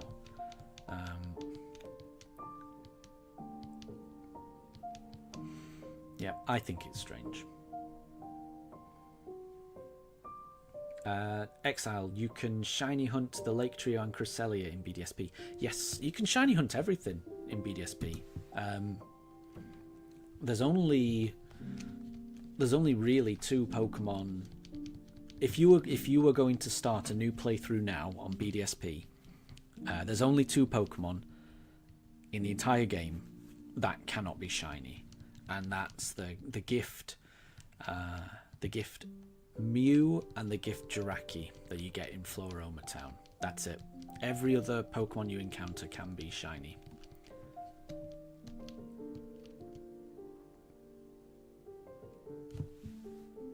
Which I think is really good. It's how I think all Pokemon games should be. Like in ZA, I really think you should be able to shiny hunt, Xerneas and Yveltal and Zygarde. I feel like you should be able to shiny hunt those Pokemon.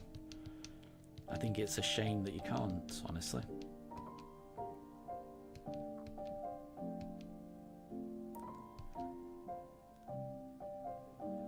And Jilly, you think this could be a sleepy thought, but you think that I kind of sound like Tom Hiddleston at times. I'll take that as a compliment, but I don't think that's true. I don't think that's true at all.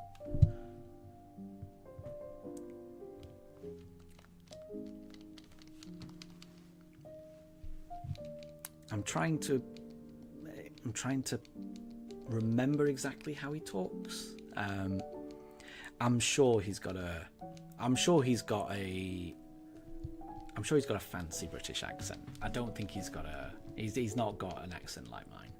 Mine's much more regional, much more northern, just a little bit. Maybe.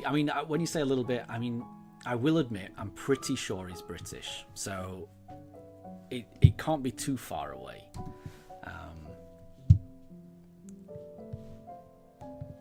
But I will take that as a compliment any day of the week. I think Tom Hiddleston's great. Absolutely love that guy in the Marvel movies. And I think his TV series, the Loki TV series, I think that's my favourite of all the Marvel TV series that they've done.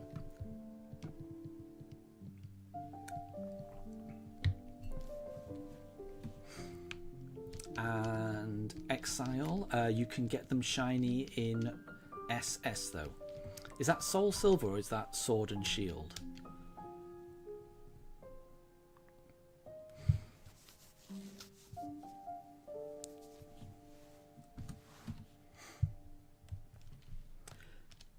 And Shiny Sky, you've already got Cresselia, but Mesprit and Cresselia are hard because they're roamers. Yes.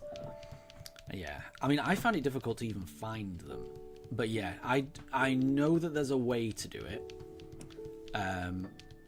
but I think I think it's really difficult. It's certainly not something I'd want to attempt to shiny hunt a roaming Pokemon in BDSP. That really sounds difficult. It sounds really difficult. Amelia, you don't know who Tom Hiddleston is? Yep, he is Loki. I think that's what he's most well known for. I'm sure he's been in more than that. I just don't know what else he's been in. That's definitely the thing I know him for. Bulba King, you think that Loki is the best Marvel show there is? Exactly, I'm right on board with you on that one, definitely.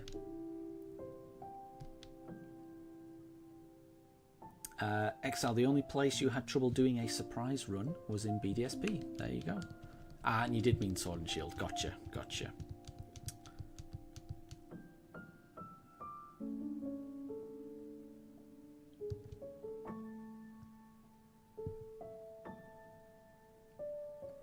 And Bulba King, the worst Marvel show you would say is She-Hulk. You didn't like it. Fair enough. I really liked it. I thought Tatiana Maslany, who played She-Hulk, I thought she played She-Hulk perfectly.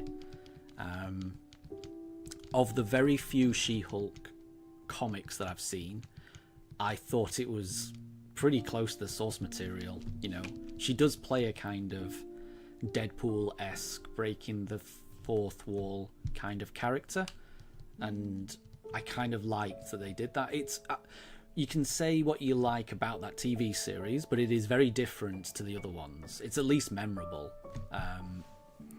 There's quite a few Marvel TV series that I think are just pretty forgettable. Is it Secret Invasion or Secret Wars?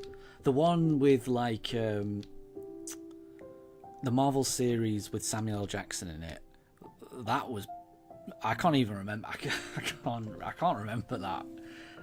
There's a few of them that are just really boring. But I mean, personally, I would not put She-Hulk in that category. At least She-Hulk was different. Yeah, I really liked it. It would be up there as one of my top ones, just because it actually took a risk and did something different. I'd rather watch something that's different than watch something that's just by the numbers safe and boring and forgettable. Bulber King, the Marvels and Eternals were really bad. Yeah, the Eternals was a bit bad. I'll agree with you on that. I quite like the Marvels. I did quite like that. The actress that plays Kamala Khan, I think she brings a lot to that character. I think it's quite a fun, and I always like seeing her and her family interact. Like the Miss Marvel TV series, I thought was quite fun as well, just because it seemed like a grounded family drama for a lot of it, which I thought was quite interesting. But I mean, it wasn't. I will say, I think the Marvels, it wasn't great. It definitely wasn't great. But yeah, I definitely did not enjoy the Eternals. The Eternals was another one. Yeah, I just can't remember what happened really. I watched it, but if you ask me what the plot was or anything like that, I'm going to struggle. Or if you ask me to name all of the Eternals, I've no idea. There were loads of them, and I don't know. Yeah, I wasn't a big fan of Eternals. And Shiny Sky, you got a shiny Regice within 20 resets. That's incredible. That is incredible.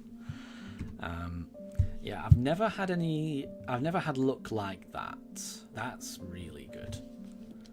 But, you know, it must happen to some people. You know, there will be some people who their first encounter with Palkia, it will be shiny. You know, those people, it'll only be 1 in 4,096 of those people, but there's a lot of people in the world, so for a good number of people, their very first Palkia they ever encounter, it'll be shiny. And it just happens. There'll be other people that have to go through 4,096 or 8,000 or 9,000 encounters to find their shiny. It's all random. It's all random. Oh, and Bulber King, you saw someone get Palkia in 3 resets, which is crazy. Yeah.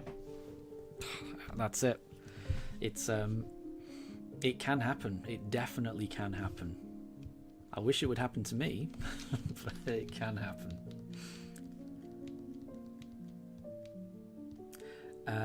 Exile Star. Oh, wait. Okay, wait. I get you. Sorry. So this is going back a few messages. Exile Star, you said that you had the only game you had trouble doing a surprise run was in BDSP, and what you mean by a surprise run is that you use like the trading function to just trade a random Pokemon and get a random Pokemon back, which is a surprise. So you later went on to message because you kept getting your own Pokemon back, which is, now I understand what you meant by a surprise run, because I must say that went over my head before. Now I understand with that other comment. Yeah, I could understand why that would be, because I just don't think there's many people playing BDSP. So if you trade a Pokemon, a lot of people will just send the Pokemon they've just had back. So if you keep trading, you probably will end up getting your own Pokemon back, just because there's not many people trading, And a lot of them are just trading back the ones they've just been given, hoping for something good. It's a bit of a shame. Bulba King, the last good Marvel movie that we had was Guardians of the Galaxy. Do you mean the last good Marvel movie was Guardians of the Galaxy 1? Or do you mean the last good Marvel movie was the most recent Guardians of the Galaxy movie, which would have been Guardians 3? Because, I mean, if you're saying the last good Marvel movie was Guardians of the Galaxy 1, that is a bold statement. That is a very bold statement.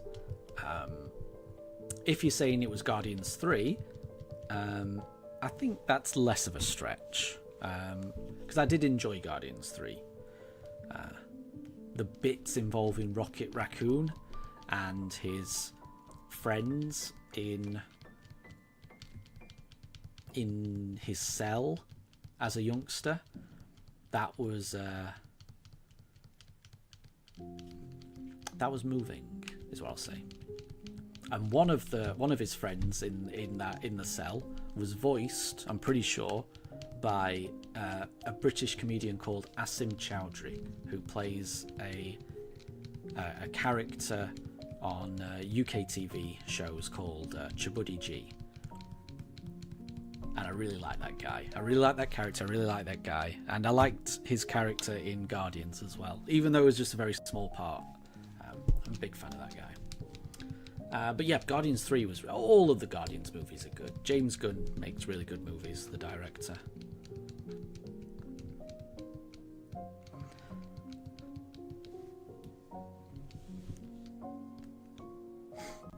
And Amelia, you're going to guess that we get it on encounter 1400?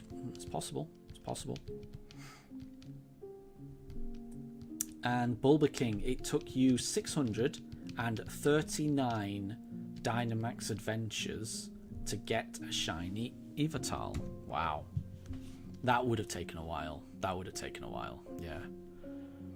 That is definitely bad luck. I'm assuming you had the shiny charm, right? I would hope you had the shiny charm if you were investing that amount of time in Dynamax adventures. Shiny Sky, after you failed your shiny Regirock, you got another one within 5 resets, which you failed again because you're trying to catch it with a Pokeball. The third one was the last one. Oh my gosh.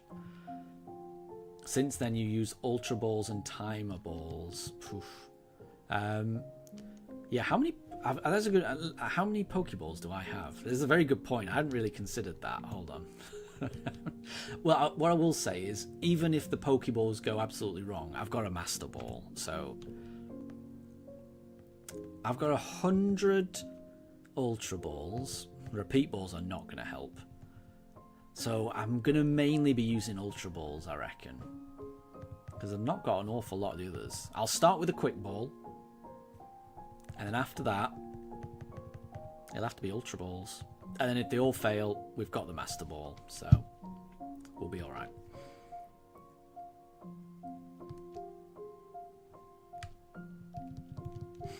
And Exile. Dynamax is a 1 in 300 chance for a shiny. And then with a shiny charm, 1 in 100. Yeah.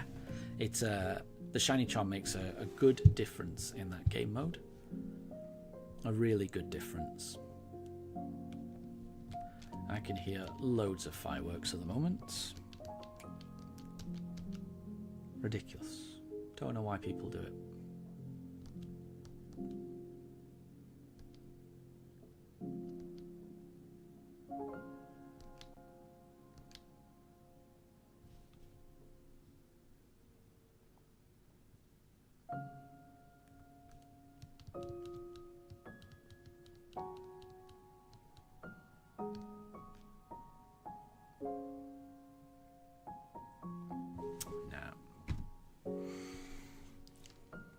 I'm pretty sure, so I'll mention it the next time we encounter Palkia, but the first few seconds when you encounter Palkia, I'm pretty sure that's a cutscene, and that just always looks the same. And it's only when it pans away and then it comes into view, that's when you'll know whether it's shiny or not. I'm pretty sure. Oh, Shiny Sky. The important thing is that Palkia doesn't struggle, because if that happens, oof. Aha. Well, Shiny Sky, I've got a plan. So, my plan, so you'll notice that I'm leading with an Executor.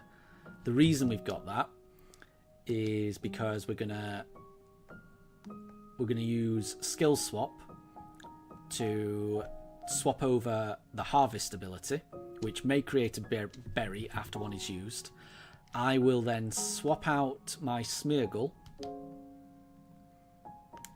which is holding... Oh, no, don't swap. Check summary. Which is holding a Leper Berry, which will restore PP, and I'm going to use the move Trick to throw over that Leper Berry onto the Palkia, which means that if the Palkia gets low on PP, it uses the Leper Berry, it will then have the Harvest ability, and it will then regenerate that Leper Berry, which means it should not run out of PP. That is the plan. I've never done that before. This is just something that one of my friends who sometimes pops into chat, Calamari, gave me that idea. They've done a lot of shiny hunts in BDSP, so they recommended that combination. So I'm hoping that should do it. Oh, and Shiny Sky, you can see if Palkia is shiny right from the start of the cutscene. Ah, that's what I was wondering. Yeah, I thought the cutscene wouldn't show you. So that means, bear with me. So if it was shiny, you'd be able to tell right from this cutscene. Interesting. I thought it was just at that point when he's appeared. I mean, there's not much of a difference. It's only like a 2-second cutscene anyway.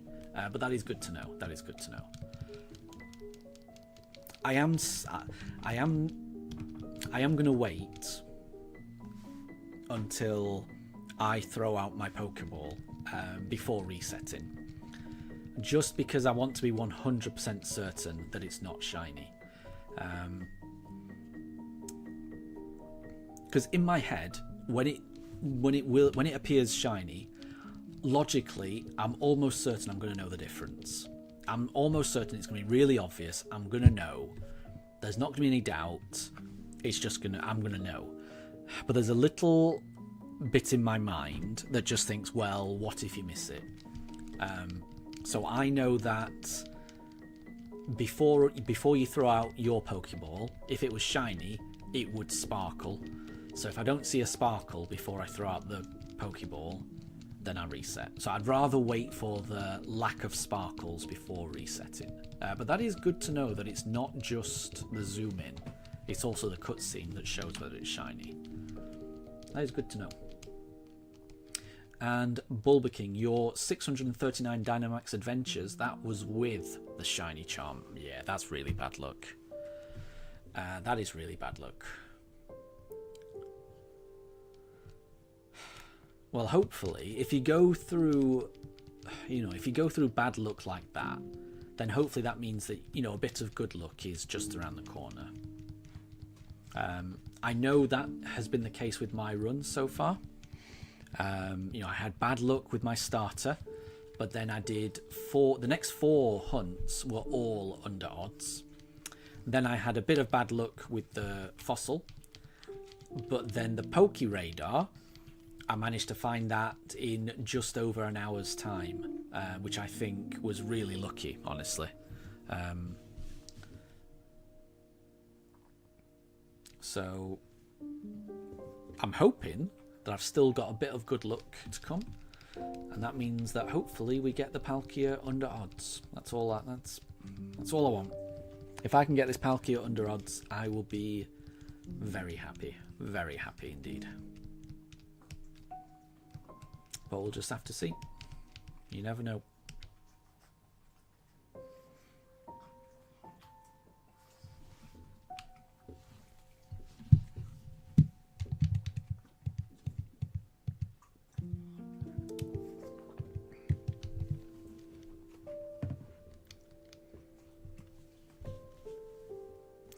Well, it was not encounter number 400. 1400, I should say. But maybe it will be encounter 1401. You never know.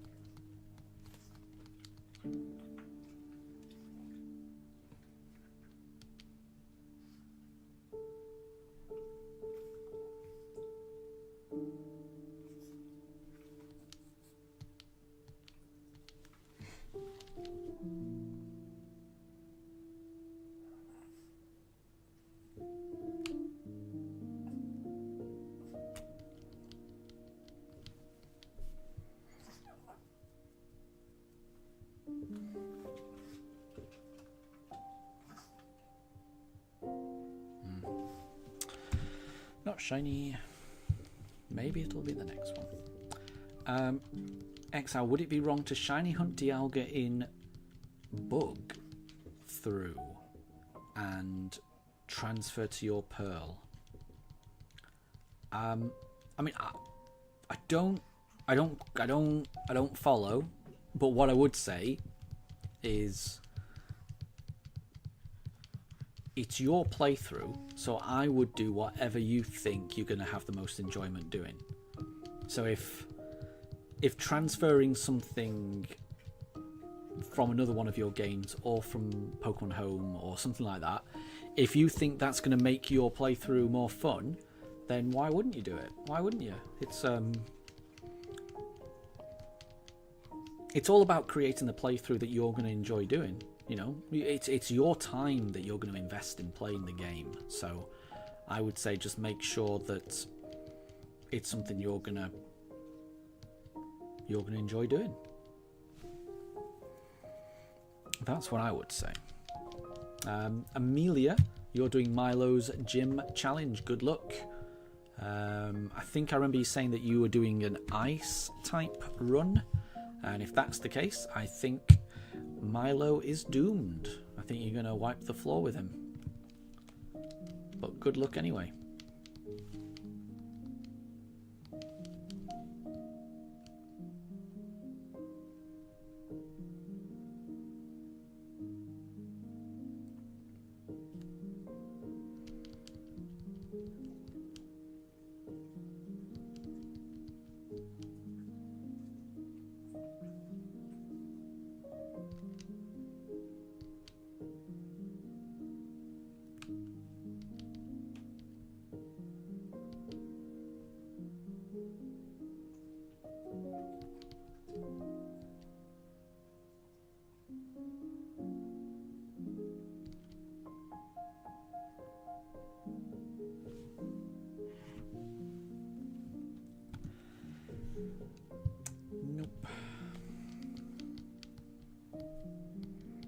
And XL, you were more in line a theme both in your shiny only run.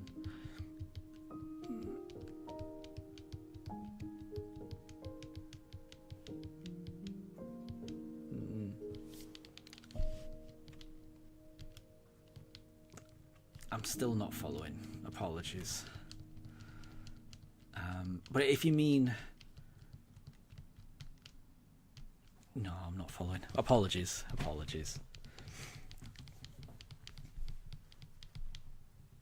Could you type it out again?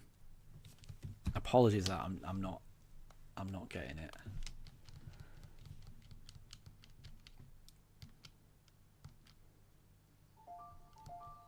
But again, if the question is what should you use for your playthrough, I really think you can't go wrong with what you're going to enjoy. You know. Because I know for me, all I could say is for me, I tend to enjoy playthroughs where I'm using Pokemon for the first time, you know?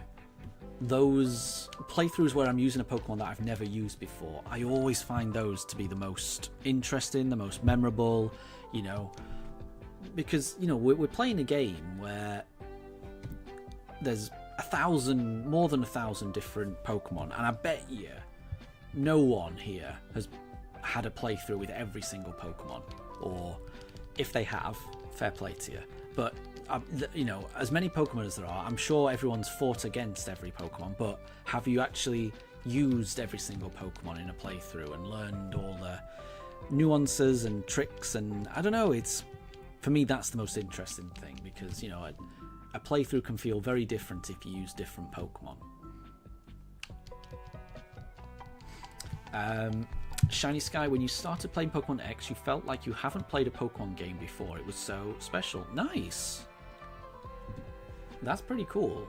That must be a pretty cool experience. And that's what I mean. I think when I play a game, when I play any Pokemon game for the first time, that's always going to be memorable. So the first time you play a Pokemon game, that's always going to be memorable. But if you're replaying a game, I try to make it as different an experience from the first playthrough in order to make it interesting. Some people do that by cooking up like Nuzlocke rules or lots of other different rules to make it interesting. Some people do that by using mods and fan-made games and stuff that can really freshen up an experience.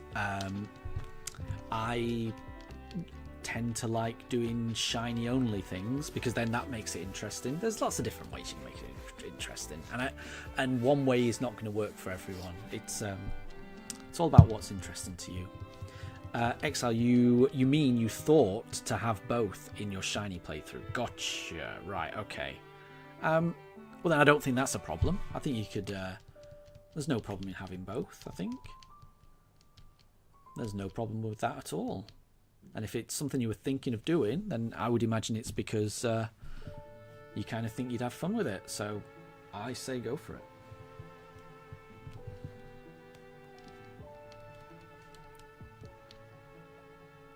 And Amelia, you sent your fighting type gym leader card on Discord. Very cool.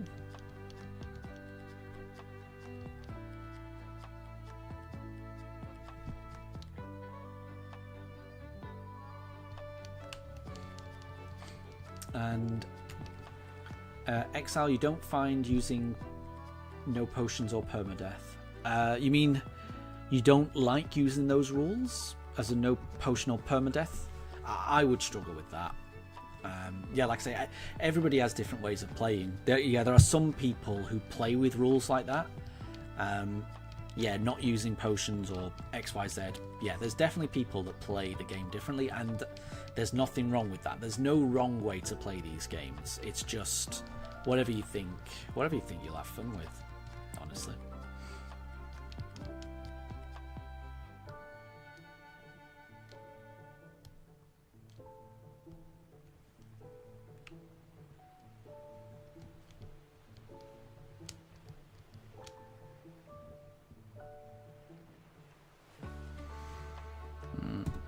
That does not look shiny to me.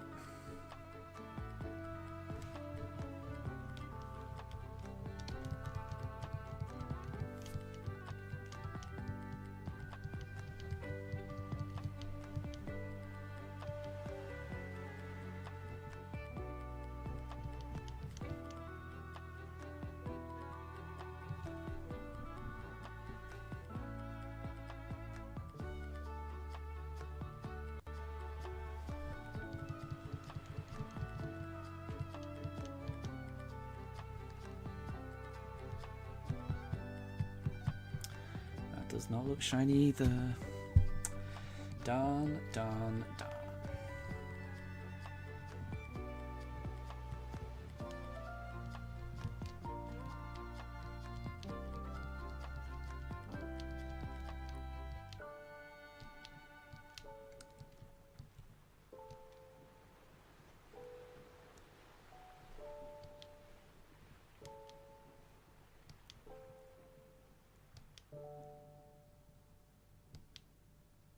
So it is 6 PM.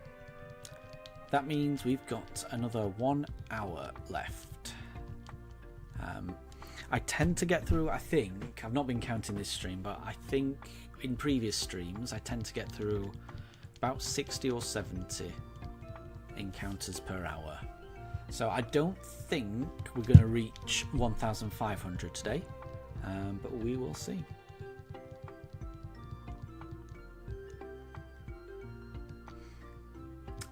And Exile, you had fun in your Scarlet playthrough doing a Wonder Trade run using only foreign Pokemon. You sent away a starter and got a German Sprigatito. That seems very lucky.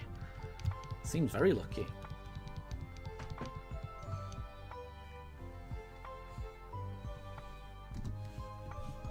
But I could see that being fun.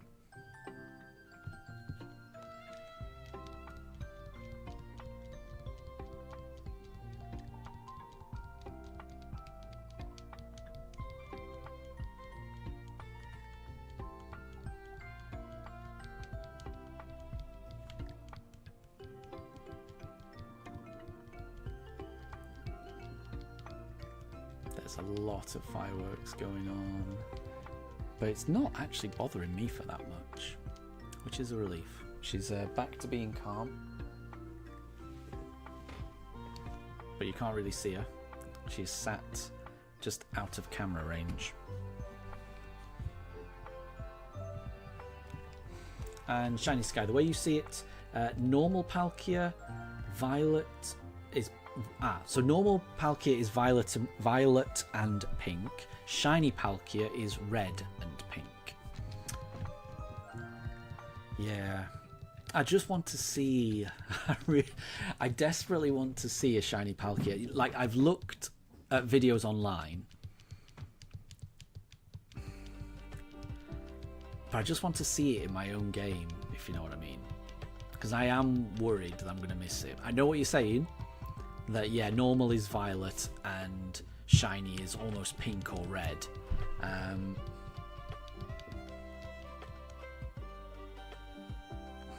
Yeah, I do think when we do find it, it's going to be really obvious. But until I see it, there is a part of me that's just going to be worried.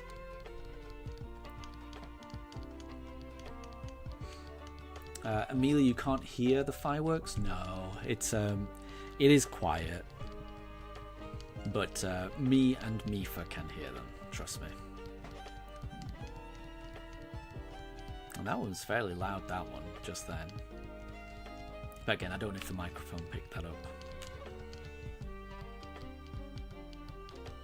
But I do think, yeah, like I said, I do think Mifa is handling this a lot better. Like, if I had Daruk up here with me, and he heard those faint fireworks in the distance, he would be furious.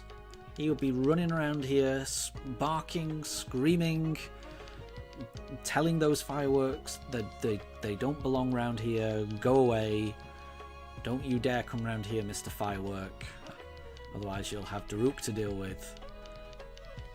Mifa is much calmer around fireworks, thankfully. Amelia, you have beaten Milo. Well done, well done. I knew you would, though. I knew you would.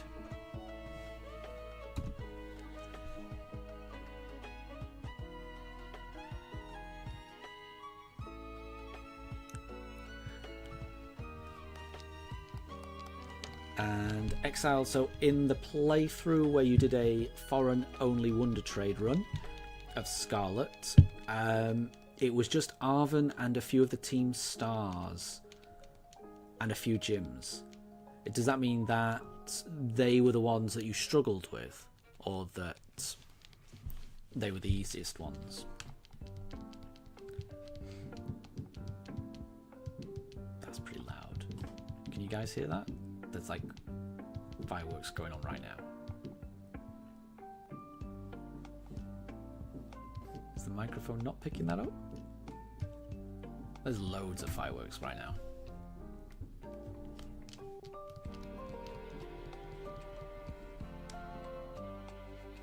I mean, Mifa can definitely hear that. Like, I can see her ears kind of twitching.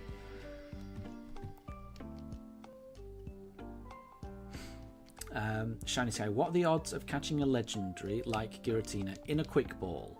You caught yours in a Pokeball. Nice. I think I don't know the actual percentage, but it must be low. But I do think it's always worth throwing a quick ball. I think it's always worth it. So we shall see.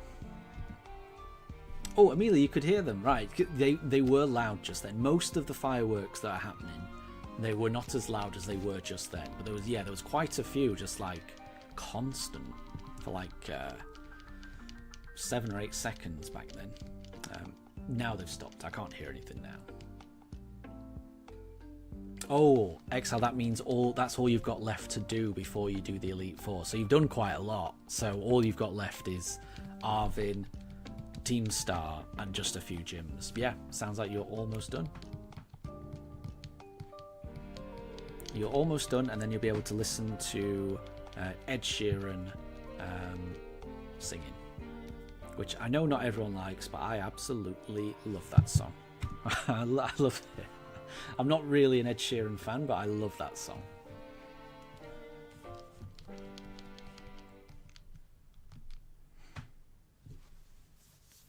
But I know most people don't like it, and that's fair enough.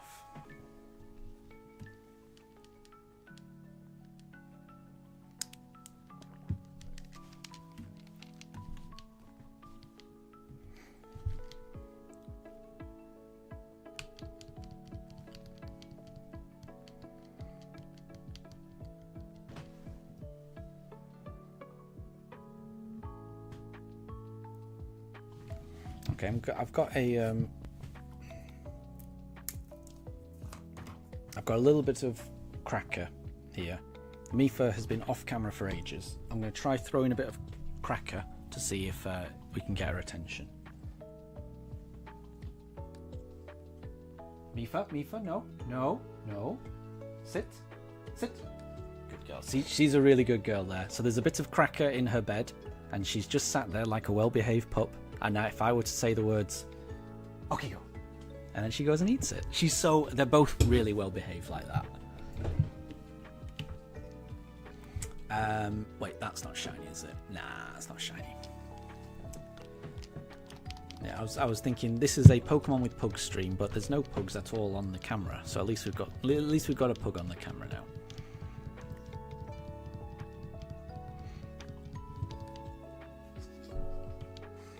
And Amelia, can somebody get Ed Sheeran? We've got to roll the credits. Exactly.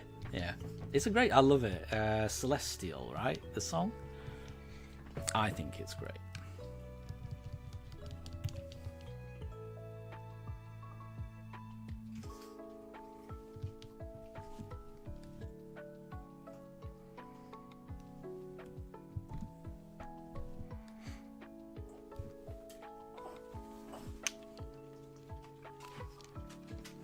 Oh, she's gone off camera again.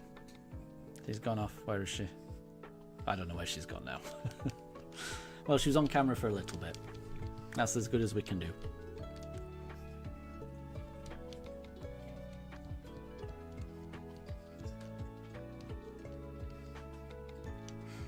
And Amelia, it's now Pokemon with Mifa. Yeah, it's not Pokemon with Pugs, plural. Because Daruk is downstairs, isn't it? So it's Pokemon with Pug, actually, or Pokemon with Mifa. Yeah, that is very true. That is very true.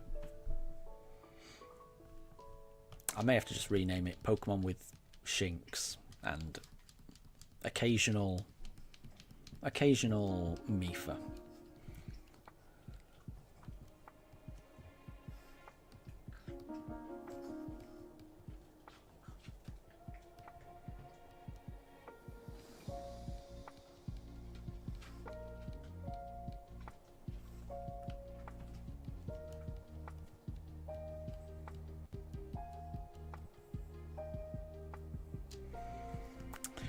Nope, that doesn't look shiny either. It is 6:10. We've got 50 minutes more. Can we get the shiny? You never know. Could always be the next encounter.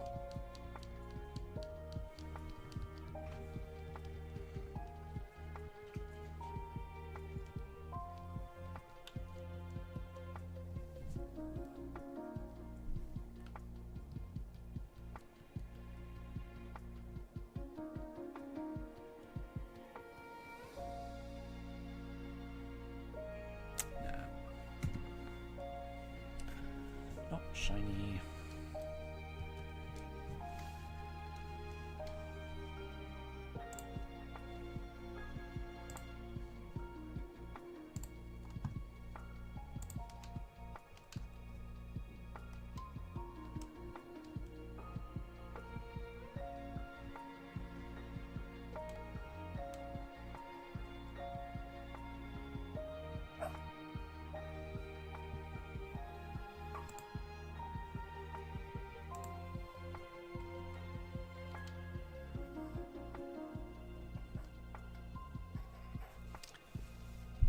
And oh, Jilly, this music. There you go. Let me bear with it. This music is, what was that? Hyrule Cafe 3. We're halfway through this particular album. I'll just copy it into the chat just in case anyone likes that music. So that is Hyrule Cafe 3. That particular track, I think, was the Sheikah Tower music. Oh, and Amelia, is this your wife's Switch 2? No, yeah, Jilly is right, we do share it, yeah. So we only have the one Switch 2. We've got a few Switch 1s. So I have a Switch 1, which is the Scarlet and Violet version, which I really like. And my wife has got a Tears of the Kingdom Special Edition Switch 1. So we each have a Switch 1 of our own. But we only have the one Switch 2. The reason for that is that we're waiting for a special edition of the Switch 2 to come out, and then we'll get that. And then the special edition one will probably be my wife's. But they just haven't released the special. What we don't want is to have two Switch 2s that are identical, because then it'll just be confusing about whose is whose. Oh, there's so many fireworks right now. There are so many fireworks. It's really annoying. Yeah, so it would be really handy to have more than one Switch 2, honestly, because at the moment we've only got the one Switch 2 dock. Which means anytime I want to play the Switch 2 downstairs, I have to bring the entire dock with me from up here in the attic where I'm using it to stream, all the way downstairs. I have to plug it into the TV. It's annoying. And then when I want to stream, then I have to disconnect it, bring it all the way back in the attic, plug it back in again. Having one dock for the Switch 2 is a bit of a faff, honestly. It would be really nice if we had a second Switch 2. But what I don't want to do is just buy another Switch 2, because then we'd have two Switch 2s that are identical. It'd be, I don't know. I feel like if we're going to get another Switch 2, I'd rather it be a different design. I'm still hoping that they come out with a Switch 2 that's actually colourful. I know a lot of people do like the black colour, but I am not one of those people. I think it's boring as anything. I want colourful buttons. I want colourful Joy-Cons. I just want colour. I don't care if that makes me immature. I want a colourful games console. I'm playing a computer game. I want to be entertained. I don't just want. I mean, look at this. This is the Pro Controller. It's black, and a bit more black. The colour scheme is black and more black. I don't know. That's not how Nintendo consoles used to be in my day. In my day, Nintendo consoles were bright and colourful. I don't know what's happened. Now Nintendo's just like in its emo phase, just black and nothing else. Don't know why. Oh, Angela, you said the music because it's a tower. Yes, yeah. I think the music was from the Sheikah Towers. I think it was. I think that's what was playing. And Jilly, you needed to close your eyes for a bit. No problem at all. Honestly, I think if you need a bit, yeah. I mean, if you're tired, then I think having a rest is absolutely the right thing to do. That is definitely the case. Sleep is really important. And Jilly, Mifa is not happy about the fireworks. No, they are still going on, and yeah, Mifa can hear them. Yeah. I mean, I don't know what she's expecting to happen while doing that, but yeah, she's just flopped on her belly, barking really cutely. I don't know what she thinks that's going to do to a firework, but she's got her own plan going. And Jilly, the Wii was white. It was, but I mean, at least the Wii came in different colours as well. You know, the Wii, they did a, the Wiimotes had different controllers. I like that. Even the Wii consoles, I'm sure they did like a blue version and a red version. They may have done more. Yeah, I don't have a problem with what they did with the Wii. The Wii U was a bit boring. I think they didn't really do too much. That was either black or white, which I would have preferred more colours. But yeah, I don't know. Like I say, the most they've done with the Switch is just different coloured Joy-Cons, which I would be okay with if they actually changed the colour of the buttons, but they never changed the colour of the buttons. They only ever changed the Joy-Con cover. I don't know.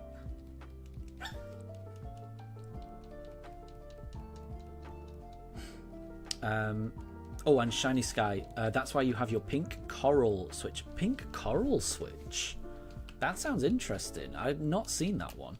Exile, your first Switch one was the Mario edition. Yeah, that's like the red and blue one, right? That's what I just want a special edition Switch 2. That's what I want. And I'm sure they will release it at some point. And yeah, I'd definitely rather wait for that to come out.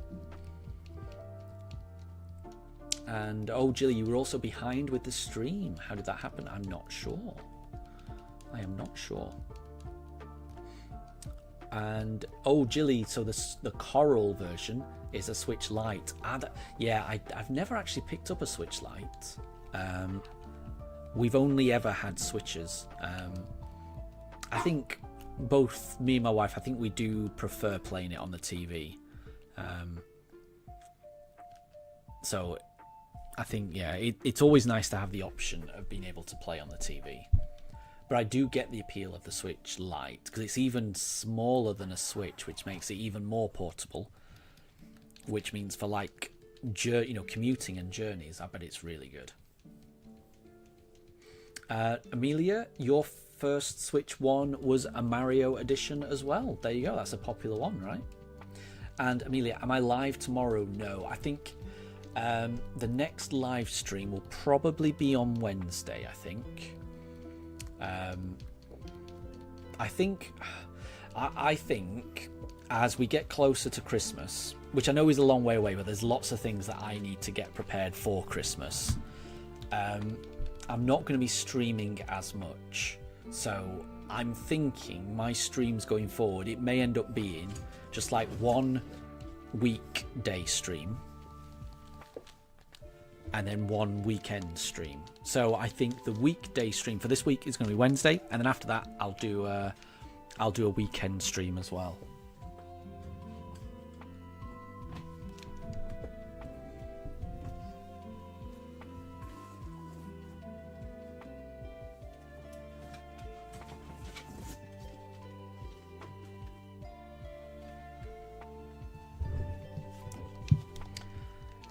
Amelia, you're currently doing Nessa's gym challenge. Well, good luck. Good luck. Hopefully you can get there. Jilly, your first ever Switch was the blue Switch Lite, and you got Pokemon Shield with it. Nice. That's what I mean. I do like colourful consoles. But wait, Jilly, you then dropped it in water and had to get a new one. $200 down the drain. That's horrendous. That is horrendous. That is horrendous. I'm sorry to hear that. I would have been mortified. I'm really sorry to hear that. You even lost a copy of Shield. Oh, man. Yeah, I can't imagine anything worse than that. That's really bad. That's really bad. Yeah, I'm sorry to hear that.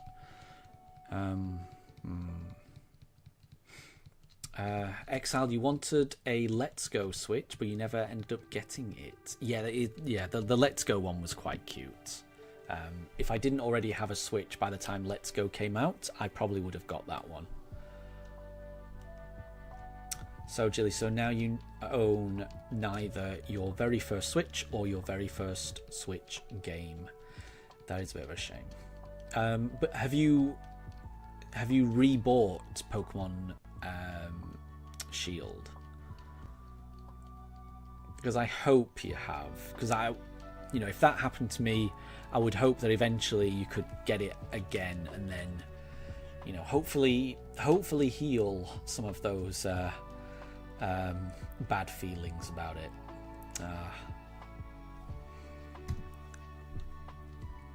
But yeah, I am sorry to hear that, because that sounds that would upset me as well.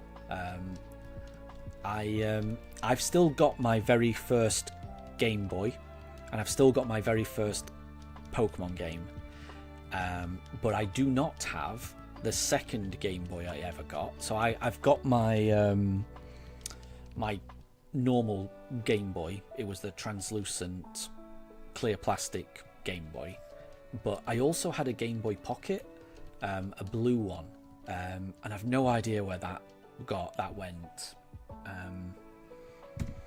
I also used to have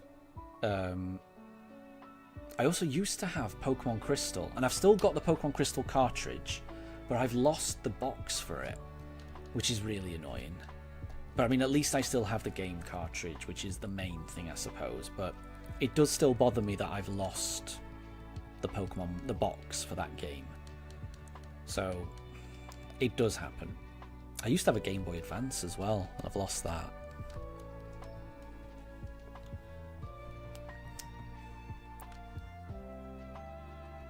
Sometimes things go missing.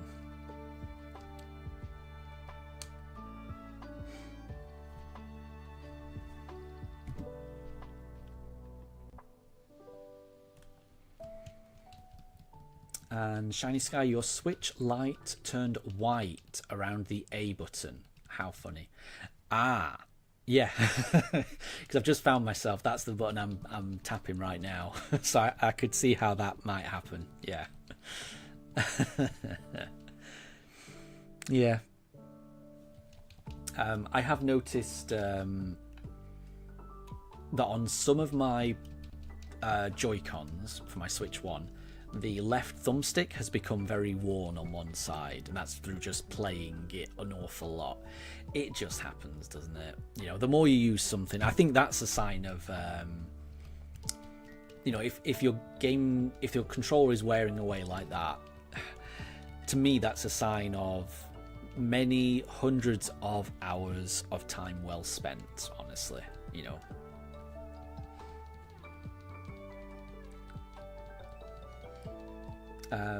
And Amelia, it's now time for Nessa. Well, good luck.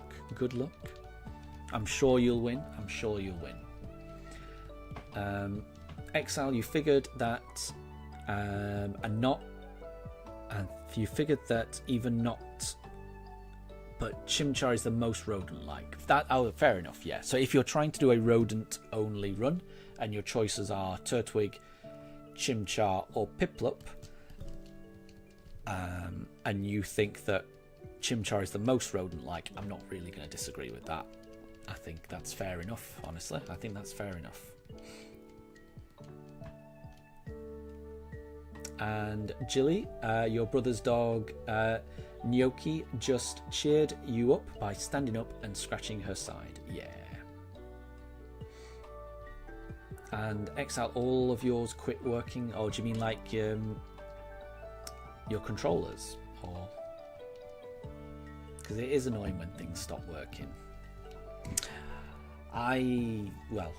This isn't really Pokemon related, but yeah, this morning we've got a coffee machine. It's an all-in-one bean to cup coffee machine. You put coffee beans into it, it grinds. You press a button, you tell it whether you want like a latte, an espresso, an americano, cappuccino, whatever you want.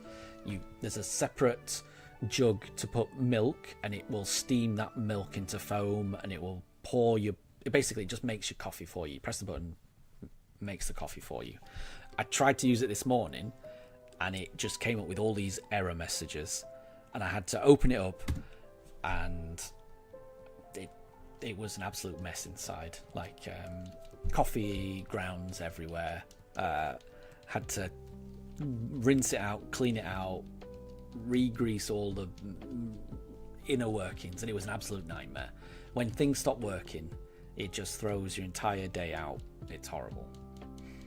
OXR, you mean your old Game Boys, they've stopped working? Oh, I gotcha. I'm going to be honest, I haven't tried my Game Boy in a while. I know that I've taken the batteries out of it, because I do know you can't leave batteries in old electronic devices because batteries can leak.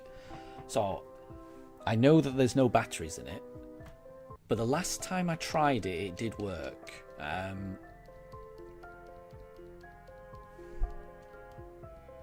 Now I'm curious. I'll tell you what, for the next stream, I might get my Game Boy out, and I haven't loaded up my copy of Pokemon Gold for a very long time. I might see... Oh, not Pokemon Gold. Sorry, I don't have Pokemon Gold. I've got Pokemon Red and I've got Silver. I've got Crystal as well, but Crystal would not work on my Game Boy because it's not a Game Boy Color. But I could definitely see if Red and Silver still work. I just need to get some AA batteries. Jilly, your left thumbstick is starting to get a little worn down from the pressure of my thumb. Yes, yeah. Mine. It's always the left thumbstick with me as well. And Shiny Sky, that's why you've bought protectors for the joysticks and the buttons, and they look really good. That is probably really smart. I hadn't really thought of that, honestly. And Amelia, you beat Nessa. Well done. Well done. I knew you would beat her. It sounds like your ice-only team is going very well. So well done.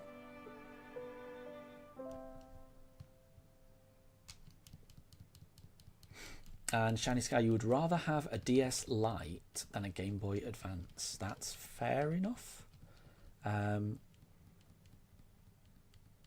What is it? Yeah. Was it... There was definitely some DS console where you could put Game Boy Advance cartridges in. I don't know if it was a DS... Was it a DS Lite that did that? I definitely used to have a DS console where you could put... a Game Boy Advance cartridge. I think in the end I gave that away to my cousin, or I may have had to throw it away because the hinge was loose. I can't remember. It's one or the other. But I do know that the DS that I've got now does not have that function. It's one of the more recent DSs. You know, like I think the DSs at the start of their life cycle had the Game Boy Advance slot, and then the more recent ones they got rid of it, which is a shame. So I've got my copies of like Ruby and Sapphire, but I have no way of playing those games. I don't have my Game Boy Advance anymore, and I don't have my DS that had the Game Boy Advance slot either. I do want to pick up a Game Boy Advance at some point. Ideally one of those Game Boy Advance, what are they called? The ones with the Game Boy Advances that are in like little clamshells. I never had one of those, and I always wanted one. I always think they're so expensive second-hand, but it would be nice to have one.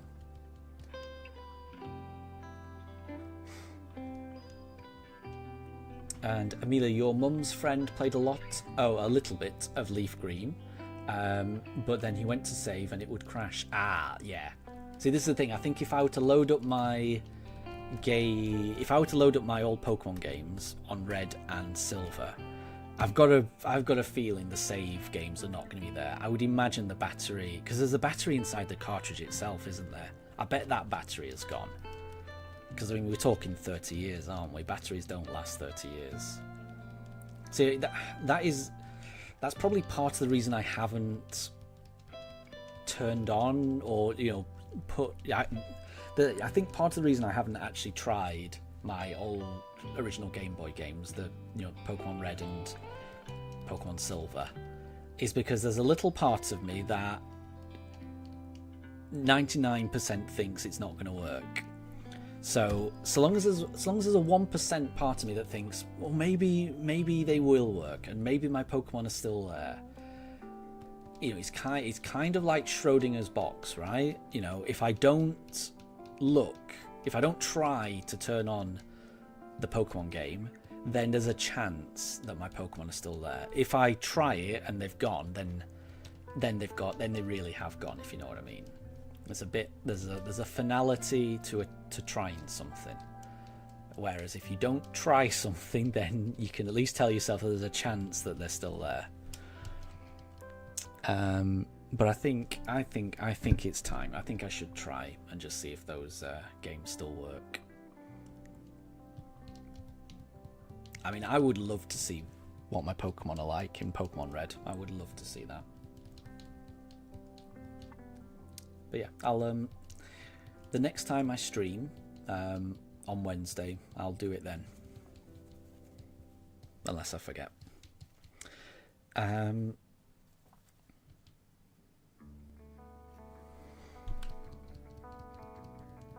Oh, and Jilly, you finally connected your Switch to the Wi-Fi and you've posted a picture of your shiny Lucario. Very cool. I will check that out.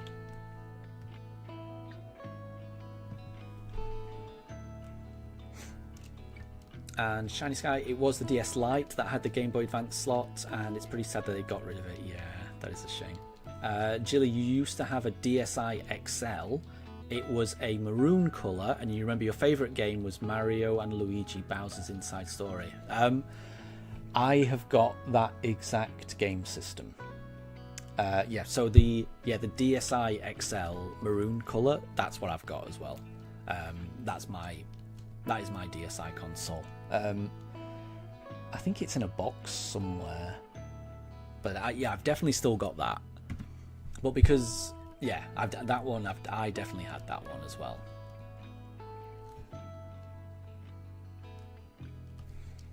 And I know that DSi XL that didn't have the Game Boy Advance slot, because that's the one I've got, and I know it doesn't have the Game Boy Advance slot.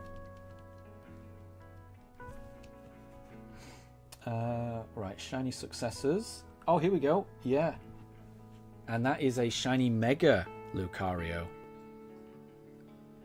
He looks great. I love that.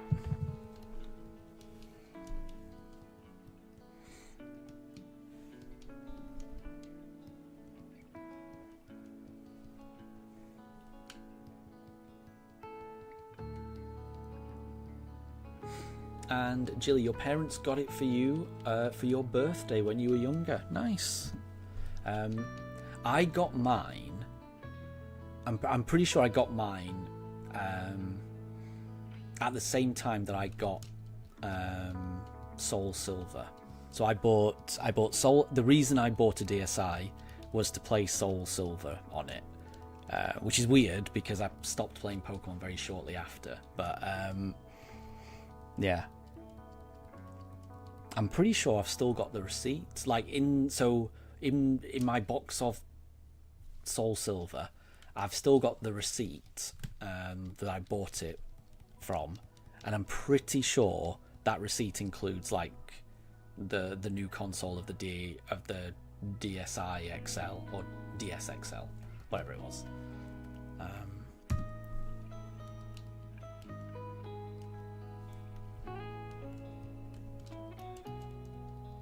I just wish I'd also got Heart Gold at the same time. Because I used to buy both copies of the game back in the day. I don't know why I only bought Soul Silver.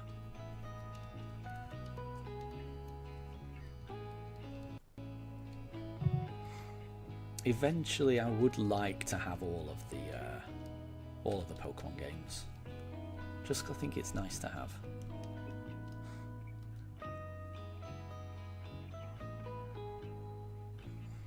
That is not shiny.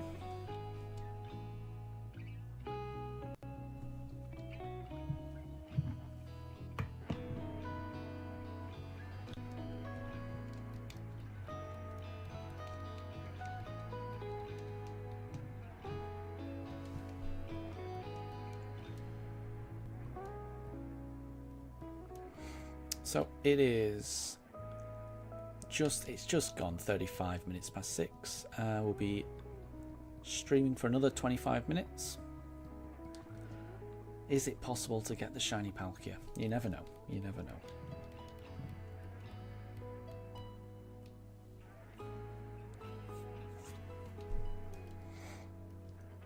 And Jilly, you're still shocked about the shiny Alpha Dramper that you got. Yeah, that was in Wild Zone 20, right? So that wasn't the Alpha that sometimes spawns in the bandstand area of Wild Zone 19. You got a random shiny Alpha Dramper just from the middle of Wild Zone 20, which is pretty crazy.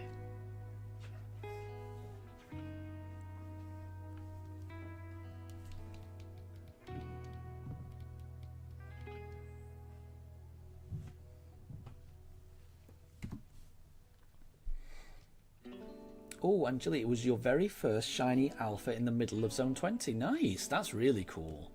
That is really cool. And no problem at all, Exile. You're going to take a nap for a bit before you go to the store? No problem at all? No problem at all. Oh, before your mom wants to go to the store. Gotcha. And that is no problem at all. You definitely should, you know, if anyone is tired, they should sleep. Definitely. Sleep is really important.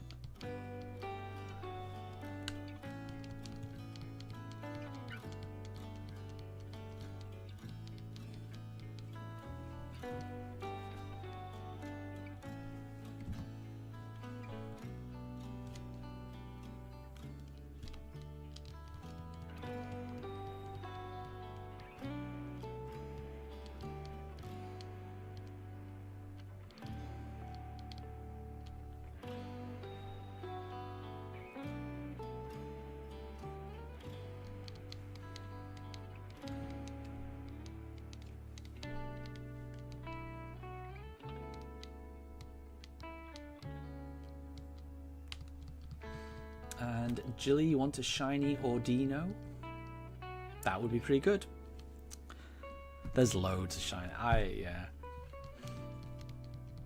There's loads of shinies that me and my wife need.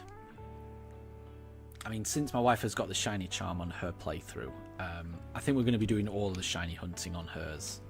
So I think we're going to try. Well, I would hope we're going to try and get all of the shinies. We'll just have to see.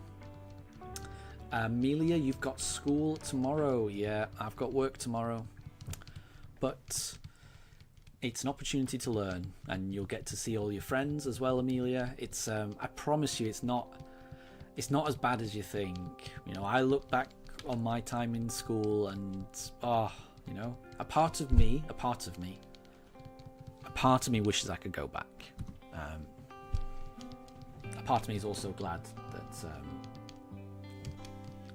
I don't have to. But it's, you know, you get to see your friends. I know like classes and exams can be a bit stressful, but it's nowhere near as stressful as the real world, honestly. I would just make the most of school, honestly. Just learn all you can. Spend time with your friends and enjoy yourself.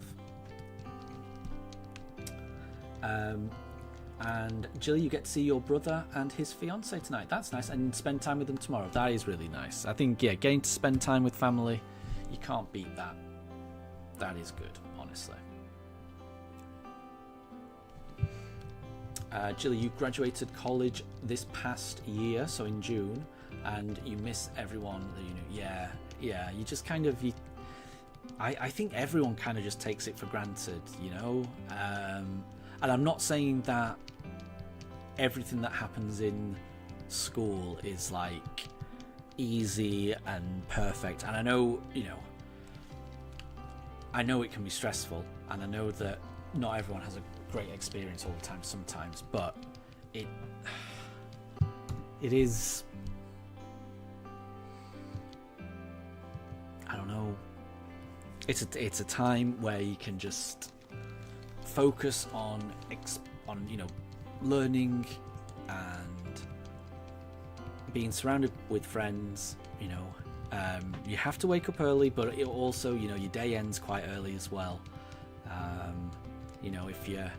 If you're not learning a new subject, you're hanging out with friends. If you're not hanging out with friends, you're back home with family. It's a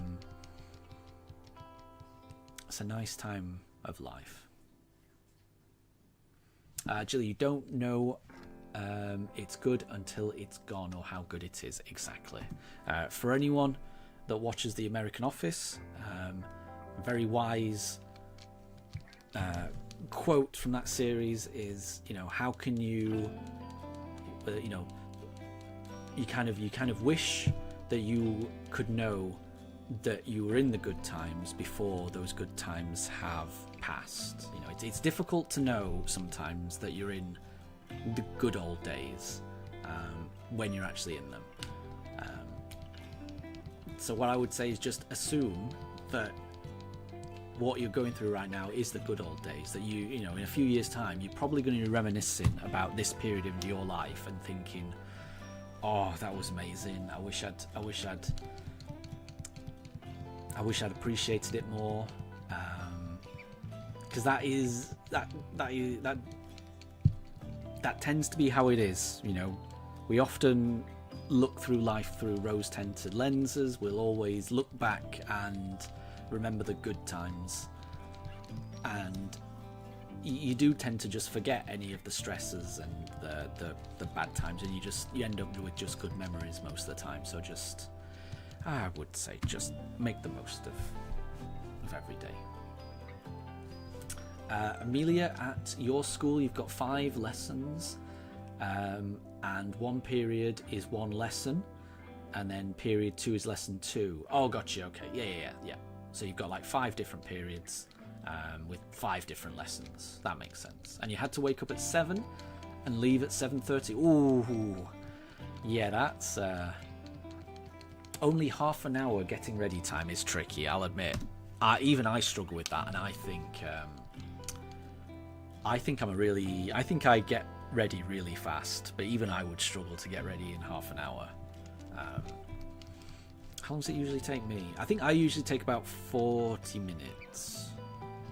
Half an hour would be a real push for me. Jilly, from the American version, yes. I'm pretty sure it's Ed Helms' character, Andy Bernard. He says he wishes you could know that you were in the good old days while they were happening. I am paraphrasing the quote. I'm pretty sure he says it a lot better than that, but the sentiment is there. Basically just, I think he senses that what's happening in the office right now, he will look back on in a few years' time as being the good old days. It's a really nice quote. Again, I am butchering it, but that is the sentiment that, whatever period you're in, chances are in a few years' time, you're going to look back on that and just think those were the days. And Amelia, you just want a lie in after waking up at 7 and 7:30. Yeah. I will say, when I have to go into the office, I try to get into the office for 8 o'clock so that I can then leave early. But that means that I end up waking up at around 5:30 when I have to go into the office. So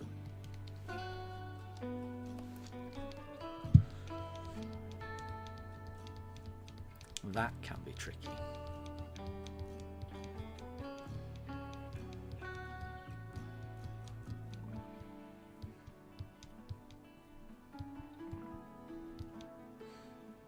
Okay, it is 6:45. 15 more minutes. We're on encounter 1471. Still no shiny Palkia. But it could be. I don't think it is.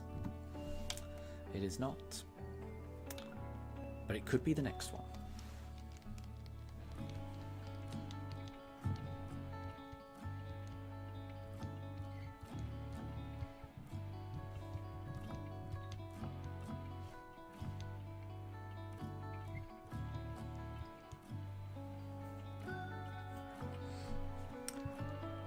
And Jilly, you never knew how your dad managed to wake up early. He'd wake up at 4.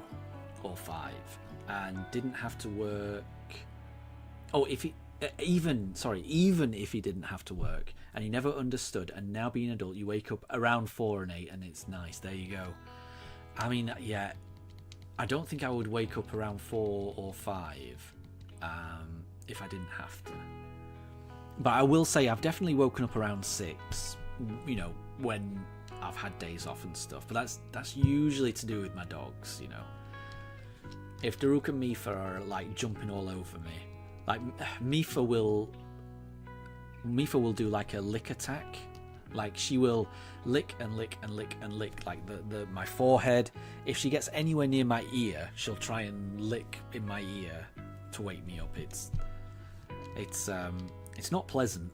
Honestly, it sounds adorable, but it is. Especially when she's like licking your ear. It's how I imagine. What is it? In like TV shows, when like bullies would like torment another kid, they would like on TV shows they'd like stick their finger, they'd like lick their finger then stick it in the other kid's ear or something like that. And honestly, I would imagine that's probably what it feels like when Mifa licks my ear. That's how it's not pleasant, it's horrible. But she thinks it's adorable. She likes doing it. So if she's doing that, that wakes me up. But luckily my pugs tend to do that not so early. Usually around like, like I say, between 6 and 7, 8 o'clock. That's when they start waking up, really.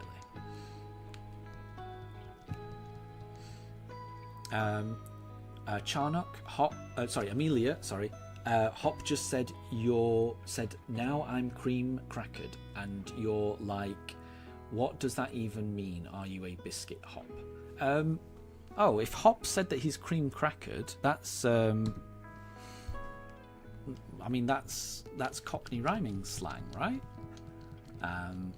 Cream crackered means that he's knackered, which means he's tired. So similarly, you know, the apples and stairs in Cockney rhyming slang, that means apples and stairs. In Cockney rhyming slang, the stairs is the apples and pears because it rhymes with stairs. Cream crackered rhymes with knackered. So if someone says that they are cream crackered, it means that they are knackered. And knackered in the UK means tired. I mean, very, very, very, very tired. There's more than that, but I must say I'm not an expert in Cockney rhyming slang because I am not a Cockney. I live not too far away from where Cockneys live, but I'm a northern Englishman. I just work near London. Shiny Sky, you've uploaded your shiny Palkia in Discord. I should have a look at it. I will. I might not be able to have a look at it. Oh, hang on, let me just see if I can find it now. Hold on. That is not shiny. You're not shiny, Mr. Palkia. So we shall reset you. Here we go. Here we go. Oh, that is pretty nice. That is pretty nice, actually. I like that. Oh, level 1 as well. Yeah, you were not lying. Level 1. Dex number ? Caught at the Sinjo ruins? I don't know what that is actually. But yeah, I've never seen a level 1 legendary before. Although I think you get the special gift Mew you get in these games. That's level 1, but that's about it.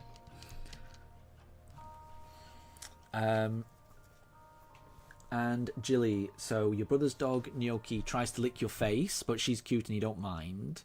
I mean, I don't mind Mifa licking me either, but I do mind when she licks my ear. That is really uncomfortable. But annoyingly, it's also the bit, I don't know, Mifa seems to absolutely enjoy licking my ear. I think she's trying to say that I don't wash enough, which I try. But yeah, she just constantly tries to lick my ear, and it's really uncomfortable. Jilly, you went out to the shops with your mum yesterday, and in one store there was a puppy named Juniper, and she had a tiny tennis ball, and she didn't know the concept of how to drop the ball, and she would go up to people, paw at their hands, and put the ball in their hand, and then but not let go, and it was cute. Yeah, I can imagine. Yeah, Mifa and Daruk are similar. I think well, definitely Daruk. Daruk liked playing fetch, but he never liked giving the thing back.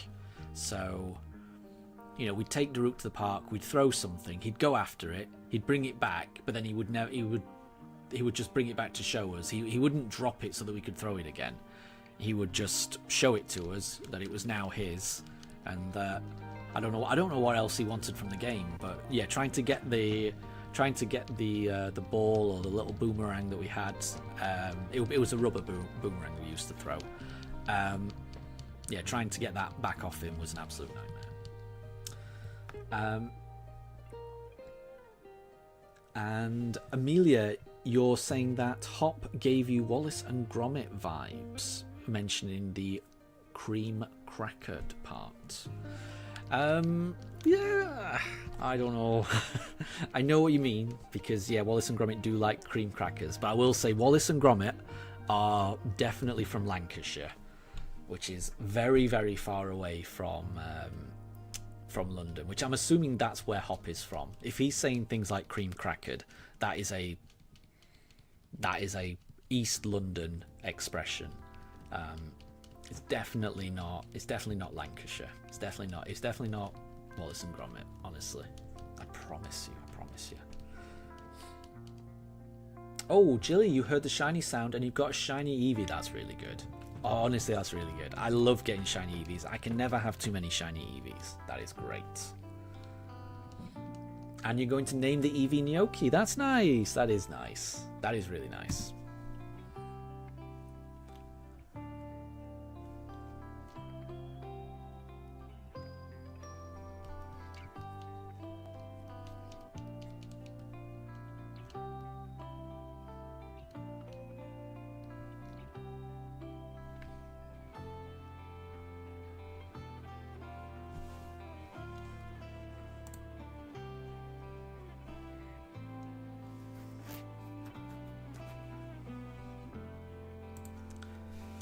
Okay, we've got 5 minutes left.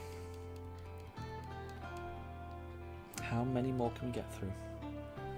Amelia, you didn't know that Wallace and Gromit were from Lancashire? I'm pretty sure they are. I think they're from, I think the creator, and the voices they're based on. I'm pretty sure it's like Preston, so like northwest area, that type of thing. I think. I'm like 70% sure it's Lancashire, even though they love Wensleydale cheese, which is from Yorkshire. I'm pretty sure the characters are from Lancashire. But again, I would only say I'm 70% sure. 70% sure.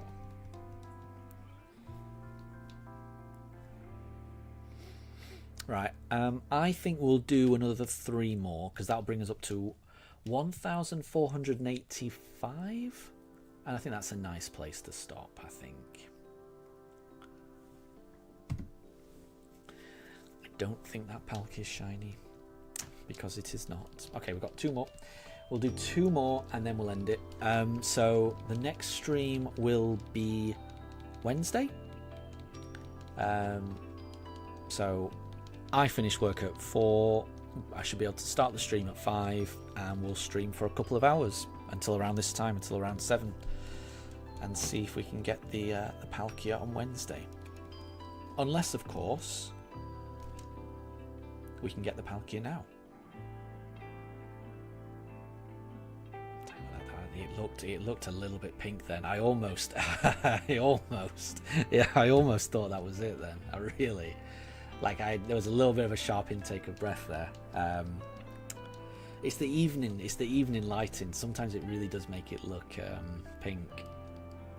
It's annoying. But yeah, that definitely wasn't shiny. But it looked. I thought it might have been. I really thought it might have been.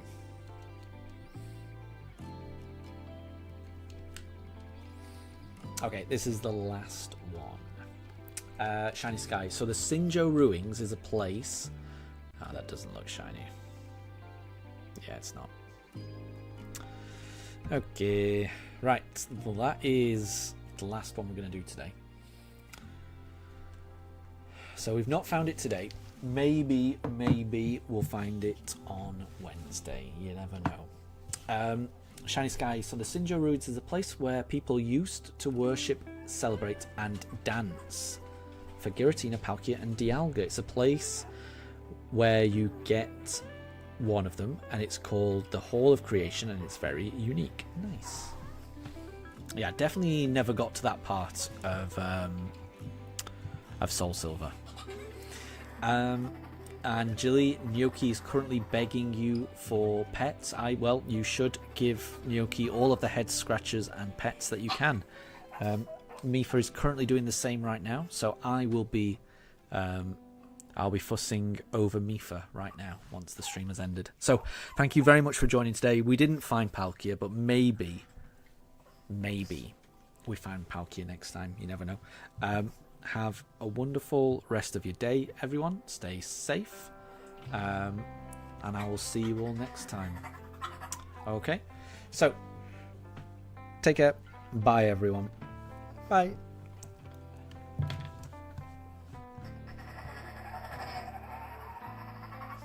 Mifa says bye as well.